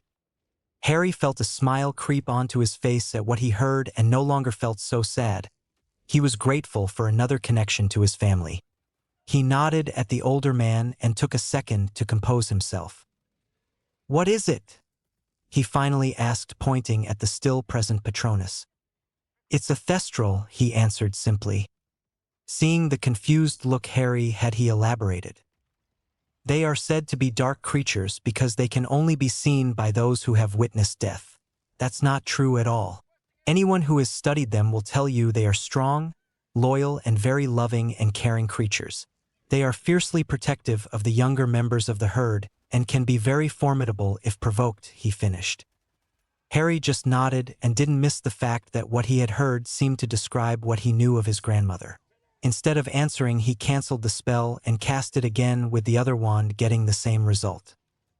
"Anyway," Arcturus interrupted his thoughts, "I'm sure you will find a lot of useful things in here," he said, removing the green trunk from his pocket and resizing it.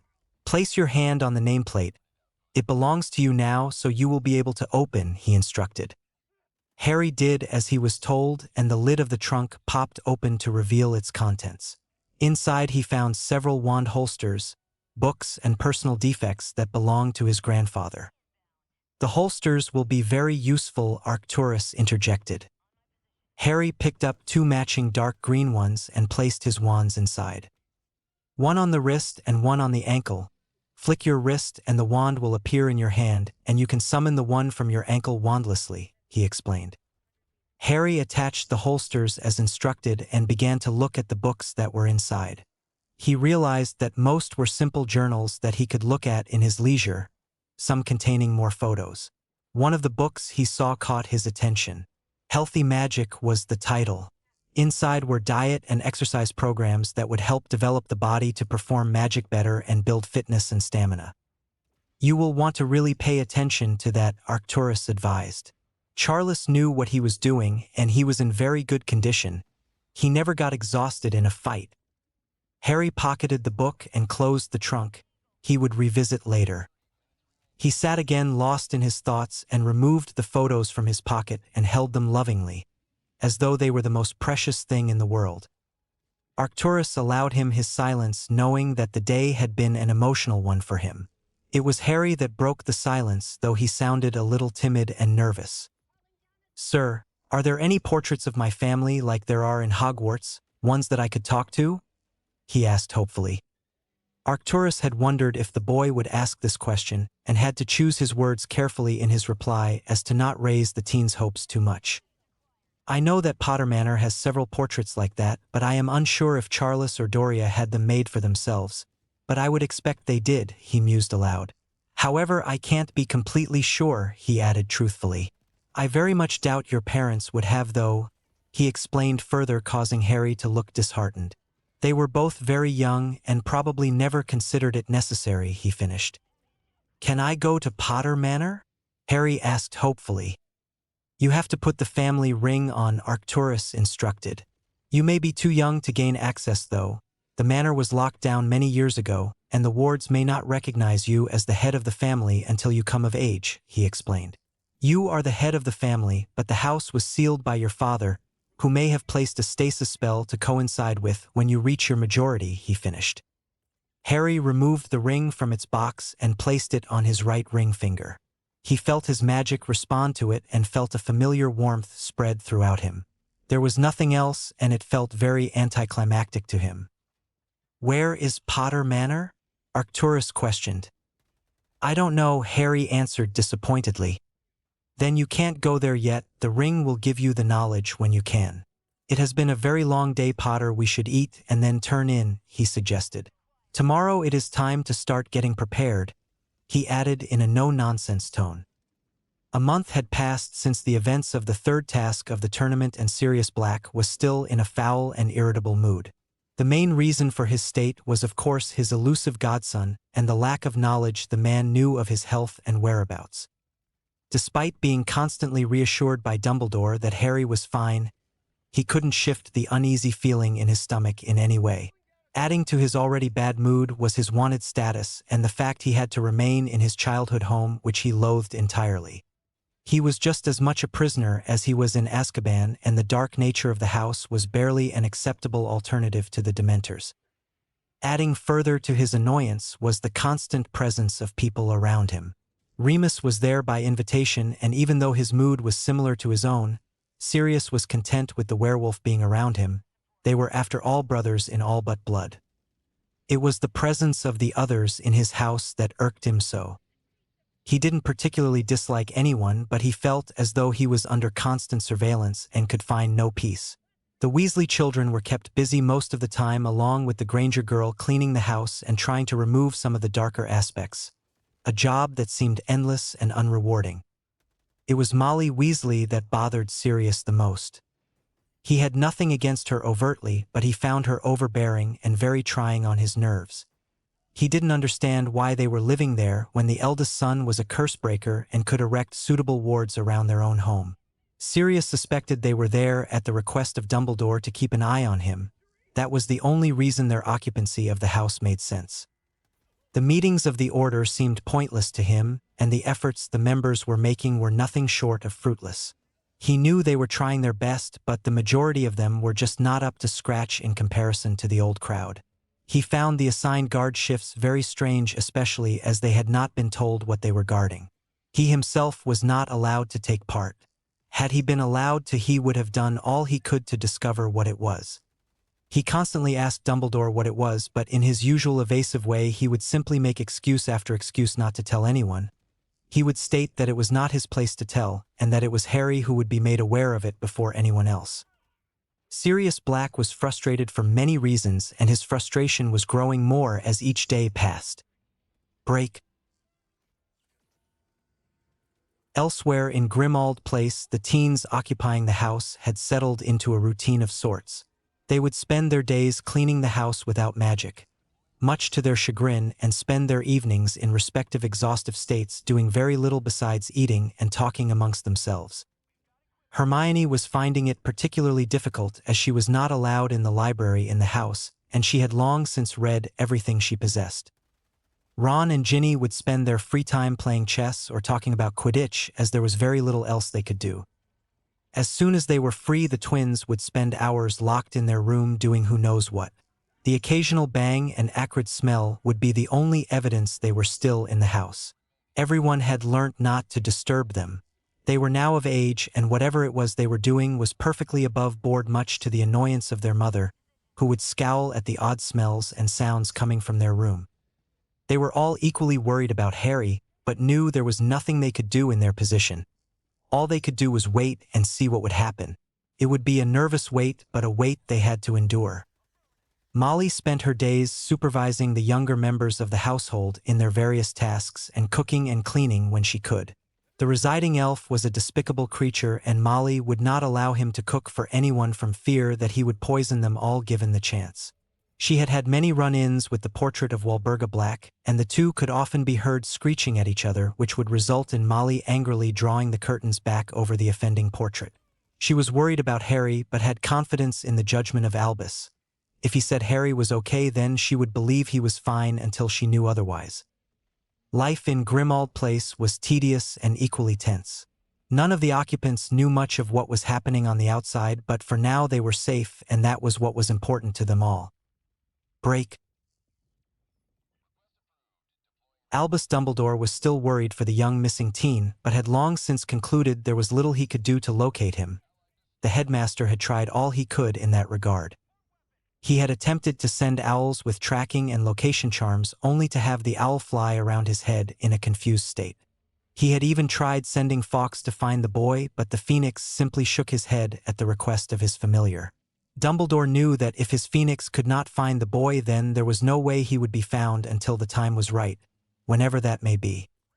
He knew Harry would eventually make an appearance, but couldn't help but wonder what state he would be in when he did, or what his plan would be.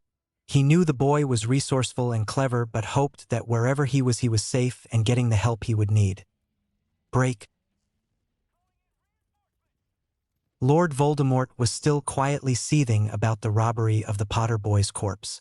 He had no doubt that the boy was dead, however. The connection he had felt to Potter for the last 13 years was no longer there, and he took comfort in that knowledge. He had had both Severus and Lucius on the lookout for any news of the boy's body turning up, but to no avail. It had simply vanished. He frowned at this, knowing that bodies simply did not vanish and someone had knowledge of its whereabouts. "They will pay," he spat through gritted teeth. "They will pay," he repeated to himself quietly. With that, he went back to his planning. There was very much to do, but he was not in any rush. He knew with Potter dead, his success was assured. Break. The last month for Harry had been as rewarding as it had been trying. He spent his waking hours studying everything he could from his various books and training both magically and physically. He spent almost all of his time alone, as Arcturus was seldom around and was only seen at meal times. It was during these times he would teach Harry small but important lessons. Harry had already learnt the importance of masking his emotions and what he was feeling. Arcturus had lectured him on the importance of face and how it was vital to one's appearance to appear calm and collected despite what they were feeling. Harry had learnt this lesson quite quickly and was becoming very good at remaining impassive, just as the older man always seemed to be. Arcturus had explained what it was that he himself was doing to Harry. He had shown him a memory of a conversation he had with Sirius's younger brother Regulus a few months before Voldemort had disappeared. Harry was quite shocked by what he had understood of the conversation. It pertained to something called Horcruxes that needed to be destroyed before Voldemort could truly be killed. Initially, Harry had been worried, but had been assured by Arcturus that he was handling that particular problem and had made significant progress. Harry had, for the most part, put it out of his mind, knowing and trusting that the older man had it under control. His days were long, and the first week of his training had been nothing short of brutal. He had followed the book he found in his grandfather's trunk religiously, and a month of the regime had begun to benefit him greatly. He was currently wielding a large and heavy sledgehammer that he was using to smash into a large tire that had been conjured by Arcturus for this particular phase of training. The training was based largely on conditioning his body so that he was athletic and nimble. It was not about building a mass of muscle, but the muscular gains would be significant and well-conditioned. His diet was largely rather boring to him, but it complemented his physical regime well. He would mostly eat oats and fruit for breakfast, meat, rice and vegetables for main meals, and he would snack on various fruits and vegetables throughout the day. He drank copious amounts of water to keep himself hydrated throughout his workouts and continued taking his nutrient potions that he had been provided with. Even only after 1 month, the changes within him were quite astounding. He had grown just over another inch and his body was showing visual results from his efforts. He was by no means a chiseled specimen of muscle, but he was becoming quite athletic. Arcturus had explained that his magic was working in healing his body quickly, so the results would be much more quicker in his body than that of a muggle. Harry finished his 90-second set of the sledgehammer and wiped the sweat from his brow. Although he was very busy, he still thought about his friends a lot and missed them considerably. He was worried about Hedwig and the fact that he had not seen her in some time also. He hadn't expected to receive any mail while he was here, but until recently had clung on to some hope that he would hear from his friends. Shaking himself from his thoughts, he made his way back to the house and to the basement where he would practice his spell work. He had made a huge amount of progress with his spells, and in particular the ones in the book Arcturus had given him that he and his grandfather had created. At first he had felt reluctant at casting them, but one look at the photo of his family and him in his grandmother's arms had put the reluctance to rest. He would begin and end each day looking at that photo to fuel his motivation further. Since he started doing this, his resolve had remained firm. He would make Riddle pay for what he had done. The difficulty in learning the family magic was that the spells would only work if they were cast silently. For Harry this was new, but he found that it was much easier than he had anticipated. At first his reluctance to cast had hindered his progress, but after a stern dressing down from Arcturus and the extra determination he gained from looking at his photo, it became easier as each day had passed.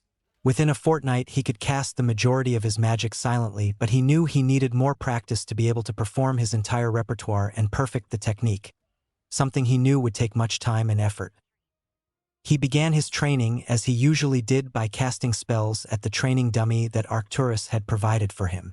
The dummy was unique as it would show him the exact effects the curses would have on a human body.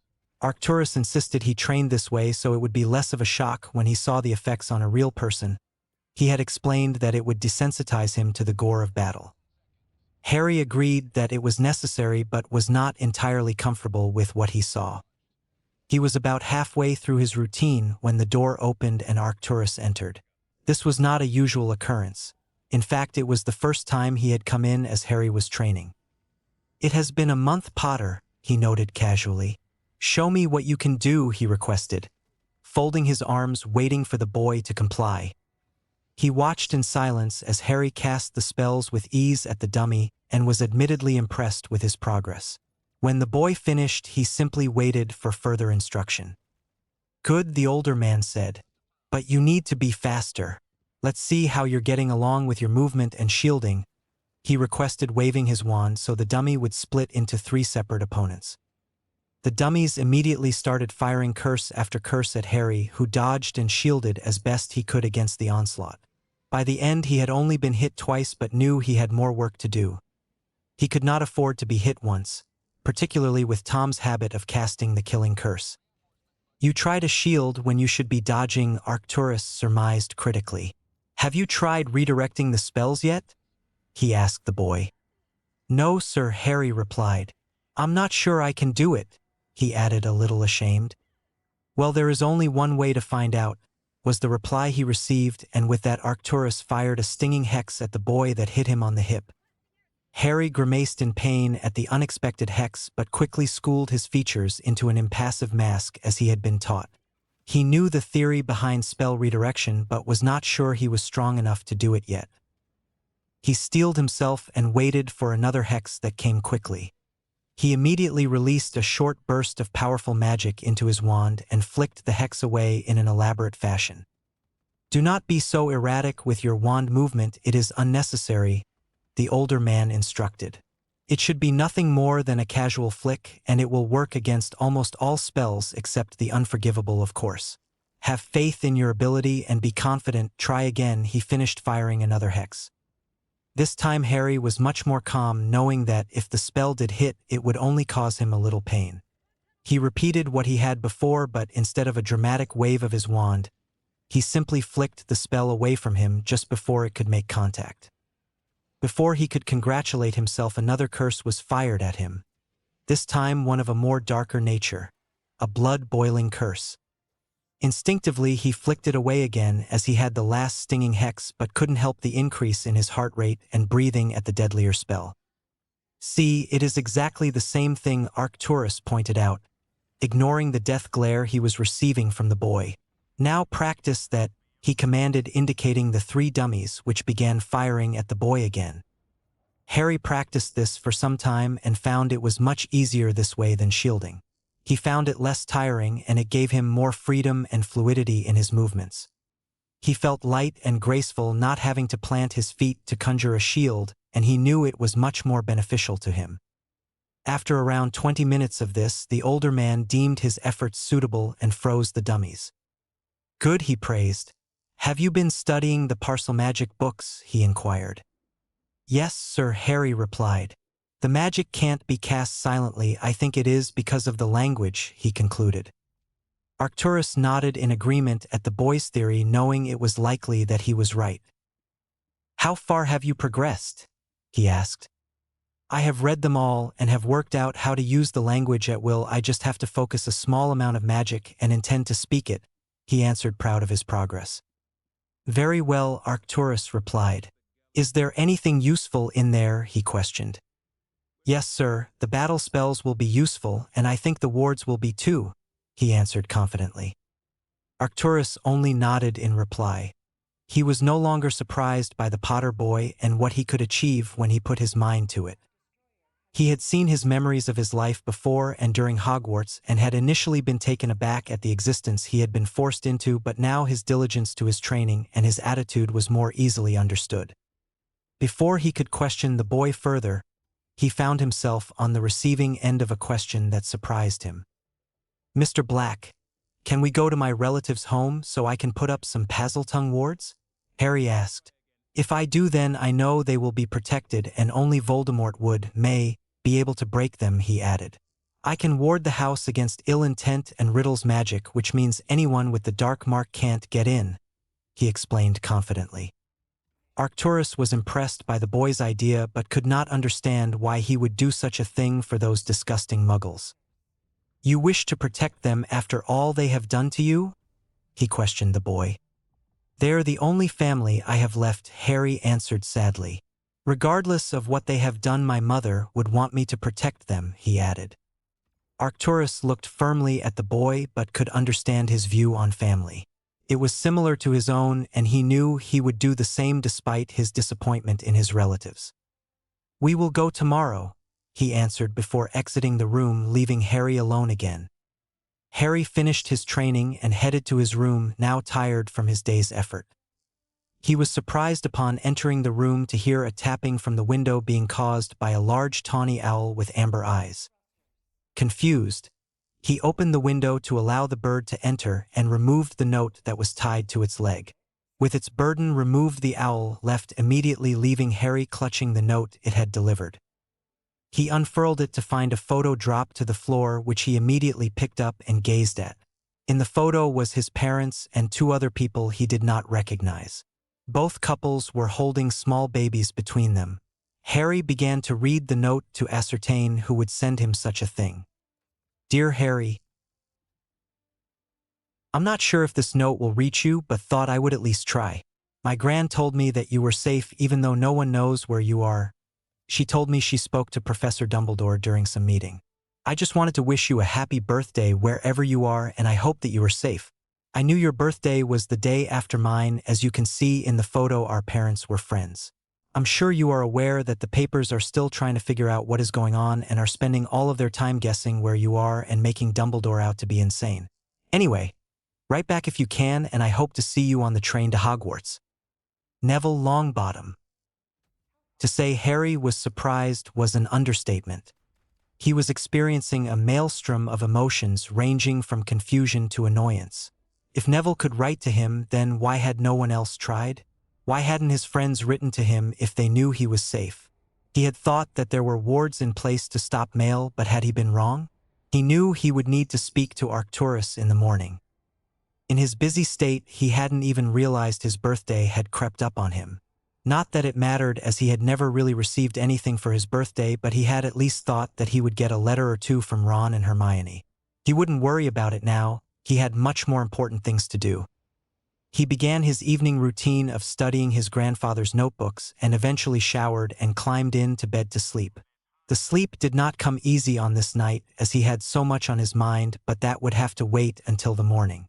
Eventually he drifted off and slept soundly until he woke to the smell of breakfast being prepared. He woke in a thoughtful mood and found that he was not particularly happy today. He showered and prepared in his usual way before heading to drawing room to eat breakfast, where Arcturus was already sat at the table reading the newspaper. "I thought you would be in a better mood after finally hearing from your friends," he stated, seeing the frown that adorned the young man's face. "How did you know someone had written to me?" Harry asked, slightly surprised. "The wards alert me of anything that passes them," Arcturus answered casually. "I'm surprised it took this long for someone to write to you," he added. "I thought you had wards up to stop any mail," Harry replied. The older man shook his head. "I told you you are not a prisoner here. The wards will only stop tracking or location charms and things like port keys or anything dangerous," he answered. "So anyone could have written to me any time?" Harry asked, his annoyance growing. "Yes," the older man replied.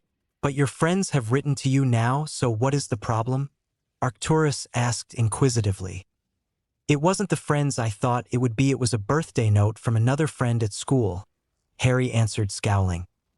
"Maybe they have been instructed not to write," the older man pointed out. "Maybe," Harry answered, shaking his head. "It doesn't really matter, I guess. It's not like it will make any difference if they write or not," he shrugged indifferently. Harry was quite miffed with his friends, but knew brooding wouldn't help. He would get his answers eventually. He put the thoughts of them to the back of his mind and began eating his breakfast. "We will go to your relatives tonight," Arcturus informed him distastefully. "Have you tried operating yet?" he asked. "No, sir. I've read the theory, but didn't want to try it on my own in case it went wrong," Harry explained, grimacing at the description he had read on splinching. "A wise move," Arcturus agreed.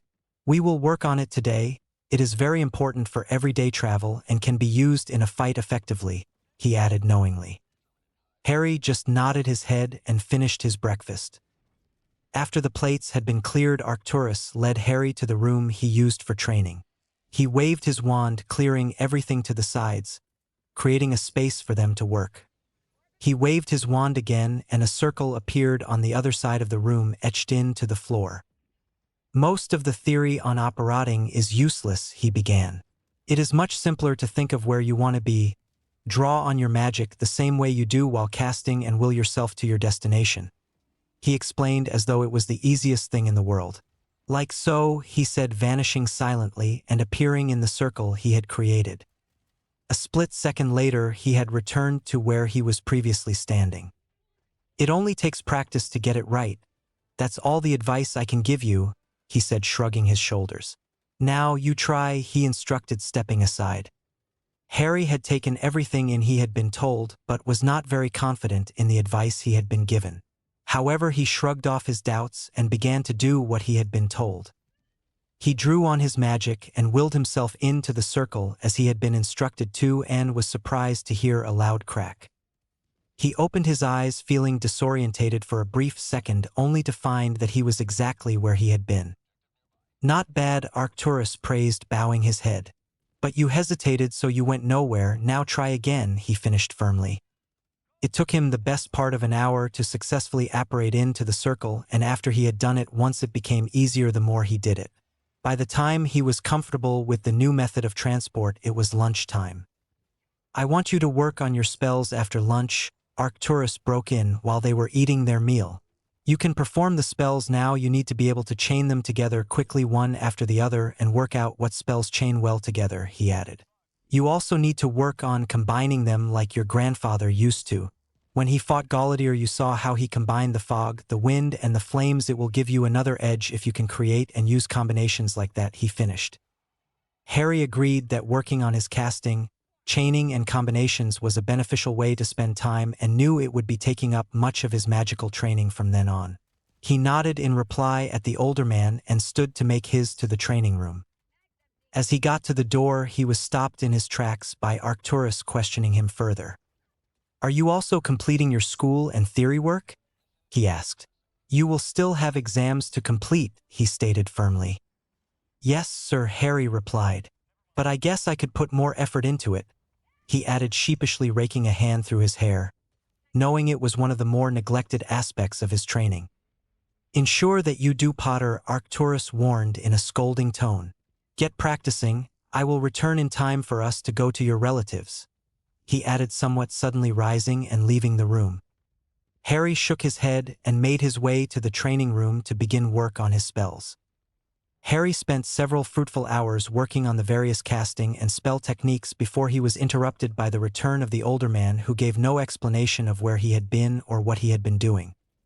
They ate their evening meal in silence, and Harry used the time to steel his resolve at facing his relatives again, something he was not looking forward to. All too soon they had finished eating, and Arcturus stood and gestured for Harry to do the same. "I will apparate us there, and you can get yourself back here. It's exactly the same as you were doing earlier," he added, seeing a slightly nervous look on the boy's face. He removed his wand and cast a spell that Harry recognized as a magical signature concealer, a spell from the black magic on both of them. "Better to be cautious than reckless," he said seriously. "Where do they live?" he asked with a sour edge to his tone. "Little Whinging in Surrey," Harry replied. With that, the older man grasped Harry by the forearm and apparat them away. They landed in a park that Harry recognized that wasn't too far from where the Dursleys lived. "Let's go," Arcturus instructed, gesturing for Harry to take the lead. Harry led them through the park and under the bridge that took them into Privet Drive. He suddenly stopped, feeling a familiar sense of cold overcome him that was not usual for a July evening.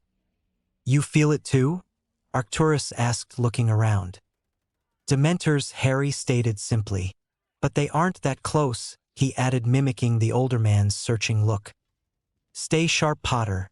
If things go bad, apparate back," the older man advised. Harry nodded, and they continued on their way.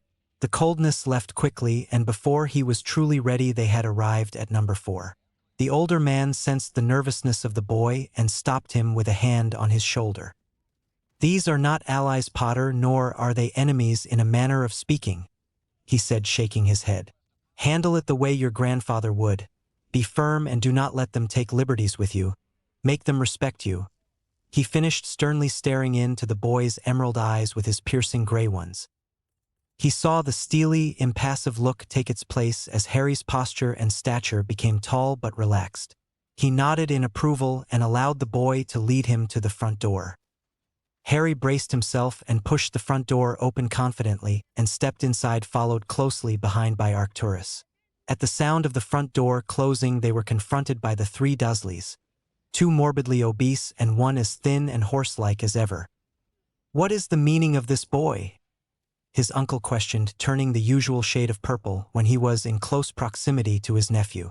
"The crackpot old fool said you would be away for the whole summer," he finished, spraying his unwelcome guests with a vast quantity of spittle.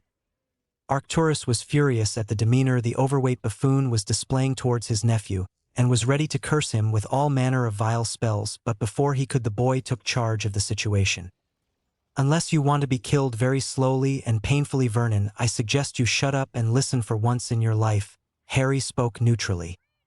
"Are you threatening me, boy?" the large man roared in apoplectic rage. "I won't have it. I will beat the freakishness out of you this time," he screamed, stepping forward. Before he could complete his first step, Harry had drawn his wand and quickly and silently fired 3 spells at his uncle. Vernon now found himself unable to speak and stuck to the wall by his ample girth. Harry shook his head at his uncle's stupidity and turned to look at his aunt, who was stood stunned and looked more pale than usual. Are you sensible enough to listen, Petunia, or should I leave and let you all face what's out there? He asked her in a quiet but serious voice. What do you mean? Petunia finally managed to reply shakily.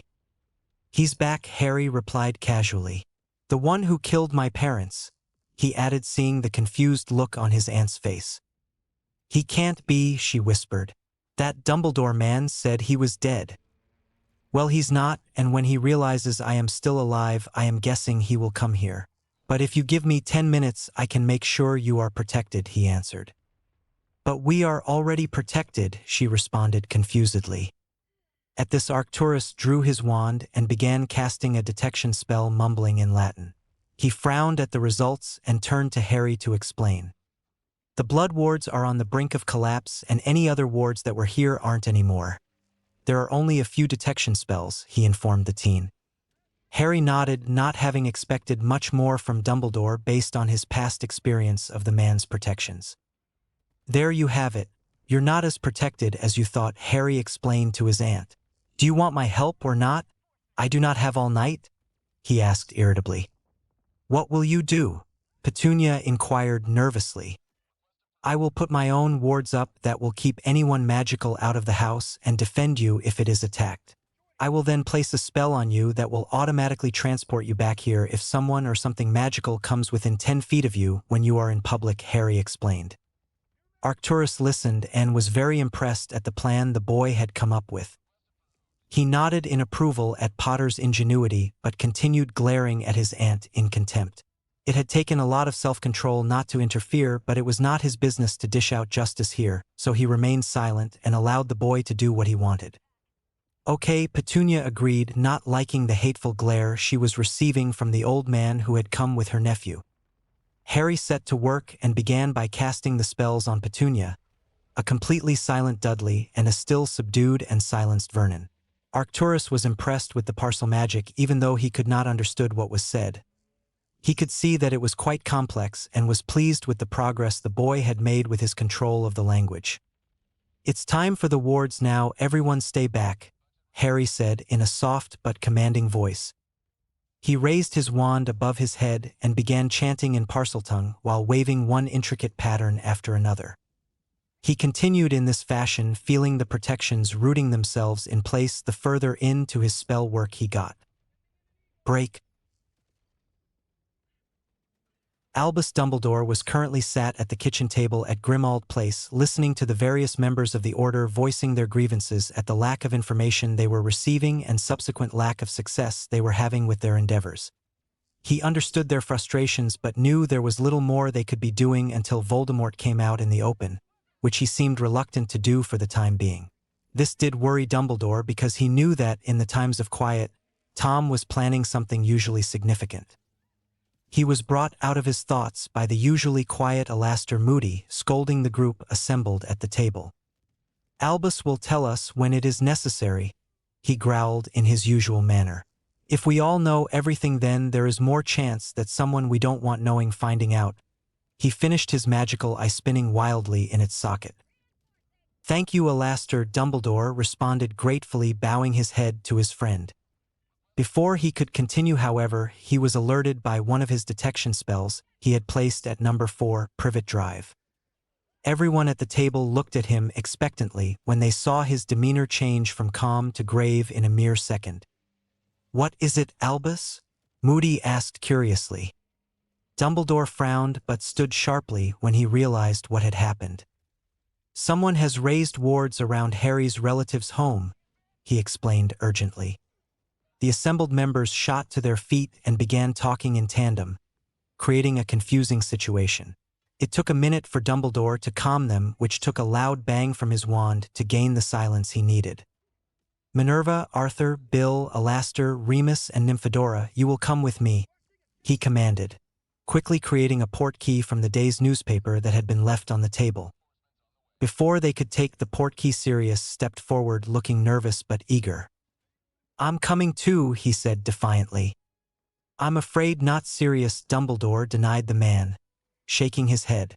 There's a chance members of the Ministry will show and you know you can't be seen, he finished sadly, knowing that the man only wished to help any way he could.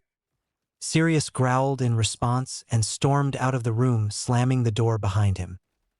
"He will get over it," Remus said unsurely. "Shouldn't we be going?" Moody interjected impatiently. With that, the chosen members all grabbed the newspaper and disappeared with familiar feeling of being hooked through the navel. Break. Harry finished his chanting and nodded to Arcturus to indicate he had finished. With that, he turned to his aunt and spoke to her in a casual tone. "It's done, you will be safe now, the way my mum would have wanted," he said. "Now hopefully we will never have to see each other again, whether or not I survive this war," he added. He then flicked his wand casually and released Vernon from his binds and made his way to the front door. "Harry?" Petunia asked before he could exit. Harry stopped but did not turn to look at his aunt. In his eyes, they no longer had any business. It did sadden him slightly that they never had any real relationship, but he had long ago accepted that that was the hand he had been dealt. "Thank you," Petunia said to her nephew's back. "For protecting us," she added a little sadly. Harry simply nodded before exiting the house for what he hoped would be the final time. Arcturus looked at the three assembled Dursleys in disgust. "You're very lucky that he is a decent human being," he spoke quietly. "If it was me, I would have cursed you within an inch of your life and let Riddle have what was left," he stated. With a final shake of his head and a look of loathing at the occupants, he left the house. Harry left the house and breathed a sigh of relief. He was shortly joined by Arcturus, who gave him a nod of approval. "We will go a little further up the road before we apparate," he told the boy. They made their way further up the street and again came to a sudden stop when they felt a sudden cold creep into their very bones. Harry turned to Arcturus. "They are much closer this time," he deduced, drawing his wand and scanning the area. "Indeed," Arcturus replied simply. Harry felt the cold creeping in even more so and began to hear his mother pleading for her life in the way he had become accustomed to in the presence of the Dementors. He immediately thought of the photo on his bedside table of him in his grandmother's arms and prepared himself. He heard a gentle ripple of a cloak from behind him and turned to see two of the foul creatures descending upon him and Arcturus, who seemed to have frozen with a vacant look on his face. "Expecto Patronum," Harry intoned almost casually, knowing that two of the creatures were not a problem for him. His now familiar thestral erupted from the tip of his wand and galloped audibly towards the offending beasts, who immediately fled the onslaught from the violently bright light that bathed the entire street in a luminous glow. "It is time to leave, Potter. That would have gotten some attention," the older man said a little shakily and disappeared silently. Before Harry could concentrate enough to apparate away, he was distracted by the arrival of a group of people around 20 feet in front of him, some which he recognized. A pink-haired woman in the group fired what he realized was a stunning spell at him, which he returned back towards her with immense speed. The spell hit her squarely in the chest and sent flying backwards into who Harry saw was Remus Lupin and Arthur Weasley, who found themselves on the ground in a tangle of limbs. With a wave of his wand, Harry conjured the black fog he had seen his grandfather use and banished it towards the group with great speed. He then added a circle of fire that surrounded them before he apparated away back to the safety of the house. He did not feel guilty for what he had done. He was still raw from the fact that none of these people had tried to contact him, even to see if he was safe. After a minute, Dumbledore managed to dispel the fog and the flames and look towards the spot where Harry had been standing. Dumbledore was impressed with the speed and magic Harry had displayed and felt a little easier having seen the boy himself. "Was that Potter?" Minerva asked disbelievingly. "Indeed it was," Dumbledore answered. "It appears that Mr. Potter has grown in many ways," he added amusedly. "Why did he attack us?" Bill asked, confused. "The boy was defending himself," Moody interjected. "And he did a fine job," he finished, looking annoyed at the still unconscious Auror. "That was quite some speed," Remus added, standing and rubbing his lower back. "And that spell packed quite a punch," he concluded, wincing slightly. He then revived Tonks, who looked confused at her predicament and quickly stood when she remembered what had happened. "Ouch," she complained, rubbing her chest. I'm going to feel that for a week. Who the hell was that? She asked the group. I believe you have just met Mr. Potter, Dumbledore answered, chuckling. That was Potter? The Auror growled, peeved that she had been bested by a 15-year-old. He looks nothing like I thought he would, that's why I fired at him. Maybe you will learn not to be overzealous in the future, or at least be prepared for a counter, Moody scolded his protege. Tonks just mumbled under her breath, not happy with the events of the evening. Dumbledore made the short journey to number 4, followed by the group, to ascertain exactly what had happened. When he reached the boundary, he felt a very strong magic being emitted by what he knew was a powerful ward. He raised his hand to bring the group to a stop and drew his wand to run a diagnostic charm. He frowned deeply at the results and cast several more charms to try to decipher what the unfamiliar magic was. He drew a blank. The magical signature had been concealed completely, and the ward was completely unfamiliar to him. He managed to figure out that anyone who tried to pass the ward would experience a severe amount of pain and likely death. He had a sudden idea. Bill, have you ever came across a ward scheme like this on your travels? He asked the Cursebreaker. Bill stepped forward and ran a more in-depth series of diagnostic spells before blanching and stepping back very quickly. Only once, he replied, clearly shaken. In Egypt a few years ago we came across something similar and 2 of our team died trying to break the wards, he explained. After that we were told to seal the tomb and leave. It needs a specific language to even be able to try and break them, and even then it is a very complex set of wards that will need specific passwords and incantations to make it even remotely possible to break. He finished his explanation to the shocked group. Did you ever figure out what language it was? Remus asked. No, Bill answered, shaking his head. It is either an entirely made-up language or one so scarce that only very few and certain people can speak it, he said, shrugging his shoulders. Like Parseltongue? Remus asked. Bill looked at the werewolf curiously. It is definitely a possibility, he conceded, scratching his chin.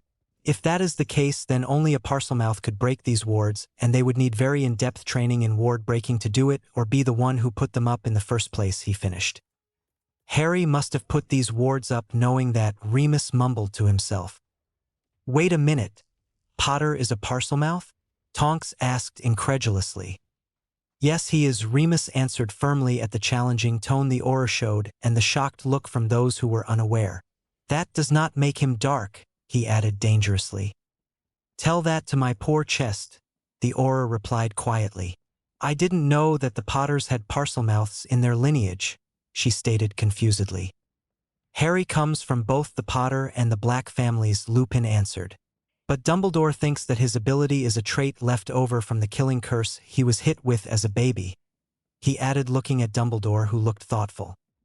Perhaps he inherited the ability from his black heritage, after all, Dumbledore mused, pulling gently on his beard. Being hit by the curse again would have removed the ability, I believe, so perhaps it was always his own and was no way linked to Voldemort, he said quietly. The group was suddenly interrupted by several pops, and were quickly surrounded by Aurors led by Madame Bones and the Minister of Magic himself. Ah, Dumbledore, the Minister greeted the headmaster, rubbing his hands together. Out causing more trouble are we? He asked rhetorically. I think it is best you and your friends be on your way, we have business with Mr. Potter, he finished, looking gleeful. Cornelius, you know as well as I do that Mr. Potter has been missing for over a month, and as you can see, he is not here, he finished, feeling content with the look of annoyance on Fudge's face. You're hiding him, the man roared, purple with rage. There's been a lot of magical activity here tonight, and I know that Potter is responsible, he added, breathing heavily. You will not find any trace of Mr. Potter here, Cornelius, I can assure you, Dumbledore retorted confidently, with the twinkle in his eye working overtime in his amusement. What are you all doing here then? The minister questioned, with suspicion evident in his voice. Ah, well, as you know, I have detection spells in Harry's relative's house to monitor any possible threat here, and I was alerted by them earlier, Dumbledore answered jovially. Why are they all here? The minister questioned again, gesturing to the assembled group. You see, Cornelius, we were simply having a drink when I was alerted, and my friends here insisted on accompanying me on my trip, he answered smoothly. And all the spells? Fudge asked through gritted teeth. It seems that young Nymphadora here got a little carried away as we arrived and in her drunken eager state fired prematurely. I simply repaired the damage and that's when you arrived, Dumbledore fabricated, inclining his head towards the now furious minister. We will see what the boy's relatives have to say on the matter, Fudge interjected triumphantly. I am afraid that won't be possible, Cornelius, Dumbledore sighed. It appears that a rascal of some sort has placed a very complex ward scheme over the house, and it is now impossible for magical folk to enter. I dare say this is now one of the best protected properties in the country, perhaps even the best, he explained further. Get me a team of ward breakers, Fudge shouted at his contingency. There is no point, Cornelius. I am afraid your efforts would be fruitless.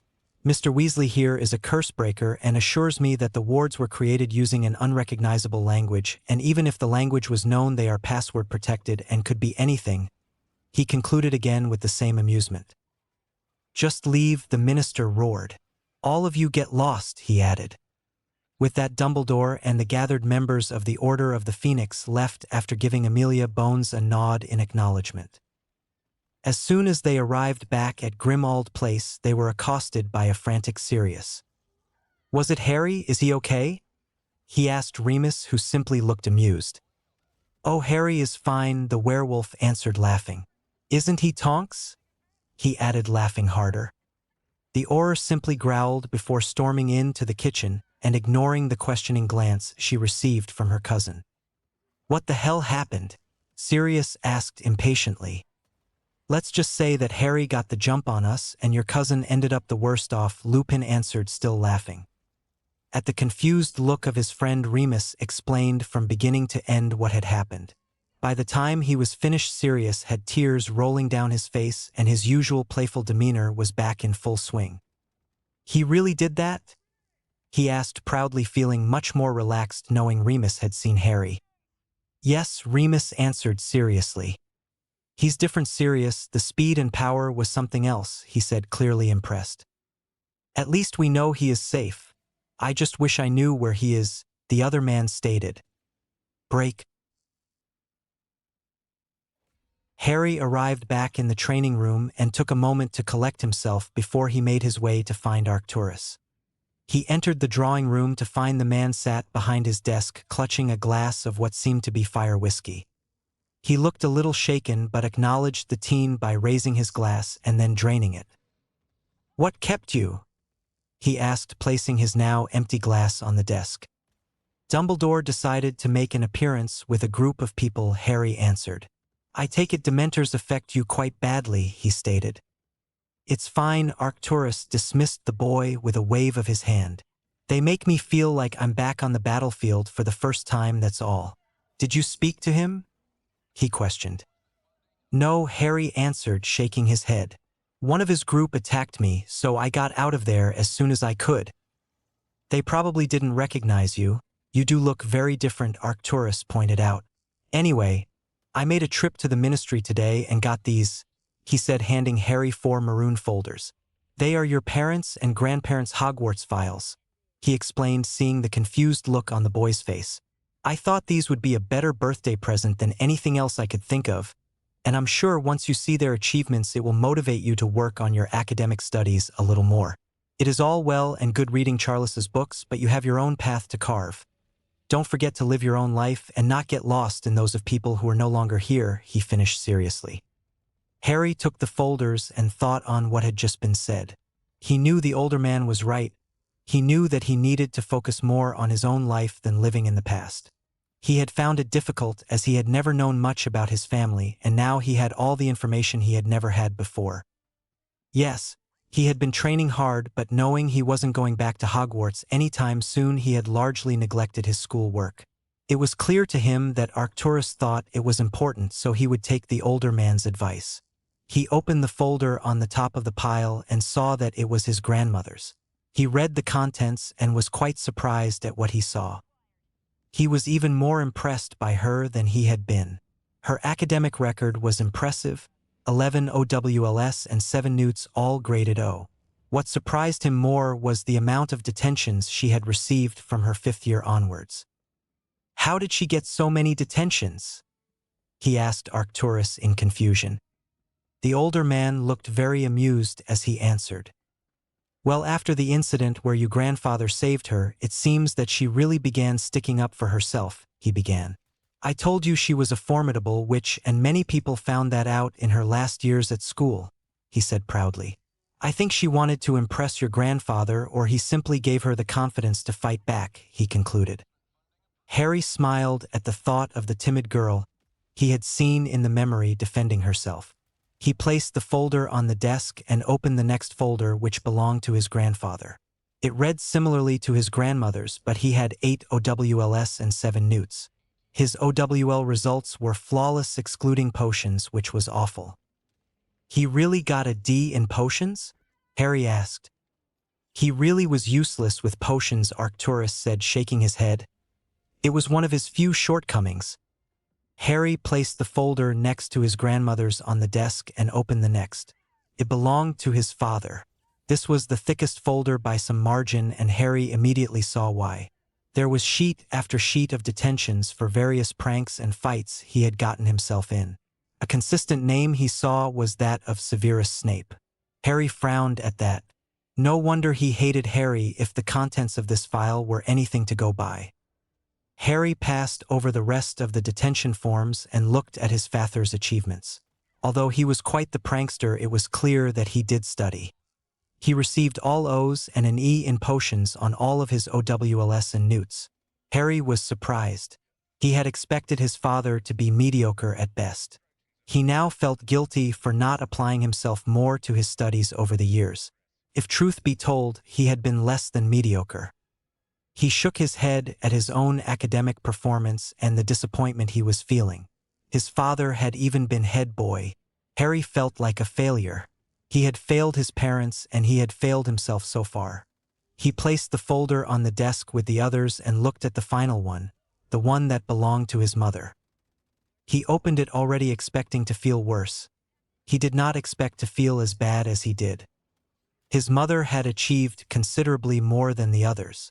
She had 14 OWLs graded O with an O+ in charms, and her newts were exactly the same. She had been a prefect and head girl, and even achieved a charms mastery when she finished at Hogwarts. Harry was simply ashamed at his lackluster performance and felt sick. His parents would be appalled by his grades if they were alive. He placed the folder with the others and stood. He needed to change his schedule. He needed to do much better if he wanted to live up to his family name.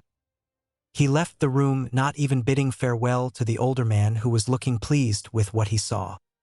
Arcturus knew the boy was disappointed, but knew it would give him the motivation he needed to do better. The older man went to bed that night knowing he had done the right thing by his friend and sister. They too wouldn't tolerate mediocrity in school.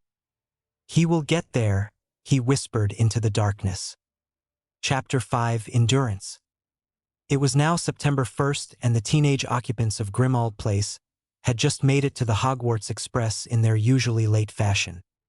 Fred and George quickly left to find their friend Lee Jordan, leaving the other three to make their way onto the train. They boarded the express and managed to find a near-empty compartment in the very last carriage. The only 2 people inside were Neville Longbottom and a girl who was in Ginny's year, Luna Lovegood. Neville looked relieved when the other teens entered the compartment and seemed to visibly relax considerably. He had lost a lot of weight over the summer, and he no longer had the chubby, boyish face. He looked more like the growing teen he was, and not an oversized child. "I have to go to the prefect's carriage for a meeting," Hermione said quietly. "Congratulations, Hermione," Neville praised. "It was a no-brainer that you would get it," he finished genuinely. "Thank you, Neville," she replied gratefully as she left. Ron simply looked irritated. He thought that with Harry being missing, then he stood a chance at being made prefect also, but that had not happened. "Who got the male position in Gryffindor?" he asked sullenly, noticing Neville wasn't wearing the badge. "Dean Thomas got it. I saw him on the platform," Neville replied. "Dean?" Ron questioned critically. "But he's an idiot," he grumbled, scowling. "He gets the best grades in our dorm, and he stays out of trouble," Neville shrugged. "Makes sense to me with Harry not coming back." "How do you know he's not coming back?" Ron asked suspiciously. He wrote to me after I sent him a birthday present, Neville answered. But he told me not to talk about it to anyone except you guys. He said you knew he was okay, he finished. We haven't heard from him at all, Ron moaned moodily. Why would he write to you? Did you write to him? Neville questioned in reply. Well, no, I thought he would write when he could, Ron muttered, his ears turning red in annoyance and embarrassment. So you just sent him an owl and he got it?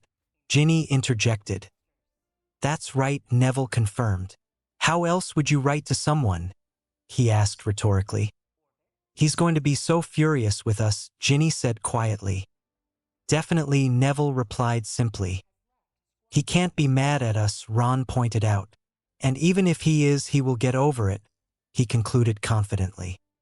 Before Neville could reply, Ginny intervened, seeing the peeved demeanor the other boy was now sporting. What did he say in his letter? She inquired. He just said he's okay and has a lot to do, to keep everything between us, and he will see us all soon enough, Neville answered ominously. With that, the door opened and in came an irritated-looking Hermione. Upon sensing the atmosphere in the compartment, she looked at each person, waiting for an explanation. Harry wrote to Neville, Ron said sulkily. Hermione was taken aback. Of all the trivial things she was expecting, this wasn't it. She had so many questions running through her mind that they all came spewing out in one long sentence. How is he? Is he okay? When is he coming back? What did he say to you? Why would he write to you and not us? She finished breathlessly, sounding upset. He is okay, but we have to keep it to ourselves, Neville responded, gesturing to those present. His eyes went wide in terror as they fell on to Luna, who he had forgotten was still there. Luna, you can't say anything to anyone, he said pleadingly. The other girl seemed to snap out of some form of trance and seemed surprised by how many people were in the compartment with her. I'm sorry, were you all talking about something? She questioned. I was thinking about my summer. Me and my father went to Sweden looking for many wonderful creatures, she finished, clearly ignorant of any conversation that had taken place. Neville breathed a sigh of relief and simply mouthed the word later to Hermione, who had now taken her seat. Who are the other prefects? Ron asked. Take a guess, Hermione answered sourly. Ron groaned, knowing that that sour tone could only mean one thing. Before he could answer, the compartment door opened, and in stepped a gleeful-looking Malfoy flanked by his two usual goons and Pansy Parkinson. "Ah, Weasel," he intoned elaborately. "See this?" he asked, pointing to the silver badge that was pinned to his robes. "This proves what I have always known, that I am better than you." He finished laughing at the reaction he was getting from the redhead. Ron was furious, but before he could react, he felt his sister grab the back of his robes and pull him tightly into the seat, restraining him. "Piss off, Malfoy," he replied through gritted. Weasel, you should respect your betters," Malfoy replied, waggling his finger in Ron's face. "There's no more Scarhead to protect you," he said smugly. "Rumor has it his corpse is nothing more than a trophy over a very special fireplace," he finished.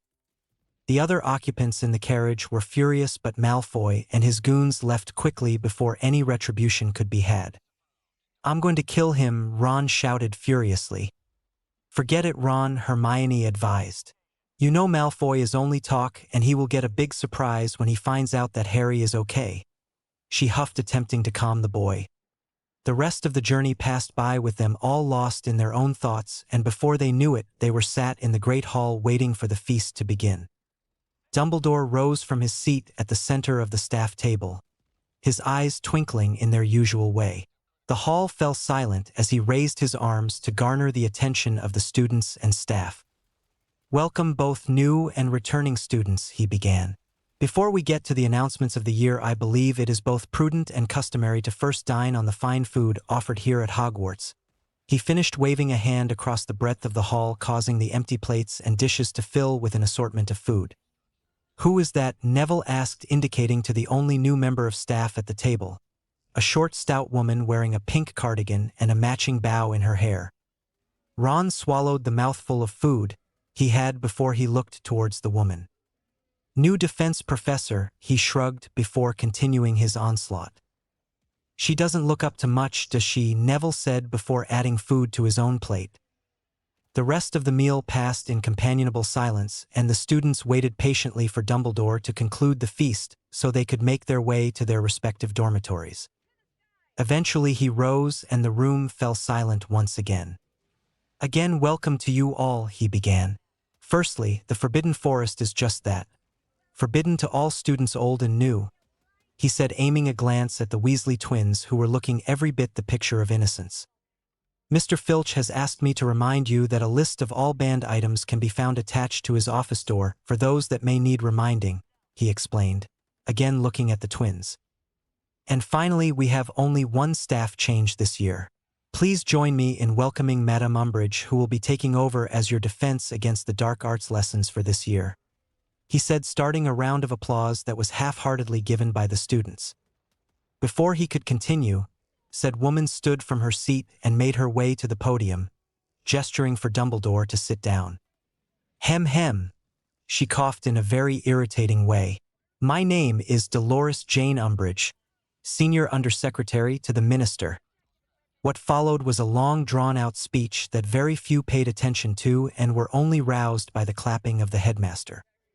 One final thing, the woman chimed in before the headmaster could assume control. I would like Mr. Potter to join me in my office at the conclusion of the feast, she requested in a simpering girlish tone, scanning the room for the teen. The room began to speak in hushed whispers, wondering what was going on. It was Neville who stood to address the woman as he saw the members of the staff was reluctant to. Harry has been missing for 2 months. You should know that, he said irritably, not quite believing the woman was as stupid as she was coming across. We at the Ministry believe that is a lie, she said, shooting a glance at Dumbledore. However, if Mr. Potter is not here, then he is playing truant and will be taken in to Ministry care at the earliest opportunity, she concluded, leaving the room. Prefects, please escort the members of your house to the dormitories, Dumbledore requested, every hint of his twinkle missing. All the students made their way to their common rooms in silence, some confused and some thoughtful. Draco Malfoy was confused. He had no reason not to believe his father when he told them that Potter had been killed by the Dark Lord, but why was the Ministry insisting he was alive?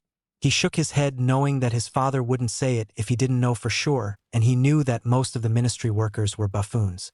Even Fudge himself would be nothing without his father and the money he generously donated. Potter was dead, he had to be. Being missing for 2 months in the wizarding without training was a death sentence. He made his way to his dorm lost in thoughts and decided that it was not his problem. He had more important things to worry about, like how he could use his newfound power to get what he wanted. The members of Gryffindor were solemn. Ron and Hermione were questioned incessantly about the whereabouts of Harry, but they told all the members of the house that you simply knew nothing and had not heard from him. Neville Longbottom looked at his fellow housemates in sorrow. Only last year they had turned their back on the missing teen, and now they decided to be concerned for his welfare. He pitied them all but kept his mouth shut, as he promised Harry he would. He went silently to his bed and allowed the rest of the house to wallow in their own emotions. He knew that Harry was okay, and to him that was all that mattered until Harry decided when to make an appearance. He looked forward to that day, knowing that things would be very different. Break. The last month for Harry had essentially been a string of repetitive days. He would wake in the morning and eat and train both magically and physically throughout the day. The regime he had been following had benefited even more than he could imagine. He felt strong and healthy and looked the best he ever had. He had grown a further 2 inches, had filled out considerably, and had to replace his wardrobe entirely. His skill with a wand was coming on in leaps and bounds, and his movement was both becoming exceptionally fast and graceful. He was happy with his progress but was under no illusion that he needed to keep at it. He still had a lot more work to do. After writing to Neville, he had received only one other piece of mail, and that had come courtesy of the goblins that had sent him a magical sphere to record the Parseltongue prompts so they could access the carcass in the chamber. They had written to Dumbledore, and he had agreed to allow them access to the school to retrieve the corpse, hoping that the wealth it would provide to Harry would help him in his endeavors. The old man had respected what he assumed was the teen's wish to be left alone, but passed on his greetings and offered help if he needed it. Harry was grateful to Dumbledore, but Arcturus was clearly not fond of the man for reasons of his own. He would then spend several hours in the evening on magical theory and learning the syllabus for the last few years of school, and even studying beyond it the way that he knew his family had. He found that, in the peace and quiet of his room, he could excel at his subjects, but again felt disappointed in his less than impressive first few years at Hogwarts. On the night he saw the files belonging to both his parents and grandparents, he had vowed to do better academically, and he was well on his way to living up to them the way he desired. Today felt strange to Harry, knowing that he should be on the express and returning to school, but in a way he was glad that he wasn't. He had settled into his routine and knew that he was benefiting much more being here than he would at school. He did miss his friends, but he no longer missed them the way he had. He didn't hold anything against them for not writing and felt no dislike towards them, but he did feel let down by the apparent lack of care they had shown. It was not something he dwelled on much. He simply didn't have the time. He was busy during all waking hours and only stopped to rest during meal times and when he was unwinding in the evening before he slept. No, Harry was not bitter, but he was certainly indifferent. Arcturus had maintained his usual routine of being absent during the day, and Harry had long since stopped wondering where it was he went. Harry knew he was busy taking care of the Horcruxes and knew better than to question the man. He would ask for help if wanted or needed it, and Harry found that he truly did trust him. He would return at random times and test Harry in all aspects of his training and studying, offering pointers and advice where he felt necessary. He did not, however, baby the boy in any way and largely left him alone to be responsible for his own training and studies. He knew that seeing the files had lit a fire under the teen and had made him much more studious, which he was pleased to see. The last few days had been a concern for Harry. It began when he had started feeling lethargic and a little weak. His physical workout had left him drained, and his magic had been erratic at best during his spell work. Initially, he had concluded he was having an off day and simply shrugged it off. It wasn't until the next day that he felt something wasn't right, when he barely made it halfway through his exercises before he had to rest, and even after that his energy levels did not replete. It was today that he had woken to find that even walking to the drawing room for breakfast had him sweating and gasping for air, and he knew that something must be really wrong. Not wanting to burden Arcturus with his problems, he sat at the table and began to slowly eat what he could, and that wasn't much. The older man eyed the boy critically as he entered the room. He looked peaky and quite sickly. He continued to watch him as he ate a very meager amount compared to what he usually would. He took in the symptoms he could see and come to only two possible conclusions. "Are you sick?" he asked the boy, who jumped at the sudden interruption to his meal. "I'm just feeling a little run down," Harry said dismissively. Arcturus frowned at the boy, knowing he wasn't being entirely truthful. "Have you been vomiting?" he asked. Harry shook his head. "No, I don't feel sick. Everything is just tiring and my magic is a little off.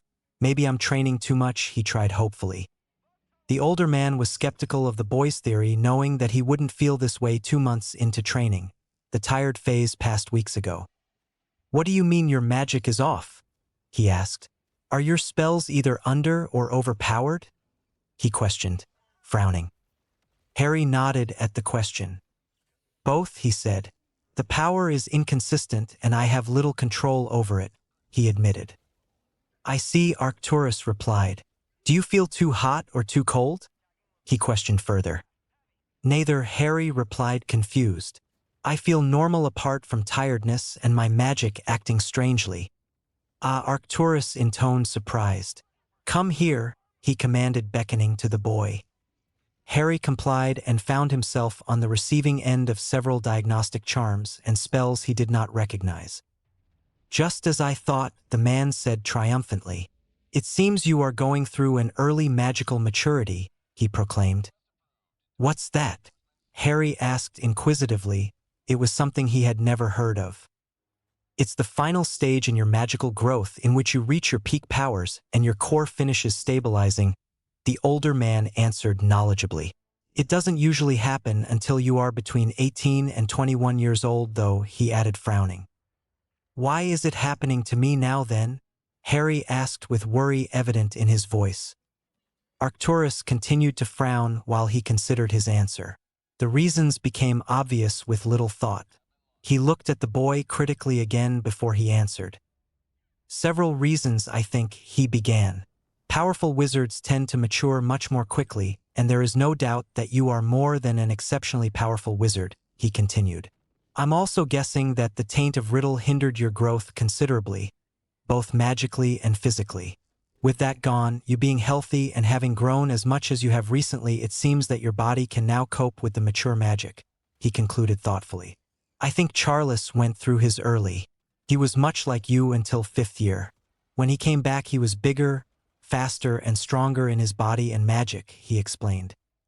Harry thought about what he had been told but could only nod in agreement.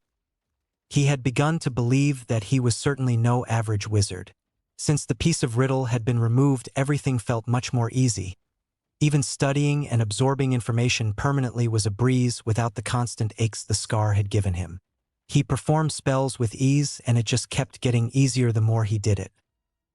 How long will it last? He asked with a hint of concern. Arcturus shrugged. For the average wizard, it's usually over in a few days. How long have you felt like this?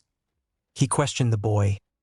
This is the 3rd day, but the worst by far, Harry answered, feeling worried again. It is usually longer for more powerful wizards. Mine was around 5 days, if I remember correctly, he explained. Harry felt a little better knowing that, but he could not ignore the exhaustion he was feeling. Is there anything I can do to make it easier? He asked hopefully. The older man shook his head. No, you just have to let it pass, he answered. Just relax and sleep as much as you can and don't perform any magic or it will make it worse, he warned. Use the time for your studies and theory work and let your body run its course, he finished firmly.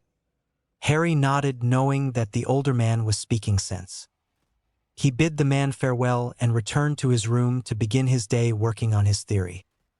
Arcturus remained in his chair for some time, pondering the boy he was sharing his house with. He couldn't help but marvel a little at the boy and the potential he possessed. He will do you proud, old friend, he said quietly to the empty room, and with that he put his usual disguise in place and disapparated to carry out his business for the day. It was the next day that a surprise article appeared in the Daily Prophet. Harry was in bed feeling even worse than he had the day before. Even going to the bathroom was a real effort. Elgar bought him his breakfast and the paper, and he gaped at the article before reading.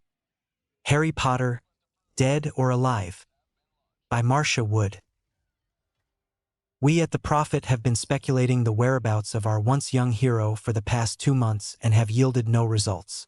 His home address away from school is one of the best-kept secrets in the wizarding world, and we simply assumed that he would return to school after the summer break had finished.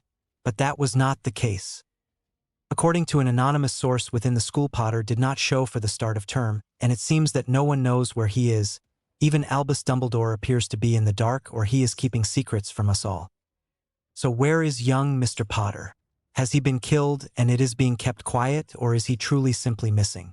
We at the Prophet are keen for any information regarding the status of Mr. Potter and are offering a 1,000 galleon reward to anyone who provides information that leads to Mr. Potter being found. Harry folded up the paper and placed it on the bedside table. The article had Fudge's work all over it, and Harry had no doubt that the minister was in it for his own gain. He shook his head and ate his breakfast before reading as much as he could before he would fall asleep again, as he knew he would. The following week saw the Prophet speculating further on his fate. Several people had come forward claiming they had seen him, some as far away as South America. He began to look forward to the daily paper. It entertained him to no end reading the different theories that they were coming up with. His favorite was that he had taken a holiday to a villa conclave and had either lost track of time or had died from exhaustion. If only they knew the truth, he chuckled to himself. It wasn't until the 10th day of his ordeal that he began to feel better again.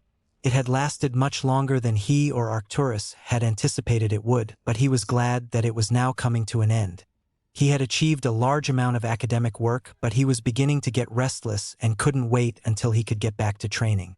He knew it would take another couple of days, but he could wait. His keenness saw him able to begin training again on the 13th day. He could have started a couple of days before, but Arcturus insisted he waited to be sure. With his resting days over, he had a lot of catching up to do. Break. On the surface, the first 2 weeks at Hogwarts hadn't differed much to the previous years, but there was a definite undercurrent of tension felt by all. The professors taught their classes as normal and the schedule within the castle was the same. It was the rumors of the return of Tom Riddle and the placement of Dolores Umbridge as the new defense professor that had created the atmosphere within the school. It was clear to all in the castle that Umbridge was not there to teach anything useful to the students. She was there as Fudge's lackey and nothing more. Her lessons were the worst any had ever attended, if they could be called lessons at all. The classes were all instructed to do the same thing regardless of age and ability. They all read from the same book and questions were simply brushed aside. She clearly favored the pureblood students. That was undeniable, but her favor was given more so to those in Slytherin House. Thus the tension between the houses was more prevalent and became more so as each day passed. Dolores Umbridge sat in her office contemplating her situation. She had no desire to be at Hogwarts surrounded by insolent little brats. She truly hated children. They disgusted her beyond comprehension. However, she was if anything a very shrewd and intelligent woman. She was not particularly gifted in any branch of magic, but her cunning and ability to work situations to her advantage had seen her rise to her very senior position within the ministry.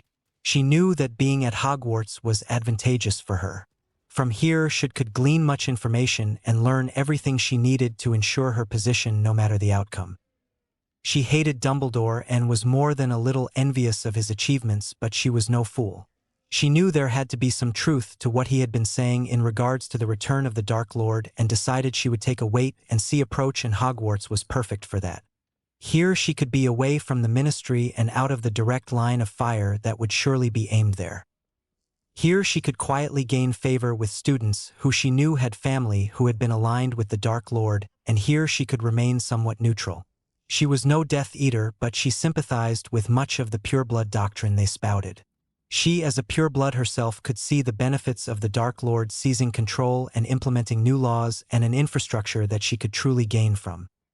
She may not have been a Death Eater, but she did harbor her own cruel tendencies. Tendencies that she could indulge in while she was at Hogwarts, and none would be the wiser if she played her hand correctly. She enjoyed seeing people suffer. Not suffer in an obvious way of outright torture, but a way that would see them suffer over a period of time. Her weapon of choice was a blood quill, and she knew she would get an opportunity at the school to use it. The atmosphere within the wizarding world was enough to distract most from the tall tales told by a child. And if the little brats seemed that they would talk, then a memory charm would suffice. She would just need to be cautious about how much she would use the quill. It would not do to cause permanent scarring and have questions asked. Yes, Hogwarts, despite the presence of annoying children, was the perfect place for her to be. The other problem she was facing was what on earth had happened to the Potter boy. She had always been curious as to how a little half-blood baby could have been the cause of the fall of the Dark Lord. She was curious to meet him, and not just because Fudge wanted him found. She wanted to see for herself what was so special about him. Was he truly powerful enough to do what he had at such a young age? Or was he simply mediocre, as she had heard from Fudge and Lucius Malfoy? She did not take anything Malfoy said as gospel. In all honesty, she found him to be a pompous moron who spent far too much time looking in the mirror and kissing the arse of anyone who could better his position. To her, he was nothing more than a glorified bootlicker, but he had become a powerful one, and he certainly needed to be pandered to an extent. The Potter mystery certainly had her flummoxed. But seeing as he didn't arrive at Hogwarts, all she could do at this point in time was to wait to see if he would emerge from the woodwork or if his corpse would appear somewhere. She had both Granger and Weasley in her office at the earliest possible opportunity, and with the help of Veritaserum and memory charms, had learnt an awful lot about the young man, but they had no idea where he was or if he was definitely alive. Waiting was all she could do here and now, and while she was waiting she would have some fun for herself. Break. The 2 weeks since the teenagers had left his home had been the most peaceful Sirius Black had had for many years. With the departure of the children, the rest of the Weasleys had returned to their own home, much to the pleasure of the remaining occupant of Grimmauld Place. The one problem with the peace was the new sense of worry he felt. He was aware that Harry had not returned to school, and this had him concerned. Remus had left on an errand for Dumbledore and had been gone over a week, leaving the other marauder alone for much of the time. Members of the Order would stop by from time to time, but Sirius suspected it was only to ensure that he had not left or done something foolish. He had been tempted but knew that it would be unwise, and he wanted to be there for Harry when he came out of hiding. Sirius had no desire to go back to Azkaban, and he knew he was safe behind the walls of the Black Home. He spent most of his time in the library preparing for the inevitable battles that would take place. He knew he would and could be useful against the Death Eaters and pledged himself to studying and practicing. It had been a long time since his Auror days, and he was certainly out of shape and not as sharp as he once was. That would have to change, and while he had the time, he would hone his skills to the best of his ability. Break. Harry had just completed his first day of training since his magical maturity had finished, and he was quite astounded at the difference in himself. Physically, he did not tire as he did, and his stamina and endurance had increased tenfold. In regards to his magic, he was at first disappointed in the effects of his curses, but soon realized that said effects were not based on power. A curse was simply a curse and would run its course regardless of power, and could not be influenced by adding further magical power to it. The key difference was in the counter-cursing. It took much more power to counter the curse if more power was added to it, and Harry knew this was quite a development. The real difference he noticed was in his impact spells and spells that had a physical effect. His bludgeoning hex was the first he attempted in this category and noticed the difference in power and damage immediately. Instead of the dummy that was hit gliding across the floor at high speed and hitting the wall, it simply flew through the air and crashed into wall, breaking several bones. He saw the same in his fire and water spells. Instead of a stream of reasonable force, his wand would erupt in what could only be described as a geyser of his chosen element. His conjuring was much easier also. He still had to visualize what he wanted to the same extent, but the use of magic felt much less and did not leave him drained as it had previously. Overall, Harry was very happy with the unexpected increases he had, and believed even more so that he was no longer an average wizard. He had seen the spells performed by other wizards and witches, and none he had seen even came close to what he was now capable of. He was very aware, however, that power was only one aspect of being a great wizard. Mostly it was down to skill, and winning a fight was not solely dependent on the amount of power one possessed, and he knew that he had to at least equal his power with the skill in which he wielded it with. He would not slack and rely on his power, but he would train even harder, knowing that he had quite the gap to close. Harry was interrupted from his reflections by the arrival of Arcturus, who was looking as stoic as ever. The older man looked thoughtfully at the spell damage in the room and the fresh scorch marks on the walls and floor. "How do you feel?" he asked the teen, who looked surprisingly fresh. "I feel fine, sir," Harry replied. "I don't feel tired how I usually would by now, and my spells are a lot more powerful," he added. The older man looked appraisingly at the boy and nodded in his usual way. "Show me," he stated simply. Harry obliged by demonstrating his spell work and the more noticeable differences in it. "Impressive," Arcturus said in an almost praising tone. "What about your curses?" he asked. "They are much harder to counter," Harry answered, frowning. "But they don't work any faster than normal. That's because they work based on time and not power," he finished. "I see you've been reading up on your theory," the older man replied neutrally. "Yes, sir. I don't want to disappoint my parents," Harry explained shyly. Arcturus nodded his head again at the boy's reasoning. Inside, he was pleased that he had begun to dedicate himself to his studies, and knew he would do well as expected if he continued this way. "Show me you flame whip," Arcturus requested. This was a spell that had taken a fair amount of practice for Harry to produce, and one he had not tried throughout his training that day. To his surprise, he managed it with much more ease than he had anticipated, and the whip was considerably longer and thicker than he had managed to conjure before. "Good," Arcturus said simply. You will need to practice with that to master controlling it and also work more on conjuring and banishing objects. It can be a very effective weapon if mastered, he remarked knowingly. Yes, sir, Harry answered simply. Now that is out of the way, I need you to accompany me on a small trip. Arcturus began seriously. It seems that our friend Riddle has been recruiting, and one of my elves have informed me of some new guests in our country, and I want you to come and see what you will be up against in due course, he explained further. Harry knew from Arcturus' tone that this was something serious and adopted the impassive mask that had been taught to him by the man. He placed his wands in his holsters and indicated that he was ready. The older man took him by the arm, and with a pop they had vanished. The duo appeared in a forest that Harry could tell was close to the sea. He could smell the salt in the air and hear the distant crashing of waves onto a rocky shore. He began casting charms on himself to hide his scent and cancel the sound of his footsteps. He didn't disillusion himself, knowing that he needed to be seen by his companion. The older man nodded and cast the same spells on himself and began leading the way into the thicker and deeper parts of the wooded area. They walked on in silence for what seemed to be miles, and eventually Harry began to hear the sounds of activity ahead of them. In the distance he could see an area lit by fire and cautiously followed the older man to the outskirts of a clearing. What he saw in the clearing shocked him to his core. 3 men were sat in the clearing. One, in which Harry recognized as Buckbeaks, would be Executioner McNair. The other 2 men were dressed in black robes and were sat around the fire, but it wasn't the men that had Harry worried. Around the men sat a collection of around 20 giants, completely brutal-looking and bigger than he could ever have imagined. He looked at Arcturus questioningly, and the older man shook his head in resignation. Things now seemed even more real to the boy.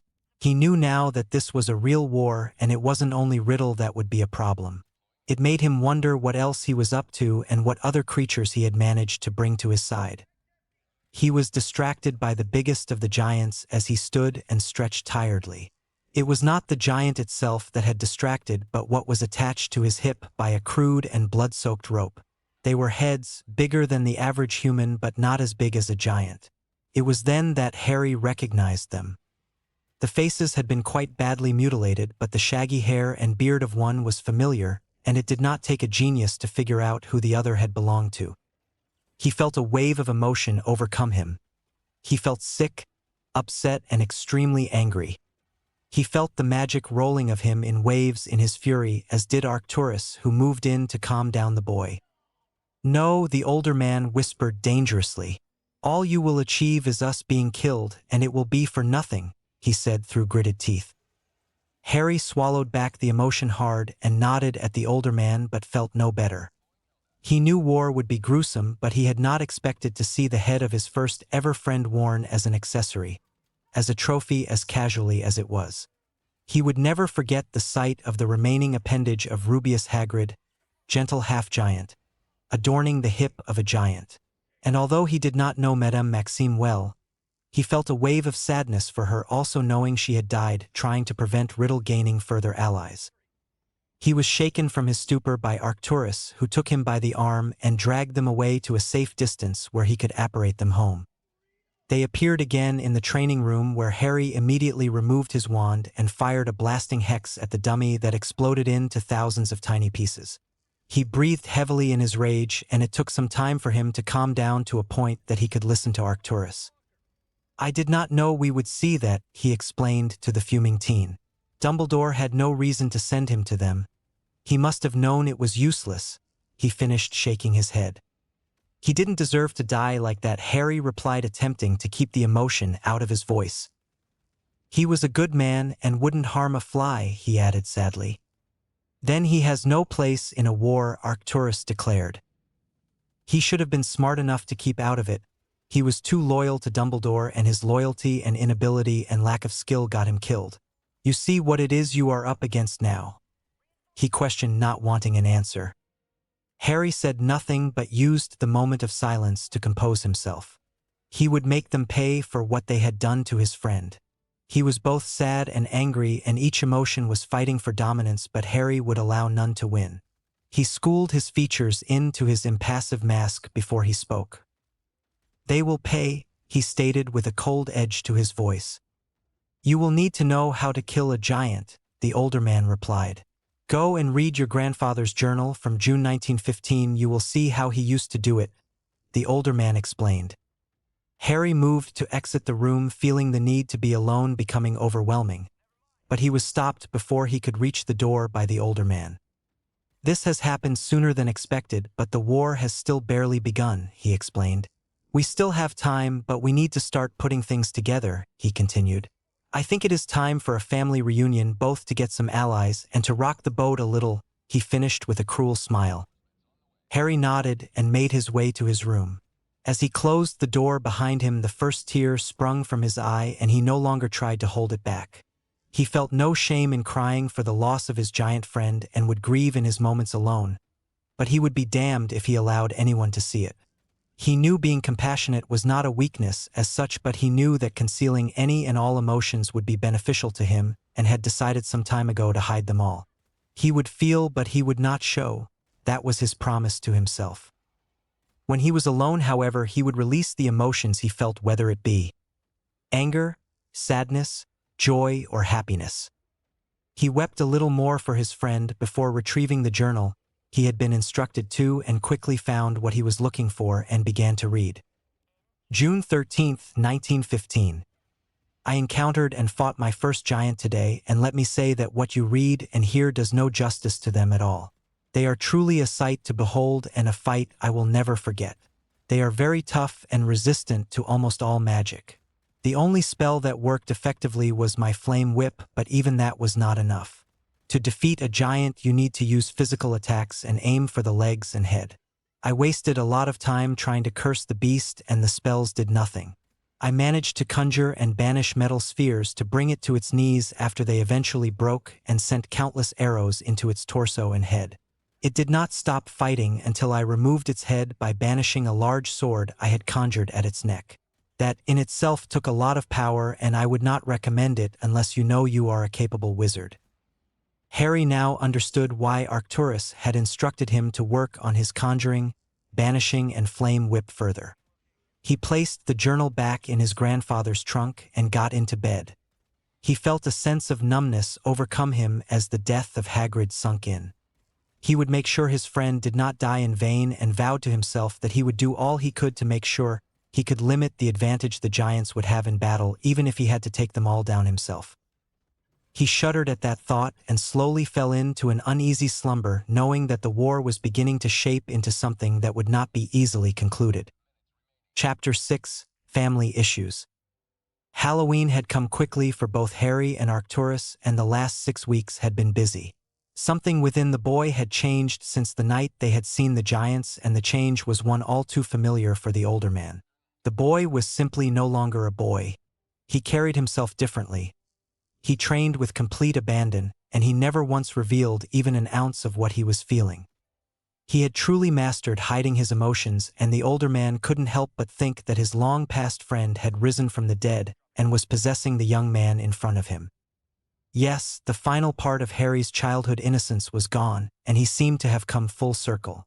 He had become what he needed to, and the older man now believed he could not only survive, he believed he could win. For Harry, the changes had come naturally. For the first time in his life, he felt as though he could and was being the way he was intended to be without the neglect and constant criticism he had received throughout his life. He hadn't made any conscious changes, but he did notice them himself. He was no longer shy and meek. He was quietly confident and felt even more so as each day passed. The last month and a half had seen him grow in every way in leaps and bounds, and he was very proud of himself. Physically, he was healthy, fit, and strong. He had grown to be almost 6 feet tall, and the training he had been doing had packed on considerable muscle mass, especially when he compared himself to his previously undernourished frame. He was a true athlete, and one would only need to look into his eyes to see the differences. His eyes continuously glowed with a gently dancing but bright emerald flame, but that gentle flame would become a roaring inferno in an instant at his will. Now that his magic was stable and strong, his body finally reflected it, and his spell work was now simply phenomenal. He was very fast and powerful and moved with the same grace he had seen his grandfather move with. He worked tirelessly on his magic, creating spell chains and combinations that were devastating. He knew he was not ready to face Riddle yet, but he knew that even now he would give any of his followers serious problems in a fight and was confident he would soon be capable of defeating any of them. He had begun training to face multiple opponents and had found his family magic was perfect for this type of fighting. He excelled in combat situations, and when he watched himself back through the pensieve, he himself couldn't believe that the young man he was seeing was himself. Seeing the severed head of his friend had truly woken him to the reality of war, and that reality had created what he had become.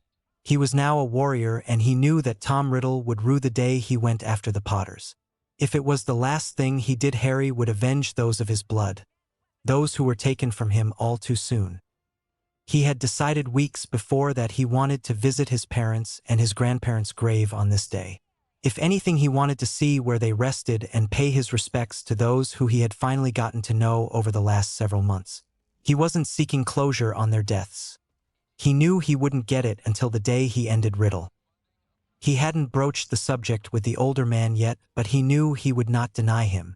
Arcturus may be a surly git most of the time, but he understood the worth and value of family. Harry made his way into the drawing room as he did every day to have his breakfast and the usual short chat with the older man.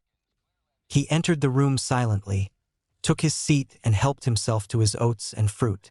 When the older man said nothing for a few minutes, it was Harry who broke the silence.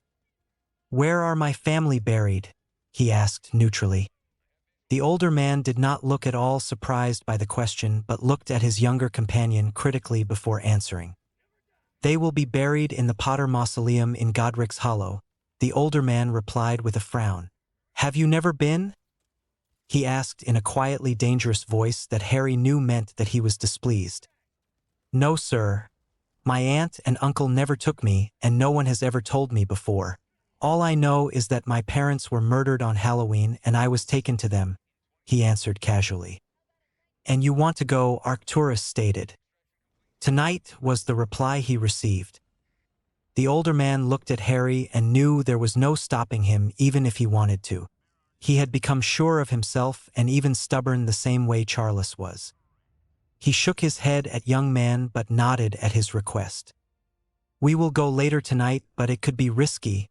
The Ministry or Riddle could be keeping watch on the place.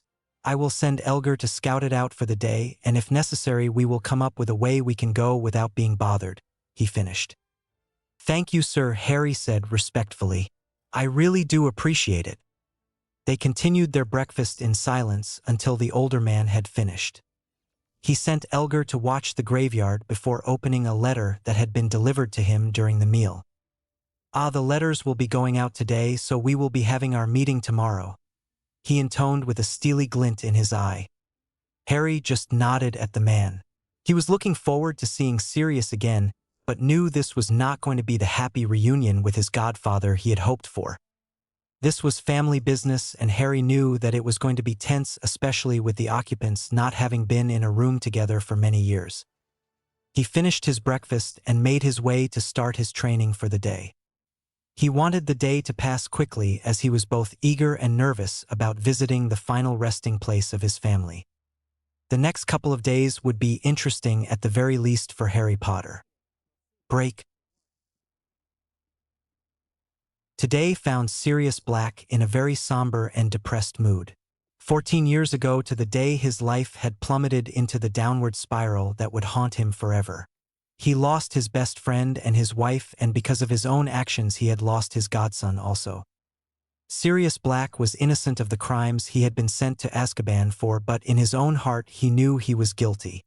He was guilty of recklessness that had seen his one chance at redemption be squandered by his own actions. He was guilty of abandoning the boy he loved as his own son, and he was guilty of letting his friends down in the duty he had promised to them if such events were to occur. He knew he would always carry that guilt with him and wished nothing more than to be able to turn back time and change what happened that night. Alas, he knew that was not possible.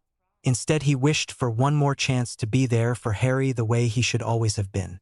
He wished that he could have raised him in the loving home he would have had with him.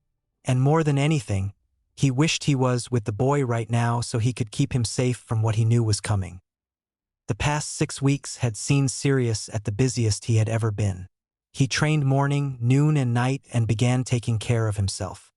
He ate regular meals and would sleep soundly due to the exhaustion he would feel at the end of every day. He looked and felt healthier than he had in years. He was no longer emaciated and sallow-skinned, and his hair was sleek and shiny as it once was. The only thing that remained that demonstrated the hellish years in Azkaban was the haunted look in his eyes, a look that would forever be there. It had taken a while for him to recover, much longer than he had anticipated. He hadn't expected his magic to be so badly affected by his stay in Azkaban, but it had taken several weeks for it to stabilize and be the way it once was. He had honed his skills so that he was now at least on par with what they used to be. Sirius Black was a skilled wizard and was no slouch in a fight. He hadn't learned his family magic due to its dark nature, but he had learnt more than enough to take people down when he needed to. He was a Black after all. He was currently sat at the breakfast table contemplating how he would spend his day. He didn't want to train knowing his heart really wasn't in it today, but he did not want to be idle either. Before he could decide, his thoughts were interrupted by a sharp tapping on the window. He frowned at the owl, knowing that it was not likely to be good news.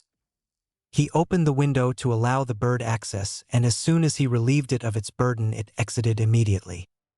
He recognized the wax seal of Gringotts and felt his stomach give an involuntary quiver. He knew this was not going to be a good thing. He thought for a moment before continuing. He knew he didn't owe the bank money, as he had never had a loan and lived only on his salary and the gold his Uncle Alfred had left him. He knew he wasn't due to inherit anything, as he had been cast out of his family at the age of 16 by his mother. He was at a loss and decided that opening it was his only option. Dear Mr. Black, I am writing to you as the goblin in charge of the Black accounts here at Gringotts.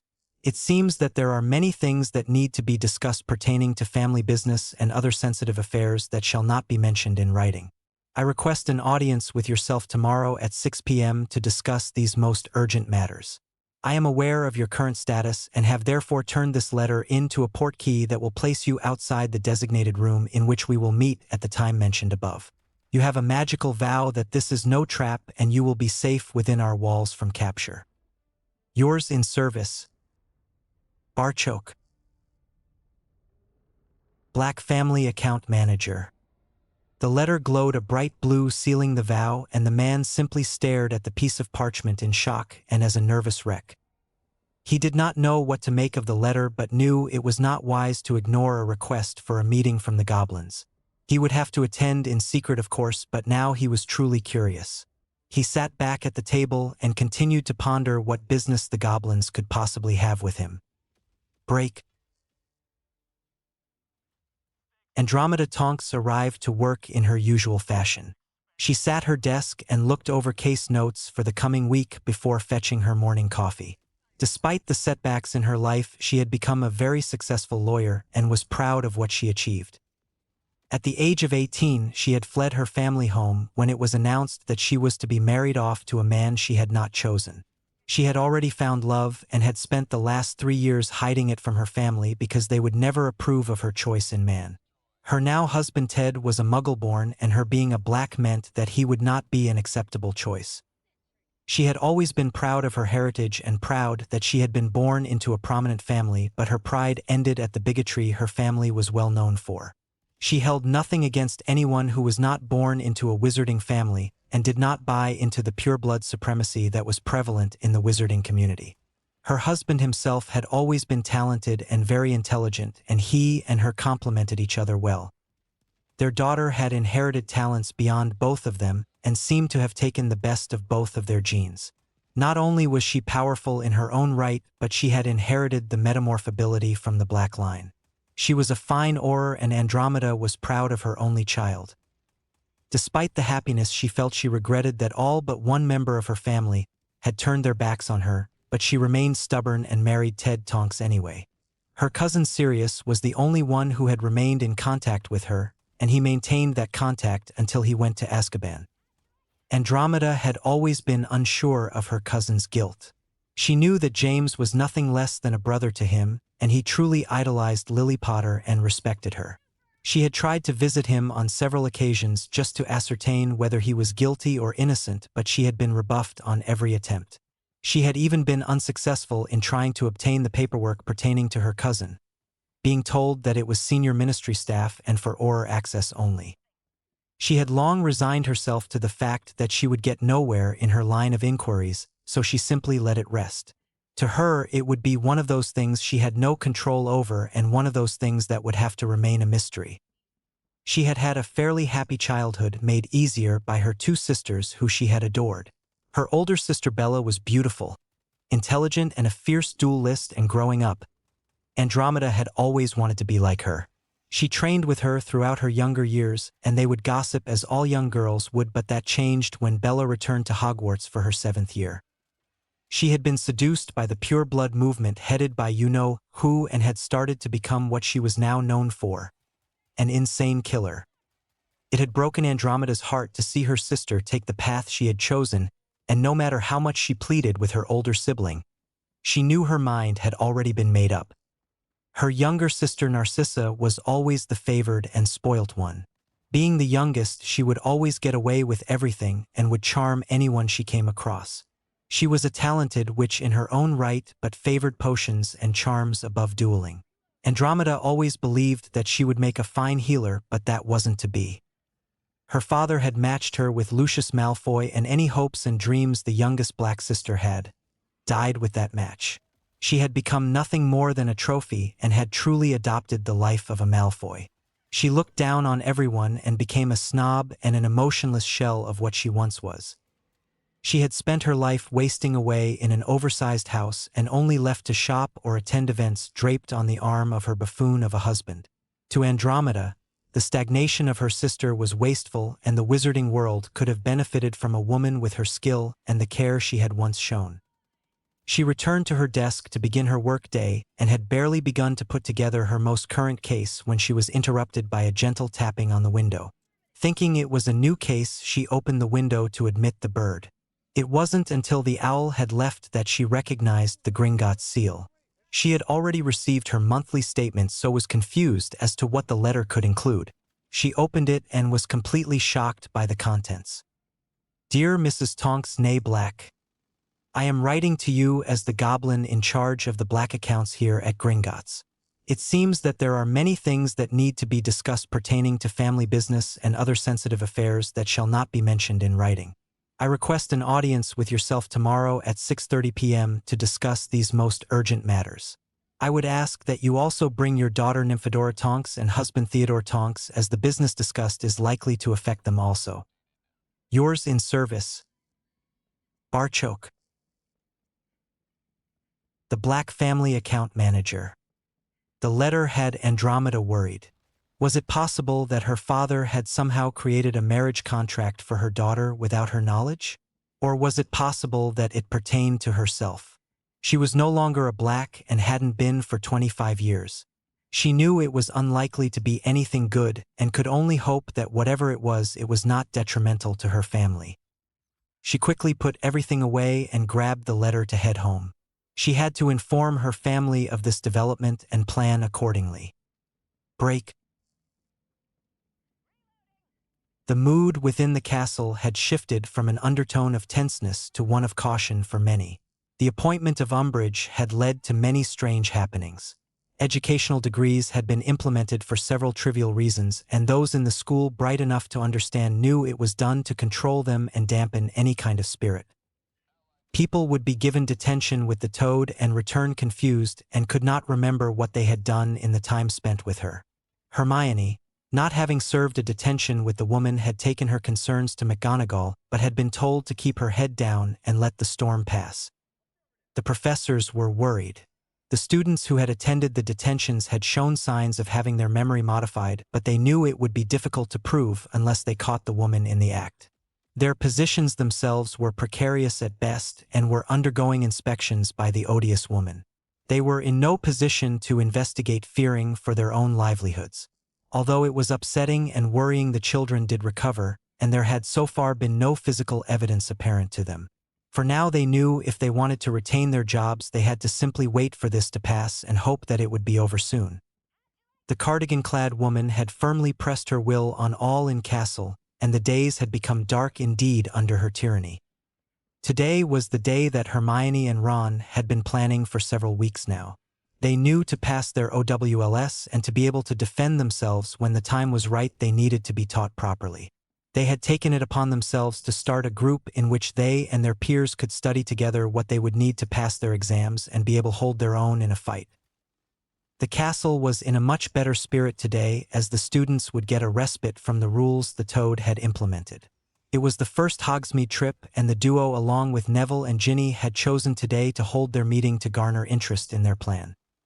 They had spent the last several weeks quietly putting out word of their idea to people they knew they could trust. All in all, they were expecting around 15 people to attend. They were currently sat in the Hog's Head pub in the north of the village waiting for people to arrive. They had chosen this bar hoping it was far enough away from prying ears, knowing that very few people came here. They had only been sat with their drinks for around 5 minutes when the door opened and a group of around 30 students led by Fred, George and Lee Jordan entered the pub. There were students from all houses, including a few Slytherins. Upon seeing the group, Hermione stormed towards the twins, clearly panicked. "How many people did you tell?" she hissed at them quietly. "Only a few," George replied, shrugging. "It seems that your plan is much more popular than you thought it would be, Miss Granger," Fred said with an impish grin. "Barkeep," he yelled. "Butterbeers all round." He finished gesturing to the group and took a seat next to his brother where the rest of the students had assembled. "What the hell are the snakes doing here?" Ron questioned angrily. "You know they can't be trusted." "Well, little brother of mine," Fred intoned, wrapping an arm around his younger brother's shoulders. "It seems that Miss Greengrass here overheard us talking about it in the library and insisted that her and her 2 companions be allowed to join," he explained. "Yes, she was very insistent," George cut in. "My left cheek is still ringing from that hex," he added, rubbing his posterior. "They can't be trusted," Ron reiterated angrily. "Oh, shut up, Weasley," Daphne interrupted. "If we wanted to drop you in it, it would be Umbridge here instead of us," she pointed out. Before Ron could reply, Hermione chimed in. "It's okay, Ron," she said, attempting to placate the irate redhead. "I have runes and arithmancy with Daphne and Tracy. I'm sure it will be fine," she finished, not sounding overly sure of herself. "Well, I don't trust them, and they will drop us in it the first chance they get," Ron growled. "Can we just get on with it?" Neville piped up irritably. "It would be bad if we were caught here like this." "Fine, fine," Hermione said, and went on to explain the idea to the group. "So I was thinking that the older years could help us with our OWLS and we could all chip in on everything else," she concluded. The group remained silent, lost in their own thoughts.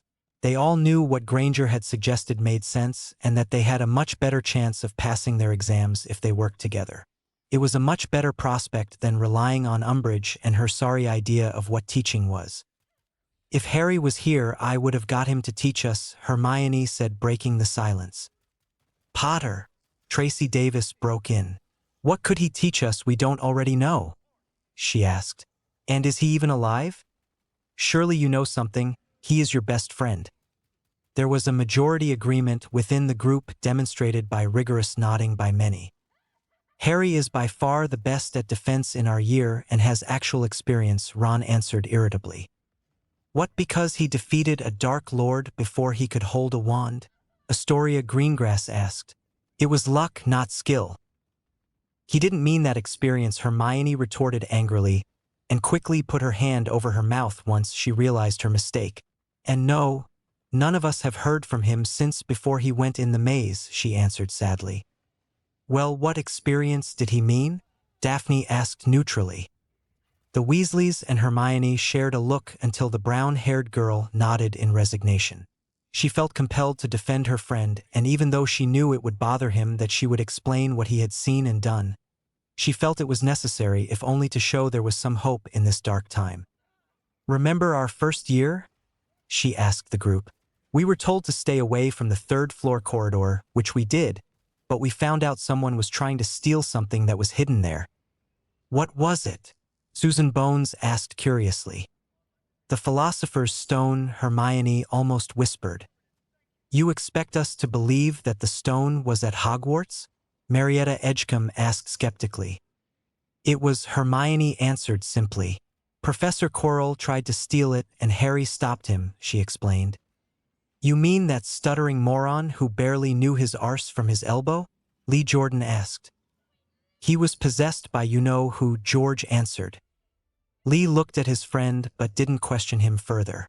The twins had a knack for knowing almost everything about Hogwarts. The room was stunned by the proclamation and it took several moments for the silence to be broken. How did he stop him? Hannah Abbott asked quietly. We don't really know, Hermione answered. But Harry killed him and was unconscious for almost a week after, she added. That's why you all got those last-minute points, Daphne said suddenly in realization. Yes, it is, Hermione replied, nodding. And there was second year, Ron pointed out. What? When all those students got petrified and none of us were told what happened? A sixth-year Hufflepuff asked. Hermione just nodded her answer, remembering the big yellow eyes of the basilisk. Someone opened the Chamber of Secrets and there was a basilisk inside. That's what was petrifying everyone, she explained. So the chamber is real? Daphne asked in awe. Yes, the entrance is in Moaning Myrtle's bathroom, she replied. When no one spoke, not even to demonstrate their disbelief, she continued. You have to be a Parseltongue to open it. That's how Harry got in, but it wasn't him petrifying anyone, it was you-know-who again. And how did he manage that? He's dead, the same Hufflepuff boy interjected. I don't know, but he did, Hermione said irritably. How do you know that then? He questioned, equally annoyed. Because it was me that Harry saved from there, Ginny cut in, looking upset. I was taken in the chamber and Harry came in and killed the basilisk, she said, fighting back tears. That basilisk must have been hundreds of years old and huge. How did he manage that? Tracy asked, frowning. With a sword. He killed it with a sword and the help of a phoenix that blinded it, Ginny answered emotionally. You really expect us to believe that? The Hufflepuff huffed disbelievingly. Pull the other one, Weasley. He did, Ginny retorted angrily. The snake even bit him on the arm and the phoenix healed it, she added. So that's where he got that scar, Katie Bell piped up. I asked him about it and he went quiet. I knew he didn't have it in first year, she said triumphantly. I thought he got it at home or something, she finished. At the mention of Harry's home, the teens in the know shared an awkward glance. It wouldn't surprise me if he did, George growled angrily. What's that supposed to mean? Susan Bones asked. Let's just say Harry doesn't have the life we all thought he did growing up, Fred said. He was raised by his Muggle relatives and they are nothing but bastards. They treated Harry like a damn elf and barely fed the poor kid. We had to rescue him half-starved after his first year. He finished, shaking in an unusual rage. The assembled group were shocked by what they had heard and none could find any words to say to that final piece of information. The awkward silence remained until it was broken by the pompous Hufflepuff. And what else has Potter done that is so great? He asked sarcastically but with a little envy in his voice. Well, you all saw him in the tournament and how well he did against seventh-year students with a lot more magical education than him, Neville answered. And he can cast a corporeal Patronus, Ron added. Bullshit, the Hufflepuff cut in. Most grown wizards can't even do that, he pointed out. Harry can, Hermione said quietly. I saw him drive away 100 Dementors in our third year. Why would Potter have to do that? Tracy asked. Apart from that Quidditch match, they stayed away, she said. They did, but they tried to attack Harry and his godfather at the end of the year and he drove them away, she explained coyly. Hold on. If Potter has a godfather, then why does he live with those horrible muggles? Susan asked. Hermione and the Weasleys shared a sheepish look, knowing that this was likely to be the icing on the cake for those in attendance. His godfather is Sirius Black, Hermione finally explained. If the room had been shocked before, it was nothing compared to the shock they were feeling now. Harry Potter's godfather was the infamous mass murderer? Why would Harry save him? Susan asked. He betrayed his parents. Everyone knows that, she said.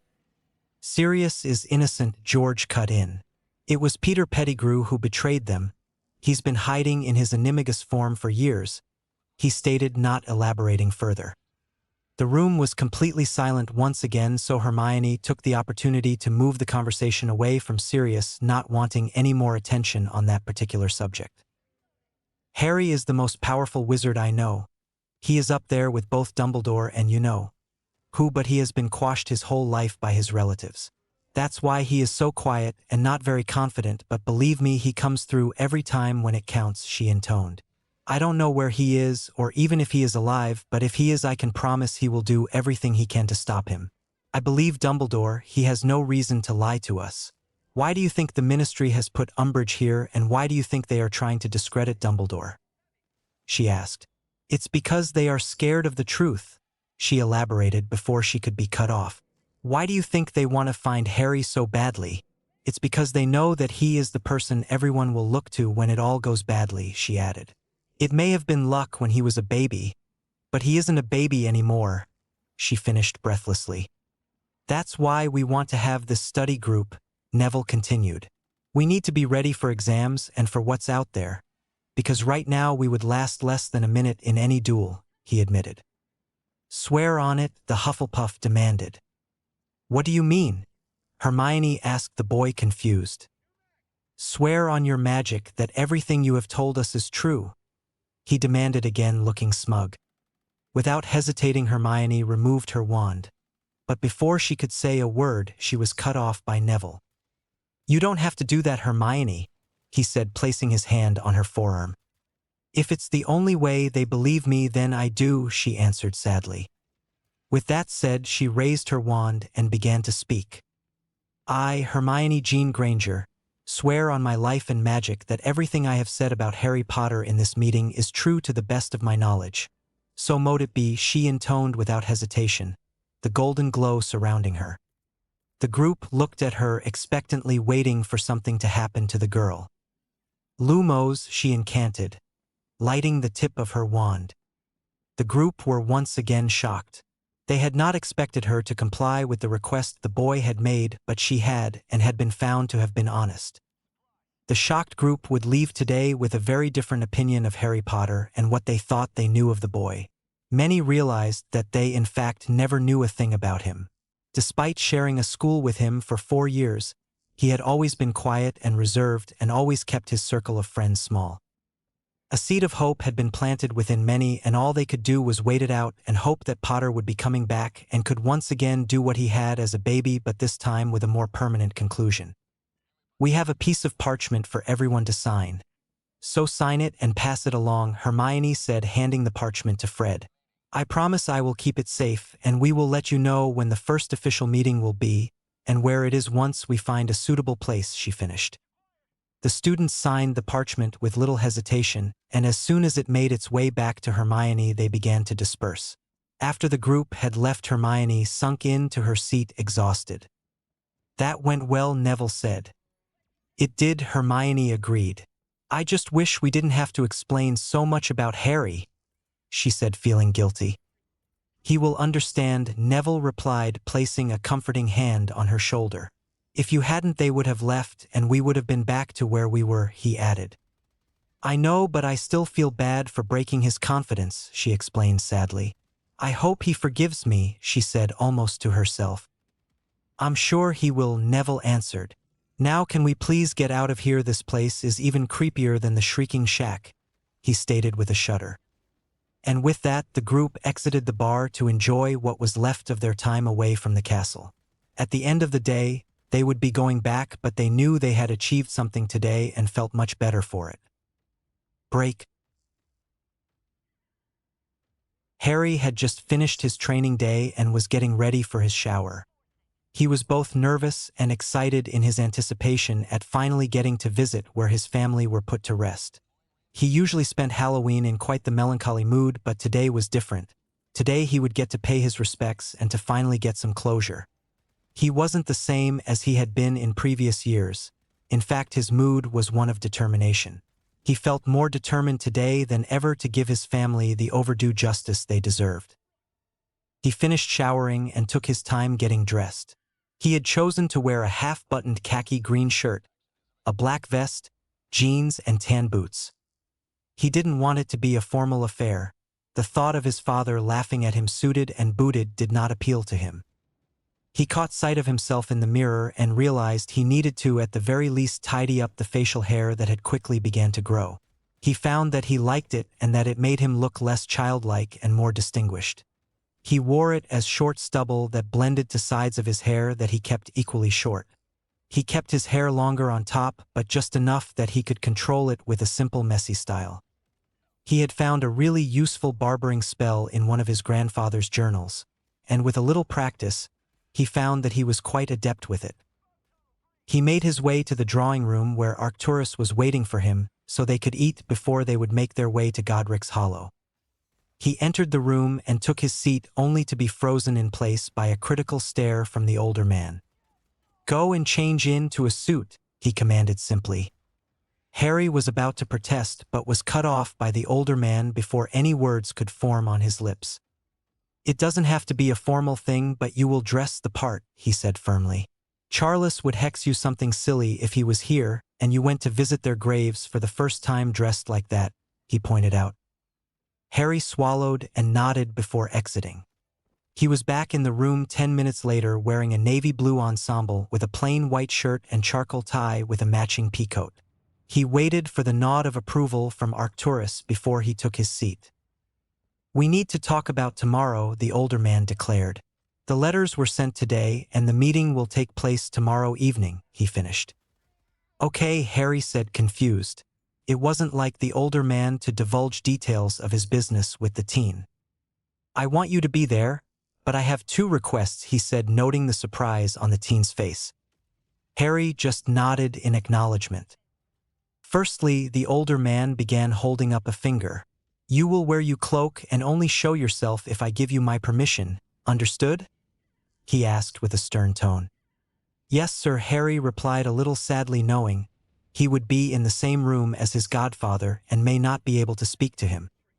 "And secondly," Arcturus continued, "you stay hidden no matter what happens. This is family business and there's a chance it will become unpleasant, but unless I give you my express permission you are to allow what will be to happen. Do you understand?" he finished questioningly, glaring at the boy. "I do, sir," Harry answered sincerely. He understood the importance of family business and knew any interference from him would incur quite the wrath of the oldest black. "Good," the older man replied, relaxing once again. "I think it is a good time to leave. Elgar reported no unusual people around the graveyard, so it should hopefully go off without a hitch," he finished, grabbing Harry by the arm. They appeared on a quiet street in a village where a few Victorian-style houses were dotted either side of the road. A church could be seen at the end of the road, and Harry immediately understood why his parents would choose to live here. It was simply beautiful. There was a variety of trees and lush green hills could be seen on the horizon. There was a smell of fresh pine and the air was thick and intoxicating. The duo made their way in a casual pace towards the church where Harry knew the graveyard would be. Both were alert to their surroundings as had become their custom, but they knew there was no threat. Harry could scarcely believe a tragedy such as the one 14 years ago could ever take place here. He felt a sense of familiarity with the village, and he knew that something inside him recognized it as home. They reached the entrance to the graveyard and passed through the kissing gate that led on to a gently winding path that would take them through the entirety of the cemetery if they cared to follow it. It was Charles that led Harry to where the Potters were buried. Harry hesitated and found the hand of the older man on his shoulder. He looked up to see the usual stoic expression that he could see was forced a little. "You take as long as you need," the older man said sincerely before walking away a respectable distance to allow the boy some much-needed privacy. The first grave he came to was that belonging to his grandmother. The tombstone was made of black granite adorned with the Potter crest and a beautiful gold cursive inscription. Doria Constance Potter. Proud wife, mother, grandmother, healer. Born April 6, 1925. Died December 10, 1980. Honor thy blood. Harry knelt beside the stone and placed a hand upon it and took a little time to simply absorb the moment. "I'm sorry that we didn't get much time together, but from what I know, You would have been an amazing grandmother, he said quietly. Your brother has told me all about you. How caring and kind you were and how you would kick my grandfather's arse when he needed it, he added, chuckling. He became thoughtful in silence, thinking of what he knew about her from what he had been told and what he had seen in the pensieve. If I can find someone who is half the woman you are when this is all over, I know I will have done very well for myself, he whispered, placing a kiss on the granite before standing. He removed his wand and conjured a bouquet of red roses, placing it in front of her tombstone before stepping back. He moved to his left and came to the grave that was the final resting place of his grandfather. It looked very much the same as his grandmother's. It was the same black granite and gold lettering. Baron Charles Henry Potter. Loving husband, father, grandfather, warrior. Protector of our lands and people. Born July 23, 1924. Died February 15, 1981. Honor thy blood. Harry placed his hand on the granite as he had with his grandmother, but remained on his feet. He became lost in his thoughts of how much the man had become an influence on him over the past months. He swallowed deeply before speaking, knowing he had to be strong. You've made me proud of who I am and where I come from, he began. I will carry the Potter name with pride and do everything in my power to be worthy of it, he added sincerely. Even in death you have taught me more than I can ever thank you for, and I cannot put into words how grateful I am. You have given me the chance to avenge my parents and make that bastard pay for what he did to you all, and he will pay. If it takes my dying breath to finish him, I promise you that I will, he said firmly. Look after them all where you are now as you did in life, and there will be a day when I will join you, hopefully a long time from now, he finished. He again removed his wand, but this time conjured a marble figurine of a thestral and placed it on top of the tombstone, securing it with a permanent sticking charm. I doubt very much that you would like flowers, he laughed. But I know how much you loved her, he said, gesturing to the grave of his grandmother. I think this is much more fitting, he concluded before moving on. He came to the grave of his father and stared at it, feeling very confused, a confusion which quickly turned to anger. The tombstone was a plain white stone with black writing. The Potter crest had been included, but the grave certainly did not represent James Potter. James Charles Potter. Father to our Savior. Harry James Potter. Born November 4, 1960. Died October 31, 1981. We thank you for your sacrifice. Harry shook his head in frustration and looked towards his mother's plot that was next to his father's. It was fashioned in the same stone and writing as his father's, but there was no Potter crest. Lily Potter. Mother to our Savior. Harry James Potter. Born December 2, 1960. Died October 31, 1981. We thank you for your sacrifice. Harry began to shake in rage at the disrespect shown to the memories of his parents. There was much more to them than being just his parents, but that was in no way reflected where they rested. Arcturus, feeling the fury emanating from the boy, walked to his side, and upon seeing the graves, he understood the anger Harry was feeling. Clearly the ministry took the liberty of burying your parents, he deduced disgustedly.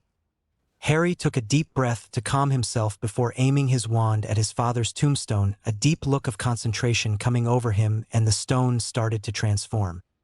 When he was finished, Arcturus looked impressed at what he had achieved. You've been studying, he noticed with a little pride in his voice. Yes, sir, Harry affirmed, not taking his eyes off his work. He even had to admit himself that he was proud of the complex transfiguration he had just demonstrated. The stone had been transfigured into granite, and the writing had changed and was gold, reflecting the style of his grandparents. The reference to himself had been removed, and it now stood a true and proud representation of what he knew of his father. James Charles Potter. Husband, father, marauder. May prongs run free. Born November 4, 1960. Died October 31, 1981. Honor thy blood. Mischief managed. I won't even ask, Arcturus said, shaking his head, stepping away once again. It's strange, Harry began.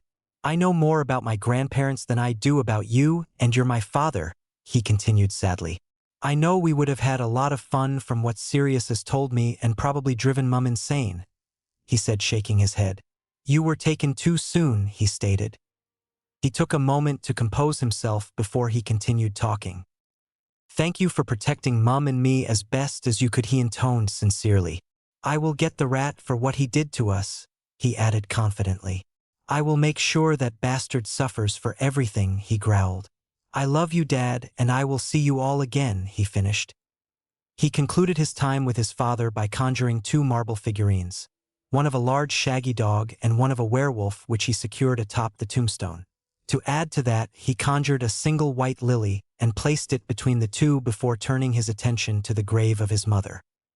He looked at it distastefully and quickly went to work transfiguring it in a more suitable monument to his mother. When he was finished, it reflected the other 3 and the Potter crest adorned it proudly. Lily Potter. Loving mother and wife. Undoubtedly the brightest witch of her age. Born December 2nd, 1960. Died October 31st, 1981. Honor thy blood. I've spent my whole life wishing you were here and being tormented by your final moments, he said sadly. Hearing your voice after what happened in June has taken most of that away. I'm not going to apologize for all the things I will have to do because I know you understand and will forgive me, he spoke quietly. Before he could stop it, a tear broke free from his eye and he made no attempt to wipe it away. There's still not a day that goes by where I wouldn't give everything I own just to have you back for a minute, he said shakily. I love you, Mum, and thank you for what you did for me. I promise I won't let it be in vain, he ended, wiping away the errant tear. He conjured a marble figure of a stag and one of a lily and fixed them to the stone. He took one last look at the area in which his family had been laid to rest and made his way to Arcturus, who nodded before making his own way to the graves. When he had finished having his private moments, he conjured 4 black roses and placed one on each tombstone. Harry was touched by the sentiment of the older man but knew he wouldn't appreciate him vocalizing it. Instead, he gave him a grateful nod as he returned. The older man returned the nod before disapparating with a soft pop. Harry took one last look around him and one final glance at the graves of his family. I'll be back soon, he whispered quietly.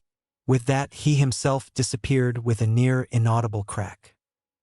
Harry appeared in the drawing room but did not take a seat. He felt the need to be alone and reflect back on the past hour of his life. To him, it was one of those defining moments in a lifetime, and he knew now that he would never be the same. His determination had become even more firm despite the fact he felt that that had not been possible. Thank you, sir, he said monotonously. He exited and made his way to his room, knowing he wouldn't sleep anytime soon. But instead of working, he laid awake for hours just thinking of his family and truly taking in the experience of the night. It had been bittersweet, but he knew it could not have been any other way. He eventually fell into an easy sleep that night, the best sleep he had ever had in his short 15 years of life. Break. Andromeda Tonks was not looking forward to the meeting she had been requested to attend with her husband and daughter. The Tonks family had spent the entirety of the previous day discussing all possibilities and outcomes and had put in place a contingency plan for if they needed to flee. They were all hoping that whatever the issue was, that it could be dealt with in a way that their lives wouldn't have to change. Ted Tonks was the most nervous of the trio. He had never had anything to do with the blacks. Being a Muggle-born, he simply would not have been worthy of their time. He was aware of their reputation, of course, and always wondered if his wife had truly come from the family. There was no doubt, of course, that she had. It wasn't only the uncanny resemblance to her sister that confirmed it, but he had seen and been on the receiving end of her temper. If truth be told, he was terrified of his wife when she was angry. She was very powerful, and the fact that she was a black could not be ignored in her moments of fury. These moments were very rare, however. She was a very loving and caring woman but would defend himself and their daughter to the very end if necessary. This thought made the impending meeting rest a little easier with the man. It wasn't that he feared the blacks, he was a very capable wizard in his own right, but he feared what this meeting would mean for his family. All he could do was wait and see and just hope that whatever happened, they could handle between them. Nymphadora Tonks was feeling confused more than any other emotion. She had never been exposed to her mother's family, so didn't truly understand the severity of the situation. The black family had essentially been non-existent throughout her life, and she only remembered Sirius from when she was a child, and he was always nice. Whatever would happen, she would not allow anyone to take control of her life in any way. She would do as her mother did and flee if necessary before that would happen. Although she was confident that whatever it was could be fixed, she couldn't help the twinge of nervousness that would appear every so often at the thought of the meeting. Break. Sirius Black woke the next morning nothing less than a bag of nerves, wondering what the day to come would entail. He knew that things were going to be different after today one way or the other, but he couldn't decide if that would be a good thing or not. On the one hand, he was safe where he was and how things were. He was out of the direct line of fire, and he knew there was no one who could get into his house without his say-so. His family had at least done a good job warding Grimmauld Place, and for that he could be grateful. On the other hand, he felt that he was merely sat on the sidelines just waiting and watching as things progressed around him. Sirius was a man of action and would much rather be in the thick of it than sat doing what he deemed as nothing. Yes, he knew that things would be changing for better or worse, and all he could do was wait and see what the outcome of the day would be and hope that the changes would be positive for him. He spent his day pacing and watching the clock, urging the time to either pass quickly in his braver moments or begging it to slow when the nerves got the better of him. Before he could decide completely on how he wanted the time to pass, it was time to activate the portkey to the bank. It would be left to whatever deity was watching over him to decide his fate, a notion that did not sit well with the man. Break. Harry and Arcturus were in the meeting room at Gringotts waiting for their guests to arrive. Harry, as promised, was sat in the corner of the room concealed by his invisibility cloak, and despite the fact he knew he would not be able to talk to Sirius unless the older man said it was Octhaw, he was excited at the prospect of seeing his godfather. Arcturus was sat at the head of the large oak table that had been provided for the gathering, and Barchoke was stood at the door waiting to greet the black family members as they arrived. The two had had a conversation in which the goblin was told to not involve himself and allow what was to happen as Harry had been instructed. The goblin readily agreed, not wanting to be included in the meeting knowing the reputation of the family. Not long had passed when they heard the arrival of a portkey outside the door, and all the occupants of the room knew who it was. At the tentative knock of the door, the goblin opened it to greet Sirius. "Mr. Black, please come in and take a seat," the goblin requested in his business tone. "Thank you, Ba." Sirius froze at the sight of his long-thought-to-be dead grandfather and paled considerably. He seemed to find himself quickly, though, and yelped in shock before turning to sprint out of the still open door he had just come through. "Get your worthless hide back here, you mangy cur," Arcturus roared, hurling a stinging hex at his retreating grandson's rear end. Harry heard his godfather yelp as the spell hit its mark, followed by a thud as the man hit the floor. He couldn't help himself and had to stifle a snigger as the man reappeared, rubbing his behind and gaping like a fish out of water. "Will you stop stuttering? You look even more of a moron," the older man demanded exasperatedly. "But you're dead," Sirius said dumbly, pointing at his grandfather with a disbelieving finger. "The fuck I am," Arcturus replied, clearly irritated. "I'm sat right here, and even a buffoon like you can see that. Now sit down for fuck's sake before I flay you alive, you simpleton," he commanded, pointing at a chair to his left. The younger man complied, knowing that it was not an empty threat. He sat staring at his grandfather dumbly and realized that this was going to be much worse than he anticipated. Now the shit really was going to hit the fan. "Are you going to hand me over to him?" Sirius finally managed to ask discreetly, withdrawing his wand from his sleeve under the table. "If I wanted you dead, I'd do it myself. I don't need the help of a half-blooded bastard to help MD with that," Arcturus spat. "And I'd put that wand back where you took it from before you find it rammed up your arse," he added, glaring at the younger man. Sirius just swallowed deeply, partly out of relief and partly from the nervousness that had settled in. It was then that he realized what the older man had said and found himself confused. "What do you mean, half-blooded bastard?" he asked in his confusion. "Ah, so Dumbledore is still his secretive self, I see, and hasn't seen fit to tell you what you're up against. That's another moron I'll be having a conversation with," he said quietly to himself. "What are you talking about?" Sirius asked, getting annoyed. "We will get to the hows and whys later. We have things to discuss before everyone else arrives. And use that tone with me again, you filthy mutt, and I'll make sure you're neutered in both forms. Understand?" Arcturus questioned severely. Sirius looked shocked and began jabbering again. He finally managed to speak, but his voice had definitely climbed an octave or two higher. "You know," he questioned flatly. "Of course I know, you always smelt like dog. Either that or you have disgusting inclinations towards them. Is that what it is? You like to lay with animals?" he questioned. "Then again, going by some of the witches you've been known to cavort with, it wouldn't surprise me," the old man grimaced. Sirius yelped in indignation and began sputtering incoherently. Before he could formulate words again, Arcturus cut him off. "We will get to your love life a little later," he said seriously. "But now we have other things to discuss." With a speed the younger man wasn't expecting, Arcturus had him by the throat and had slammed his head on the table. Upon seeing this, Harry had to fight the urge to intervene. What had seemed initially amusing to him was now becoming clear that this situation was anything but. Arcturus looked into the fear-filled eyes of his grandson before he began to question him. He just hoped that he was not about to be lied to. The younger man would do well to be honest. The consequences would not be pleasant. "Did you do it?" he hissed at his grandson. "Did you sell out the Potters to that bastard?" he questioned. It wasn't the fact that he believed Sirius to be guilty, but he wanted to hear it from the man himself. He wanted to look him in the eyes and see the truth there. Arcturus was not a man who would listen to rumors or the testimony of others. He had to be sure for himself. Sirius was furious at the question.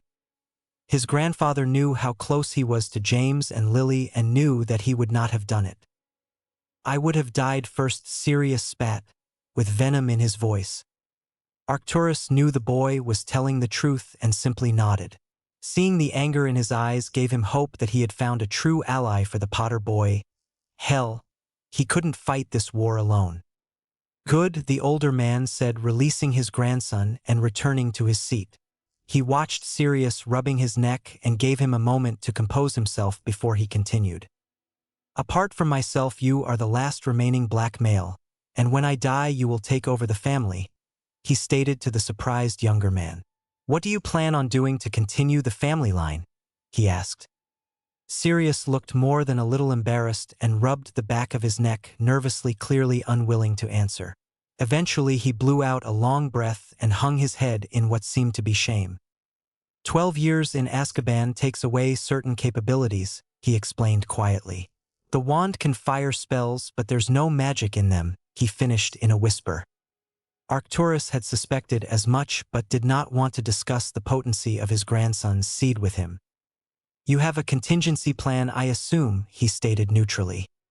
"I made a will 15 years ago that leaves everything I own to my godson," he answered, expecting to be reprimanded again. "And I'd sooner see our family end and our fortune become nothing than hand it over to the Malfoys," he spat distastefully. Harry was surprised by the fact Sirius had left him everything and actually felt like he mattered to someone for the first time in his life. It wasn't the possessions that made him grateful, but the sentiment the man had shown. He couldn't believe that he would mean so much to the man. Arcturus just nodded at the answer his grandson had given him. He couldn't agree more with the man, but was certainly not going to let him know that. Before he could question him further, he was interrupted by the man himself. "Why are you back now? Why would you want everyone to think you were dead?" Sirius asked sincerely. "A few months before the Dark Lord fell, your brother came to see me," he stated. At the mention of his brother, Sirius shot to his feet, shaking instantly in rage. "That bastard was a Death Eater," he growled in fury. Your brother has done more to end this fucking war than anyone. If it wasn't for him, the wizarding world would be fucked, the older man said dangerously. Barchoke, can I use your pensieve? He asked the goblin, knowing his grandson would not believe him until he saw for the memory for himself. Of course, Baron Black, the goblin agreed and summoned the stone bowl to place on the table. Arcturus carefully withdrew the memory he wanted and placed it in the bowl and gestured for his grandson to enter. It was a few minutes later that Sirius emerged looking both pale and emotional and fell into his seat in a stupor. He turned against him, he stated lamely. He did, the older man agreed. Sirius frowned and looked towards his grandfather. He could not understand why he was being like this and why any of this mattered to the man. Why do you care? He asked, not taking his eyes off of him.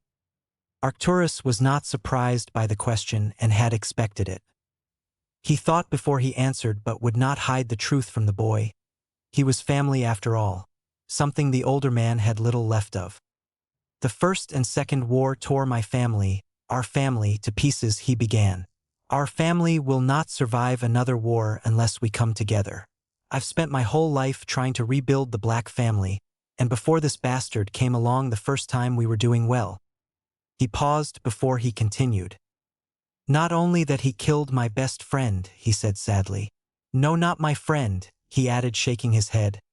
My brother, he finished. Uncle Charles, Sirius said quietly. But why come back now? He asked again. I haven't been sat on my thumb these last 14 years, he grumbled irritably. You saw the memory and what he mentioned, he said. Horcruxes? What the hell are they? Sirius asked. It doesn't matter. I am dealing with them, the older man explained, cutting Sirius off. Just leave it to me, he added sternly. So you're on Dumbledore's side, Sirius choked in realization, pointing at the older man in amusement. I am on my side, the older man corrected. Dumbledore is too soft to lead anyone in a war. How can you follow someone who would have you stun your enemies and lock them up only for them to be released again? He asked. Dumbledore will get us all killed and condemn me for fighting the way a war is supposed to be fought, he finished. But Dumbledore killed Grindelwald, Sirius pointed out.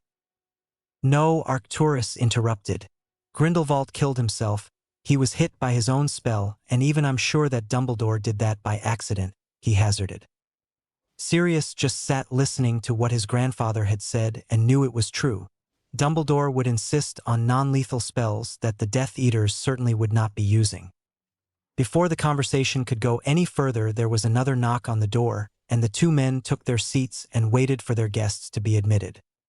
Sirius was confused but figured that the people who would be attending could only be members of the Black family. He was surprised, however, to see the Tonks family enter the room, having expected it to be one of his distant aunts.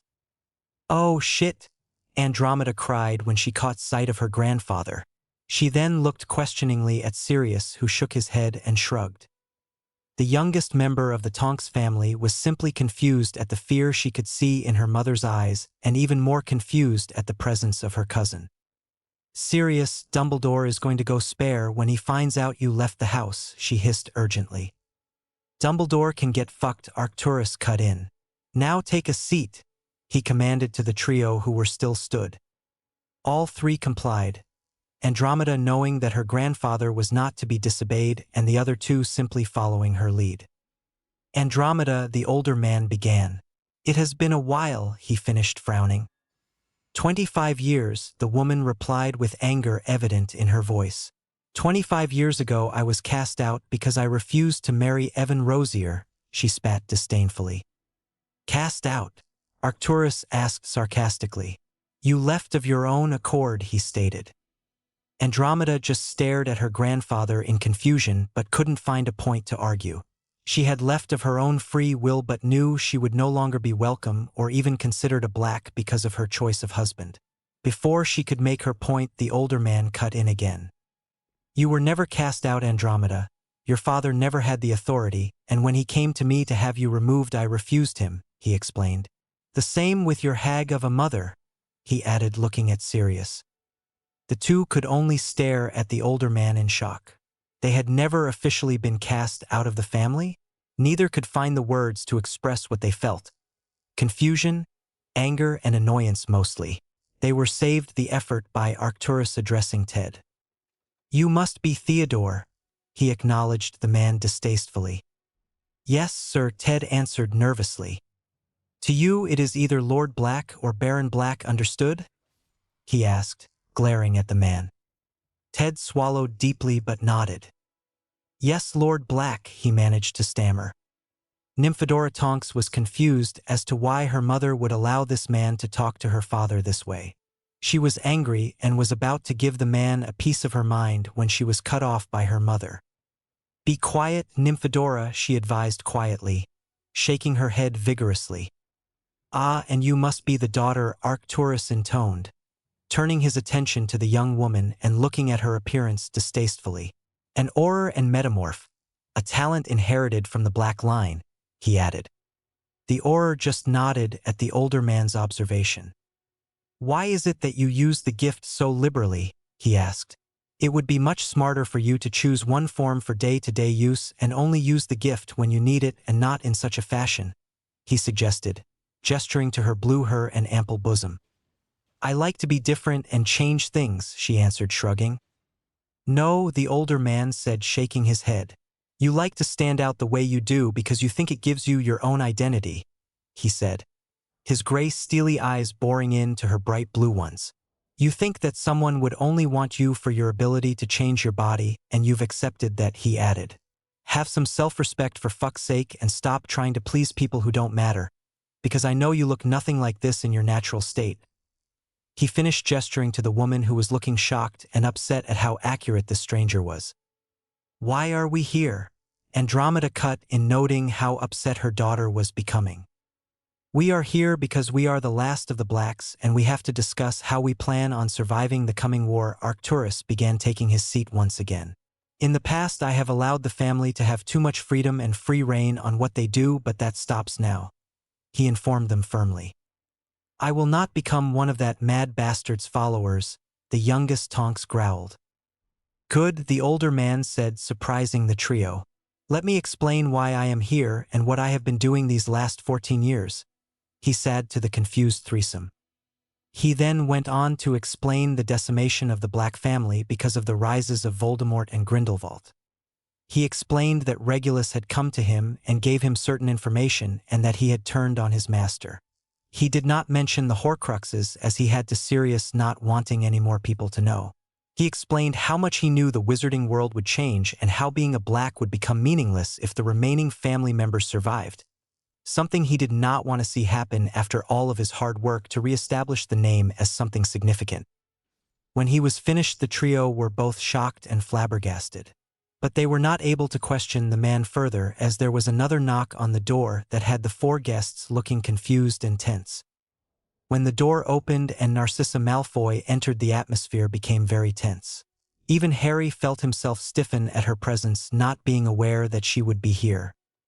The first thing Narcissa saw was four wands pointed at her, but before she could reach for her own, she caught sight of her grandfather and paled from shock but mostly fear. This was not good for her at all. "Sit down, Narcissa," the older man commanded in a sour tone. Narcissa flattened her robes and took a seat next to the man alone on one side of the table, who she then realized was her cousin Sirius. She quickly hid her surprise behind an impassive mask before addressing him. "Cousin Sirius," she greeted him formally. "You are looking well for a man on the run," she observed with a raised eyebrow. Narcissa, Sirius intoned, sounding bored. "You look thin and quite unwell," he said lazily and uninterested.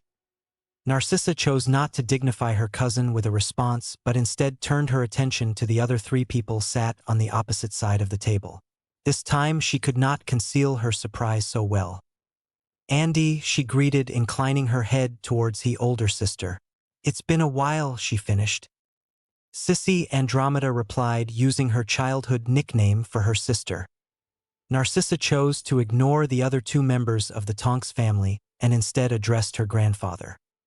"Why were Lucius and Draco not invited?" she asked, Surely if they, she said distastefully indicating the Tonks family, are here then my son and husband should be also, she concluded. Your son and husband could not be any less of a black if they tried, Arcturus replied sourly. My husband is a good man, she retorted, and Draco will one day be the head of this family, she pointed out. Your husband is a moron and your son is exactly the same, Arcturus answered angrily. And I will be damned if I let the head of this family be a Malfoy, he spat. Before Narcissa could reply, she was cut off by her grandfather. Lucius is nothing but a brown-nosing piss-stain who should never have been allowed to marry into our family. He is not worthy, and the offspring you have brought into this world is not worthy of such a title.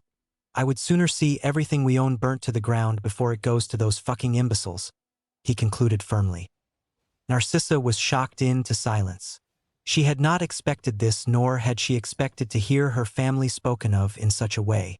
She knew things were not going to end well for her here, but remained quiet and waited to see how this would play out. Before we continue, Arcturus interrupted her thoughts. You will all give a magical oath on both your life and magic that nothing you have seen or heard or will see and hear will be spoken of to anyone not in this room, he instructed. And if we refuse? Narcissa asked, panicked and angry. Then I will obliviate you until you are nothing more than a dribbling mess, he answered sincerely. That includes revealing in any way that I am alive, he added, seeing Narcissa thinking quickly. All of the occupants of the table shared a look, and Sirius was the first to give his oath, followed by the two older Tonks. Nymphadora hesitated, and before she could give her oath, Arcturus interrupted. That also means you can't tell Dumbledore, he explained gravely. Tonks just nodded before giving her oath, and the group turned their attention to Narcissa, who was clearly hesitant. Why am I here? She asked. All you've done is insult my family and essentially cast them out, she finished nervously. You are here because you are family, Arcturus pointed out simply. I know you are loyal to that idiot husband of yours, but I am giving you the chance to put a contingency plan in place, and if you decide you want out, then you will have the opportunity, he explained further. What about Draco? She asked in reply. Your son is a Malfoy and will follow his moronic father. I give it less than a year before he takes that ridiculous mark, the older man estimated confidently. Narcissa looked upset but knew it was likely. She would not turn her back on her husband, though. Despite his flaws, she loved him and her son more than anything. Reluctantly, she gave the same vow that the rest of the family had given and sighed in frustration. I can't go against them, she proclaimed stubbornly. I didn't expect anything less, Arcturus replied, shrugging. But now I can rest easy knowing I gave you fair warning. The rest is in your hands, he finished. You mean to stand against the Dark Lord? Narcissa whispered in shock and realization. I do, Arcturus said simply. But he will kill you all. None of you can defeat him, she pointed out. Then we will die trying, the younger Tonks interjected firmly. Then you are all fools, Narcissa deadpanned. She sat for a moment and pondered the situation. There was no one alive who could stand against the Dark Lord and win. It was then she thought she realized what was happening, and she couldn't hold back her laughter. You are siding with Dumbledore, she stated. You think Dumbledore can finish the Dark Lord? She gasped disbelievingly. Arcturus shook his head and smirked at his granddaughter. Dumbledore can probably barely finish his dinner these days, he stated. And no, I am not siding with him, he added coyly. Then who? Narcissa asked. There is no one else who can stand against him and win. The only other person who people foolishly believed in was the Potter boy, and he's dead. Lucius saw it himself, she pointed out. Arcturus just laughed at her confusion. He had been waiting for this moment for days now, knowing it would come to this. He edged his face closer to his granddaughter and smirked again. Dead is he? He asked. Why don't you see for yourself how very much alive he is? He finished smugly. All at the table turned to see Harry Potter appear at the other side of the room, but this was not a Harry that Sirius nor Narcissa remembered. He no longer looked like a meek and vulnerable young boy. The person that stood in front of them now was nothing short of being a man. He was 6 foot tall, athletically built with much shorter hair and stubble. He was minus his trademark glasses and scar, and he was wearing a plain black t-shirt that fit him like a second skin, a pair of dark blue jeans and honey-colored boots. Sirius stood slowly, hardly believing his eyes. He had been waiting for this moment for months, and the confusion he should have been feeling was not registering. All he knew was that Harry was stood in front of him, and he could now protect his godson. Before Harry could say anything, his godfather had cleared the room in the blink of an eye and was now clinging to him and sobbing uncontrollably into his shoulder. Wanting the awkward moment to end, Harry pushed the man away gently before addressing. "For fuck's sake. Not here, Sirius. Pull yourself together," he hissed. The other man, not having heard what his godson had said, started to ramble, which turned into quick talking as he vocalized a plan. "We can get you away from here, pup, and I will keep you safe, I promise. We can find somewhere to sit this war out," he finished sincerely. Harry looked at his godfather and found he appreciated what the man was trying to do, but shook his head all the same. "I'm not going anywhere, Sirius. I'm not running from him," he stated firmly in a no-nonsense tone. "But you're too young to have to do this, Harry. He will kill you," Sirius pleaded. "He might," Harry agreed. "But I'll be taking that bastard with me," he finished vehemently. Sirius turned to his grandfather, his face a mask of fury. "What the fuck have you done to him?" he asked furiously. "I healed him and gave him the tools. The rest is his own work." The older man shrugged with a glare. "But he is just a boy. Surely you're not serious," Andromeda cut in. Arcturus looked annoyed, but he knew he needed to make them understand why he was doing this. He looked at each person assembled and came up with an idea. "How many of you have faced him?" he asked. None of them apart from Harry raised their hands. "How many times have you faced him, Potter?" he questioned. "4 times so far," he answered. "4?" Sirius asked as the rest of the room looked confused. "When I was a baby, 1st year, 2nd year, and in the graveyard," he replied casually. Everyone in the room looked even more confused. Arcturus just nodded and turned to address the rest of the group. "Say his name," he commanded to them all. None of them replied, and they looked nervous. "Potter," he commanded. "Voldemort," Harry said without hesitation, causing the rest of the group to flinch or shudder. "None of you have faced him or dare even speak his name, and yet you think Potter shouldn't?" he said, glaring at his family. "But he is just a boy," Andromeda reiterated. Arcturus continued glaring at the assembled group before he nodded and proceeded with his plan. He knew it would be the only way. "Fine," he began. "If all you see is a boy, then prove it. One of you duel him, I don't care who, and if you win I will agree with Sirius that Potter should sit the war out and you can take him wherever you want to go," he bargained. Before the group could even discuss the matter, the youngest Tonks stepped forward. "I'll do it," she declared. "I owe him one from July," she said with a little embarrassment. "So you were Dumbledore's lackey who attacked me, Miss Tonks?" Harry asked, a little surprised. "You look better with pink hair," he added, to the amusement of Sirius and the embarrassment of the Auror.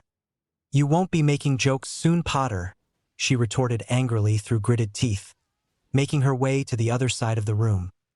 Arcturus looked towards the goblin, who just shrugged and waved his hand, causing the table to disappear. "All of those not taking part stand behind this line," he said as he waved his hand again and a blue line appeared. Arcturus grabbed Harry by the arm and spoke to him quietly so no other could hear. "I meant what I said, Potter," he growled. "If you lose, then you go with him," he added, nodding towards Sirius. "Don't fuck around and don't hold back. Show them why you're here," he instructed firmly. Harry just nodded at the older man. He did not want to hurt the young woman, but he would be damned if he would be sitting this war out. This was his proving ground, and he realized he had a lot to prove to the people assembled and to himself. He steeled himself and took his place opposite the blue-haired Auror. "Begin when you're ready," Arcturus said casually with a shrug. Tonks wasted no time and began to fire all kinds of spells at Potter, stunners, disarming charms, and even a few bludgeoning hexes. Harry, to the annoyance of his opponent, simply batted them away lazily as if they were nothing. The aura growled in frustration and began firing spells that had much less friendly intentions. She fired bone breakers and concussion spells with vigor and a speed that most would struggle with. Harry avoided the spells with a greater speed and grace that none in the room thought possible, and he made it look easy. They were in awe at the 15-year-old's ability, and he had yet to even fire a spell. Harry was becoming very annoyed. The aura was not dueling to just incapacitate. She was dueling to cause him injury. He saw a bone breaker coming towards him but did not move or shield. He waited. The spectators cringed at the impending impact, knowing it was going to be very unpleasant. They were again surprised as the Potter simply raised his wand and the spell stopped just in front of it and formed into a ball. He then hissed at it and the spell turned from a dark blue to a bright pink, which he launched back at the woman with incredible speed and power, sending her flying through the air and into the wall, knocking her unconscious. The people watching were all stunned at what they had just seen, apart from Andromeda, who ran to the unconscious form of her daughter to try and rouse her. "What the hell was that, Potter?" Arcturus asked with a little awe in his voice. "That should not be possible," he stated. "Something I've been working on," Harry shrugged casually. "Though I haven't tried it with anything stronger than a stunner," he added, rubbing the back of his neck. "How?" Sirius asked quietly. "It's the same as batting the spell away, but you block and manipulate the magic to capture the spell," he explained. "The second part is a Parseltongue modification spell that's usually used for healing charms," he continued. "It usually modifies a bone knitting charm into a skin sealing charm without having to end the spell," he explained further. "I found it works with combat magic and can turn a stunner into pretty much what I want, but it doesn't work unless it is done in Parseltongue," he finished. "That is quite something," Arcturus intoned. "You're a Parselmouth?" Ted asked nervously. "Yes, it's something I inherited from my black heritage," Harry answered the apprehensive man. Narcissa just looked on in shock at the younger man but said nothing. She was admittedly impressed, but this was just a friendly duel. She was not convinced by the boy. "She won't wake," Andromeda called worriedly from across the room. "It's okay, Mrs. Tonks," Harry said, walking towards the duo. "I only turned it into a stunning spell. You might not be strong enough to counter it," he explained, leaning over the oar. "Enervate," he mumbled, pointing his wand at the woman. Nymphadora Tonks woke to the brightest green eyes she had ever seen. They were alight with power, and there seemed to be gently flickering emerald flames within them that shone in the dim light. There was something else there that didn't seem to fit the power she saw. Concern. There was concern in them. She flushed a gentle pink, and her hair turned involuntarily red at the beauty she saw in those orbs. Before she could compose herself or speak, she heard the voice belonging to those eyes, and she remembered where she was. "My apologies, Miss Tonks," Harry said sincerely. "I didn't expect it to be so powerful." He finished, offering his hand to help her to her feet. Tonks took the offered hand and allowed herself to be pulled to her feet by the surprisingly gentle grip of the young man. "Ouch," she gasped, suddenly rubbing her chest. "Why is it always the chest with you, Potter?" she said, frowning. Harry just raised an eyebrow at her and pointed his wand at her chest, hissing a spell that made the pain dissipate immediately. "You do make them quite the target," Harry retorted, eliciting another flush from the aura, who tried to control it but failed miserably. She was not used to being made to feel this way. It was her who usually embarrassed other people and made them flush. She crossed her arms and huffed, scowling at Harry, who just let a snort of laughter pass and shook his head at her antics. Andromeda turned to her grandfather and addressed the man, still surprised by all she had seen. "Why couldn't I wake her?" she asked, confused. "The boy is a lot more powerful than you," Arcturus answered matter-of-factly. "But he is 15, she said exasperatedly. "And he has already been through his magical maturity," the older man explained. Already Sirius cut in, sounding concerned. "But that shouldn't happen for at least a few more years," he pointed out. "He is hardly the average wizard, is he?" Arcturus asked rhetorically. "How long did it last?" Andromeda asked. "Potter," Arcturus called, garnering the boy's attention. "How long did your maturity last?" he asked. 11 days, Harry answered, shrugging. 11, Sirius yelped. Mine was only 5 and James's was 6, he said despondently. Mine was 5, Andromeda added in awe. 5 for me too, Ted chimed in. Nymphodora's was 6, I think, Andromeda said quietly. How powerful is he? Powerful enough to drive away 100 Dementors, Sirius said in realization. When he was 13, he added. Andromeda scoffed. A 13-year-old producing a corporeal Patronus is one thing, but driving off that many Dementors too? She asked. He saved my life doing it, Sirius said quietly. I don't believe it, Andromeda said, shaking her head. It's just not possible, she finished. Harry, Sirius called, still quietly. Can you show us prongs? He asked. Harry looked a little nervous and sheepish before he answered his godfather.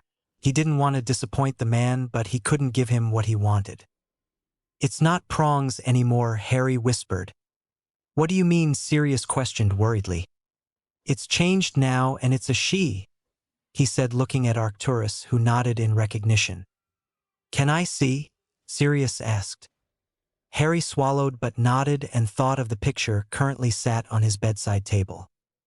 Expecto Patronum, he whispered, and his now familiar Thestral appeared in a burst of the brightest white light and a heat that warmed the entire room. Incredible, Andromeda said in awe, reaching out to touch the creature. You can actually touch her, she added just above a whisper. A Thestral, Sirius said in surprise, with a frown which quickly changed to raised eyebrows that almost disappeared into his hairline. Aunt Doria? He asked Arcturus, who nodded solemnly. The boy knew nothing of his family at all, he spat bitterly. But I told him all about his grandparents. It's up to you to tell him about his parents, he informed Sirius. Sirius nodded, knowing it is something he owed Harry and himself. He had barely spoken about James and Lily for 15 years, and there was no one he would rather discuss them with than his godson. Your wand, Sirius suddenly said loudly to Harry. It was broken and Dumbledore has the pieces, he added. What is that? He asked, looking at the wand still in Harry's hand. The rest of the room turned their attention to the mentioned wand and looked at it in confusion. What is it made of? Andromeda asked, eyeing the implement curiously. Harry looked at Arcturus, who glared at everyone in the room, staring at the boy's wand. A wand was a personal thing and not something that should be asked about regardless of how curious it appears. You don't have to answer, Arcturus told him firmly, still glaring at the gathered people. It's okay, Harry said. They can't use it anyway, he added in amusement. The outer is made of white ash infused with obsidian, he began. That's a black trait, Sirius interrupted. But it should be a focus stone, and combining those two like that must be very difficult, he surmised, looking confused. The guy couldn't do it that way, Harry said. The cores are contradictory, so one of them had to be put inside the obsidian like that so it could bond with the rest of the cores and would. He explained what he had been told by the wandmaker. What are your cores? Andromeda asked curiously, knowing it was going to be far from a normal combination. Hungarian horntail heartstring and golden griffin claw, Harry said, and was interrupted again. This time Ted Tonks, who whistled. That's quite a combination, he said, impressed, but was cut off by the teen again. Phoenix tears and basilisk venom, he finished quietly. Basilisk venom and phoenix tears? Andromeda asked, clearly surprised. Having an affinity for one is completely unheard even, but both, she finished, shaking her head. I have them both in my blood, Harry explained. You'd be dead if you had basilisk venom in your blood, Narcissa cut in skeptically. Second year, Harry said darkly. I got bitten by the snake. Fox healed it and I killed the basilisk with a sword, he added, staring at the woman. All courtesy of your husband, who decided to plant an artifact belonging to Voldemort on an 11-year-old girl. He spat through gritted teeth at the woman. Andromeda and Ted looked from Narcissa to Arcturus, who nodded. I've seen the memory, he confirmed.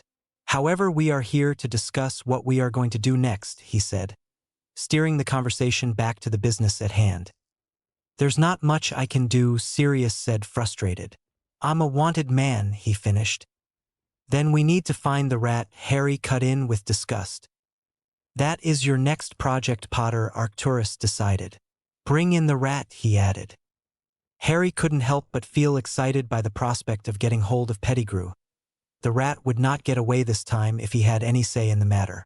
Harry nodded at the older man and smirked at the opportunity. Do not kill him for fuck's sake, Potter, Arcturus commanded upon seeing the look. If not, this idiot will spend the rest of his life on the run. He concluded, sternly gesturing towards Sirius. Kill? The youngest Tonks piped up. You don't expect him to kill, really, do you? She asked, getting a nod of agreement from Sirius and Ted. This is war, Arcturus spat. You kill or be killed, what, you plan on stunning everyone? He asked sarcastically.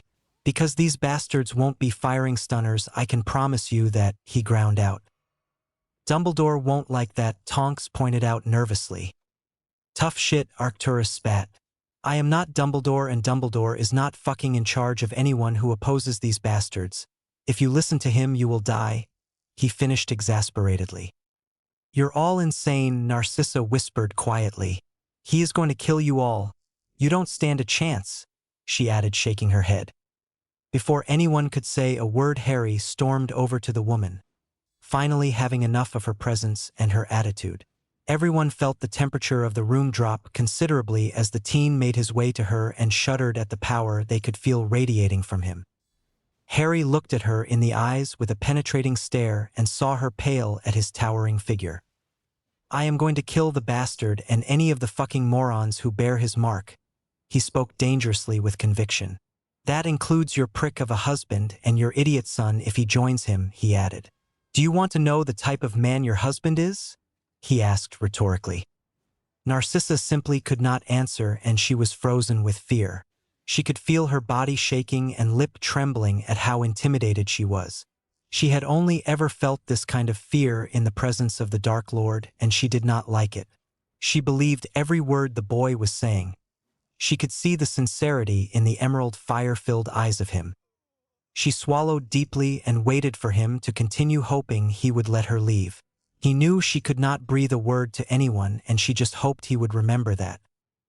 Your husband and his friends watched and taunted a 14-year-old as he was tortured over and over again by that cunt, he spat. They laughed and spurred him on, seeing it as entertainment, he added quietly. And believe me, I will tear them all limb from limb and piss on whatever is left, he finished through gritted teeth. Narcissa was horrified at how feral the young man looked and knew he meant every word he was saying.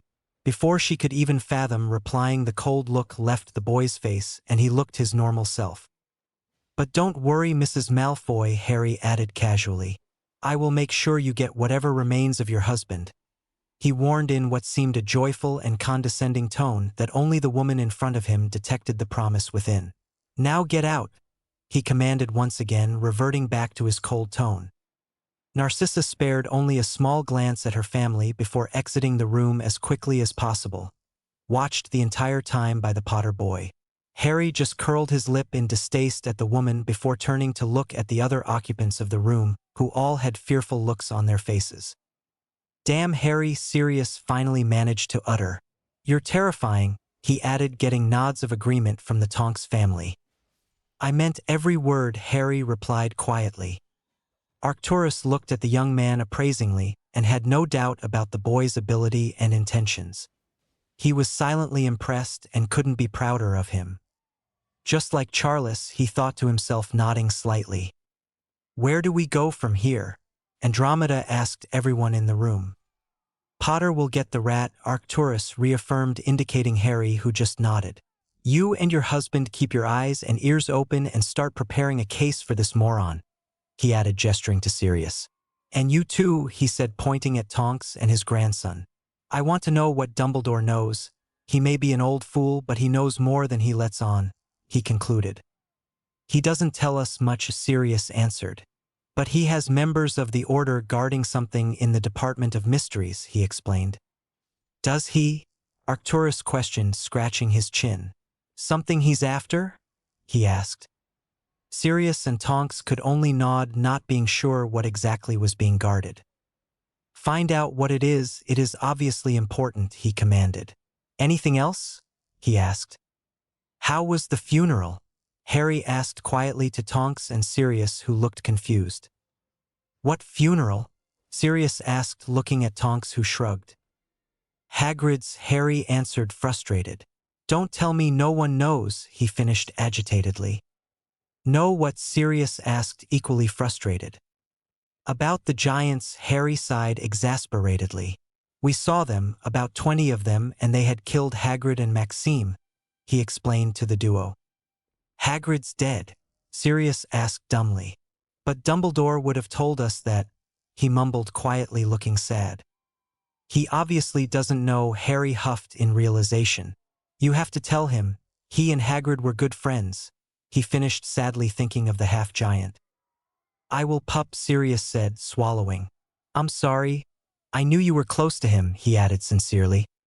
It happens, Harry replied, shrugging. It will happen a lot more before this is done with, he concluded. What should we tell Dumbledore? Tonks asked. Tell him you were seeing me, Harry said firmly. That will work, Arcturus agreed. Say Potter told you to come alone or he wouldn't show, he instructed. The other two nodded and prepared to leave. How will we contact you? Sirius asked.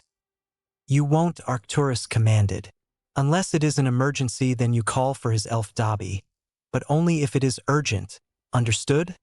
He asked. They nodded, Sirius a lot more reluctantly, but he did agree. It was much easier this way, and they would less likely be found out. With that, they both took hold of Sirius' return portkey and left. Andromeda and Ted both bid their farewells and left also, leaving Harry and Arcturus alone with the goblin. That went as well as can be expected, Arcturus said. You handled yourself well, Potter. You should be proud of your performance, he praised the teen. Harry just looked at the man impassively before replying. That wasn't a performance, he intoned sincerely, and with that he disappeared with a gentle pop. Arcturus looked at the goblin with raised eyebrows and got a shrug in return. Young Potter is quite something, isn't he? The goblin asked. He is indeed, Arcturus replied, shaking his head and following Harry home in the same fashion. Break. Sirius and Tonks arrived in the hallway at Grimmauld Place and silently made their way to the kitchen. They walked in on what was clearly an unscheduled meeting of the Order, and the room fell silent at their entrance. It's nice of you to join us, Dumbledore broke the silence, sounding amused with a twinkle in his eyes. Before Sirius or Tonks could reply, the shrill tone of Molly Weasley cut through the room. Sirius Black, she screeched. Where on earth have you been? She asked with her hands on her hips. Sirius felt immediately irritated by the overbearing woman and interrupted before she could begin her lecture. Not that it is any of your concern, but I went to see my godson, he replied coldly. You saw Harry? Molly asked, forgetting the scolding she wanted to give the man. Well, where is he? She added, looking between the two new arrivals. Clearly he's not here, Sirius responded, gesturing around the room. Well, why didn't you bring him back?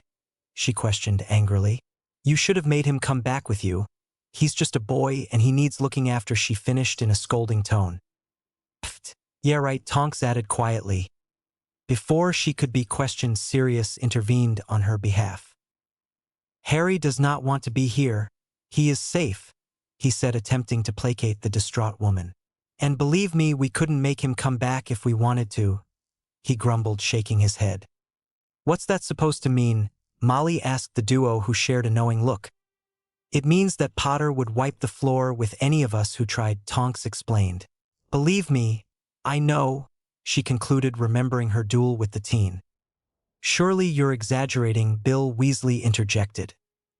I wish I was, Tonks mumbled in reply. I doubt even Moody would stand a chance, she added, indicating the oar. Moody looked excited by the prospect of that kind of challenge. You think that? He growled. I know that, Tonks replied. He does things that I've never seen and you can't hit him, she said, clearly frustrated. And his power is just something else. He's already had his maturity, she added to those with confused looks. 11 days it lasted, she finished, shaking her head. 11 days, Dumbledore mused thoughtfully. Mine was only 9 and didn't start until I was 17, he added, looking amused. All the occupants in the room looked surprised by the information and shocked by the addition of what Dumbledore had said. He's really that powerful? Kingsley Shacklebolt asked in awe. And faster than a hiccup, Sirius added seriously. How is he? Dumbledore asked sincerely. What has he been doing? Training, obviously, Sirius began. He's bigger than me and he's not a boy anymore, Sirius said sadly. Whatever happened to him in that graveyard turned him into a man, and a hell of a man at that, he added. But he is okay, he has never looked better and healthier, he finished, addressing Dumbledore. Dumbledore was relieved, to say the least. It was not often he allowed himself to form a close attachment with a student, but Harry was different and had proven it time and time again. Dumbledore truly cared for the boy and wanted nothing more than for Harry to find some happiness in life. Happiness he had always been denied. I'm pleased, he said simply. You're not going to try and bring him back? Molly asked incredulously. You heard yourself that it wouldn't be possible, Dumbledore replied. And I wouldn't force him if I could, he said sternly. All we can do is support him when he needs it, and he will need it, he added confidently. The outcome of this war hinges on Harry, and it is up to him to end it, he concluded. You can't be serious, Albus, Molly interjected. I thought you were joking before, but you really mean it, don't you? You mean for Harry to kill him? She asked disbelievingly.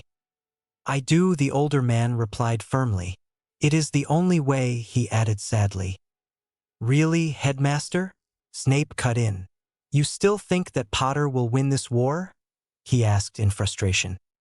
Before Dumbledore could answer, Sirius interrupted his childhood nemesis.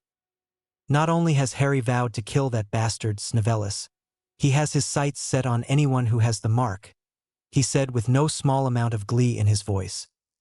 He says he wants revenge for what has been done to his family and himself, he finished, putting emphasis on the word family.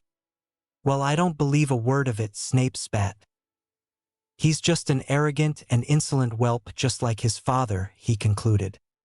He's nothing like James, Sirius said a little sadly. He's nothing like Lily for that matter, he added. He is much more like Charles, he said, frowning.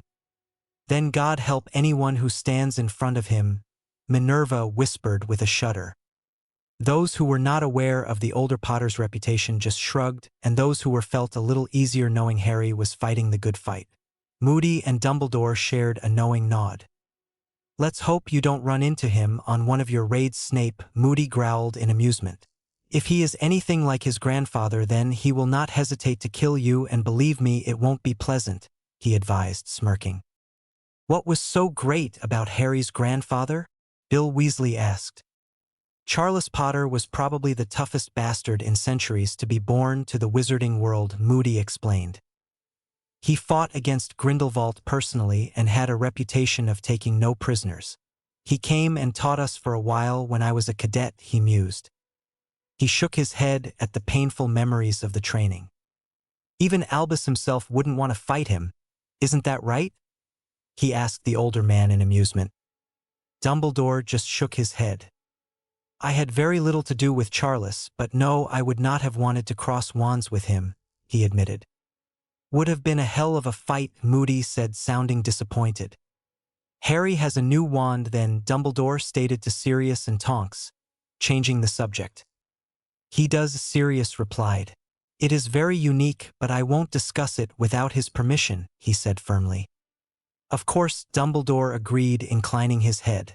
Before we wrap up, is there any other business? He asked. Yes, Sirius sighed in a subdued manner. Hagrid and Maxime's mission was a failure. Harry came across the giants here, and they had killed them both, Albus. He finished somberly. Very well, Dumbledore said, swallowing sadly, his eyes immediately shining with tears at the loss of his friend. Meeting adjourned, he added, leaving instantly. Shouldn't we go after him? Molly asked worriedly. No, lass, Moody said, shaking his head. He will want to be alone a while, he added, patting the woman on the shoulder. With that, the meeting broke up and only the Weasleys remained. "What is Harry up to?" Molly asked gently, not wanting to annoy Sirius. "Well, as of now, he is hunting for a rat," Sirius answered happily. "A rat?" Molly asked. "All will become clear soon enough, Molly," Sirius replied. "Good night," he added to the confused trio, and he left the kitchen to head to his room for a much-needed good night's sleep.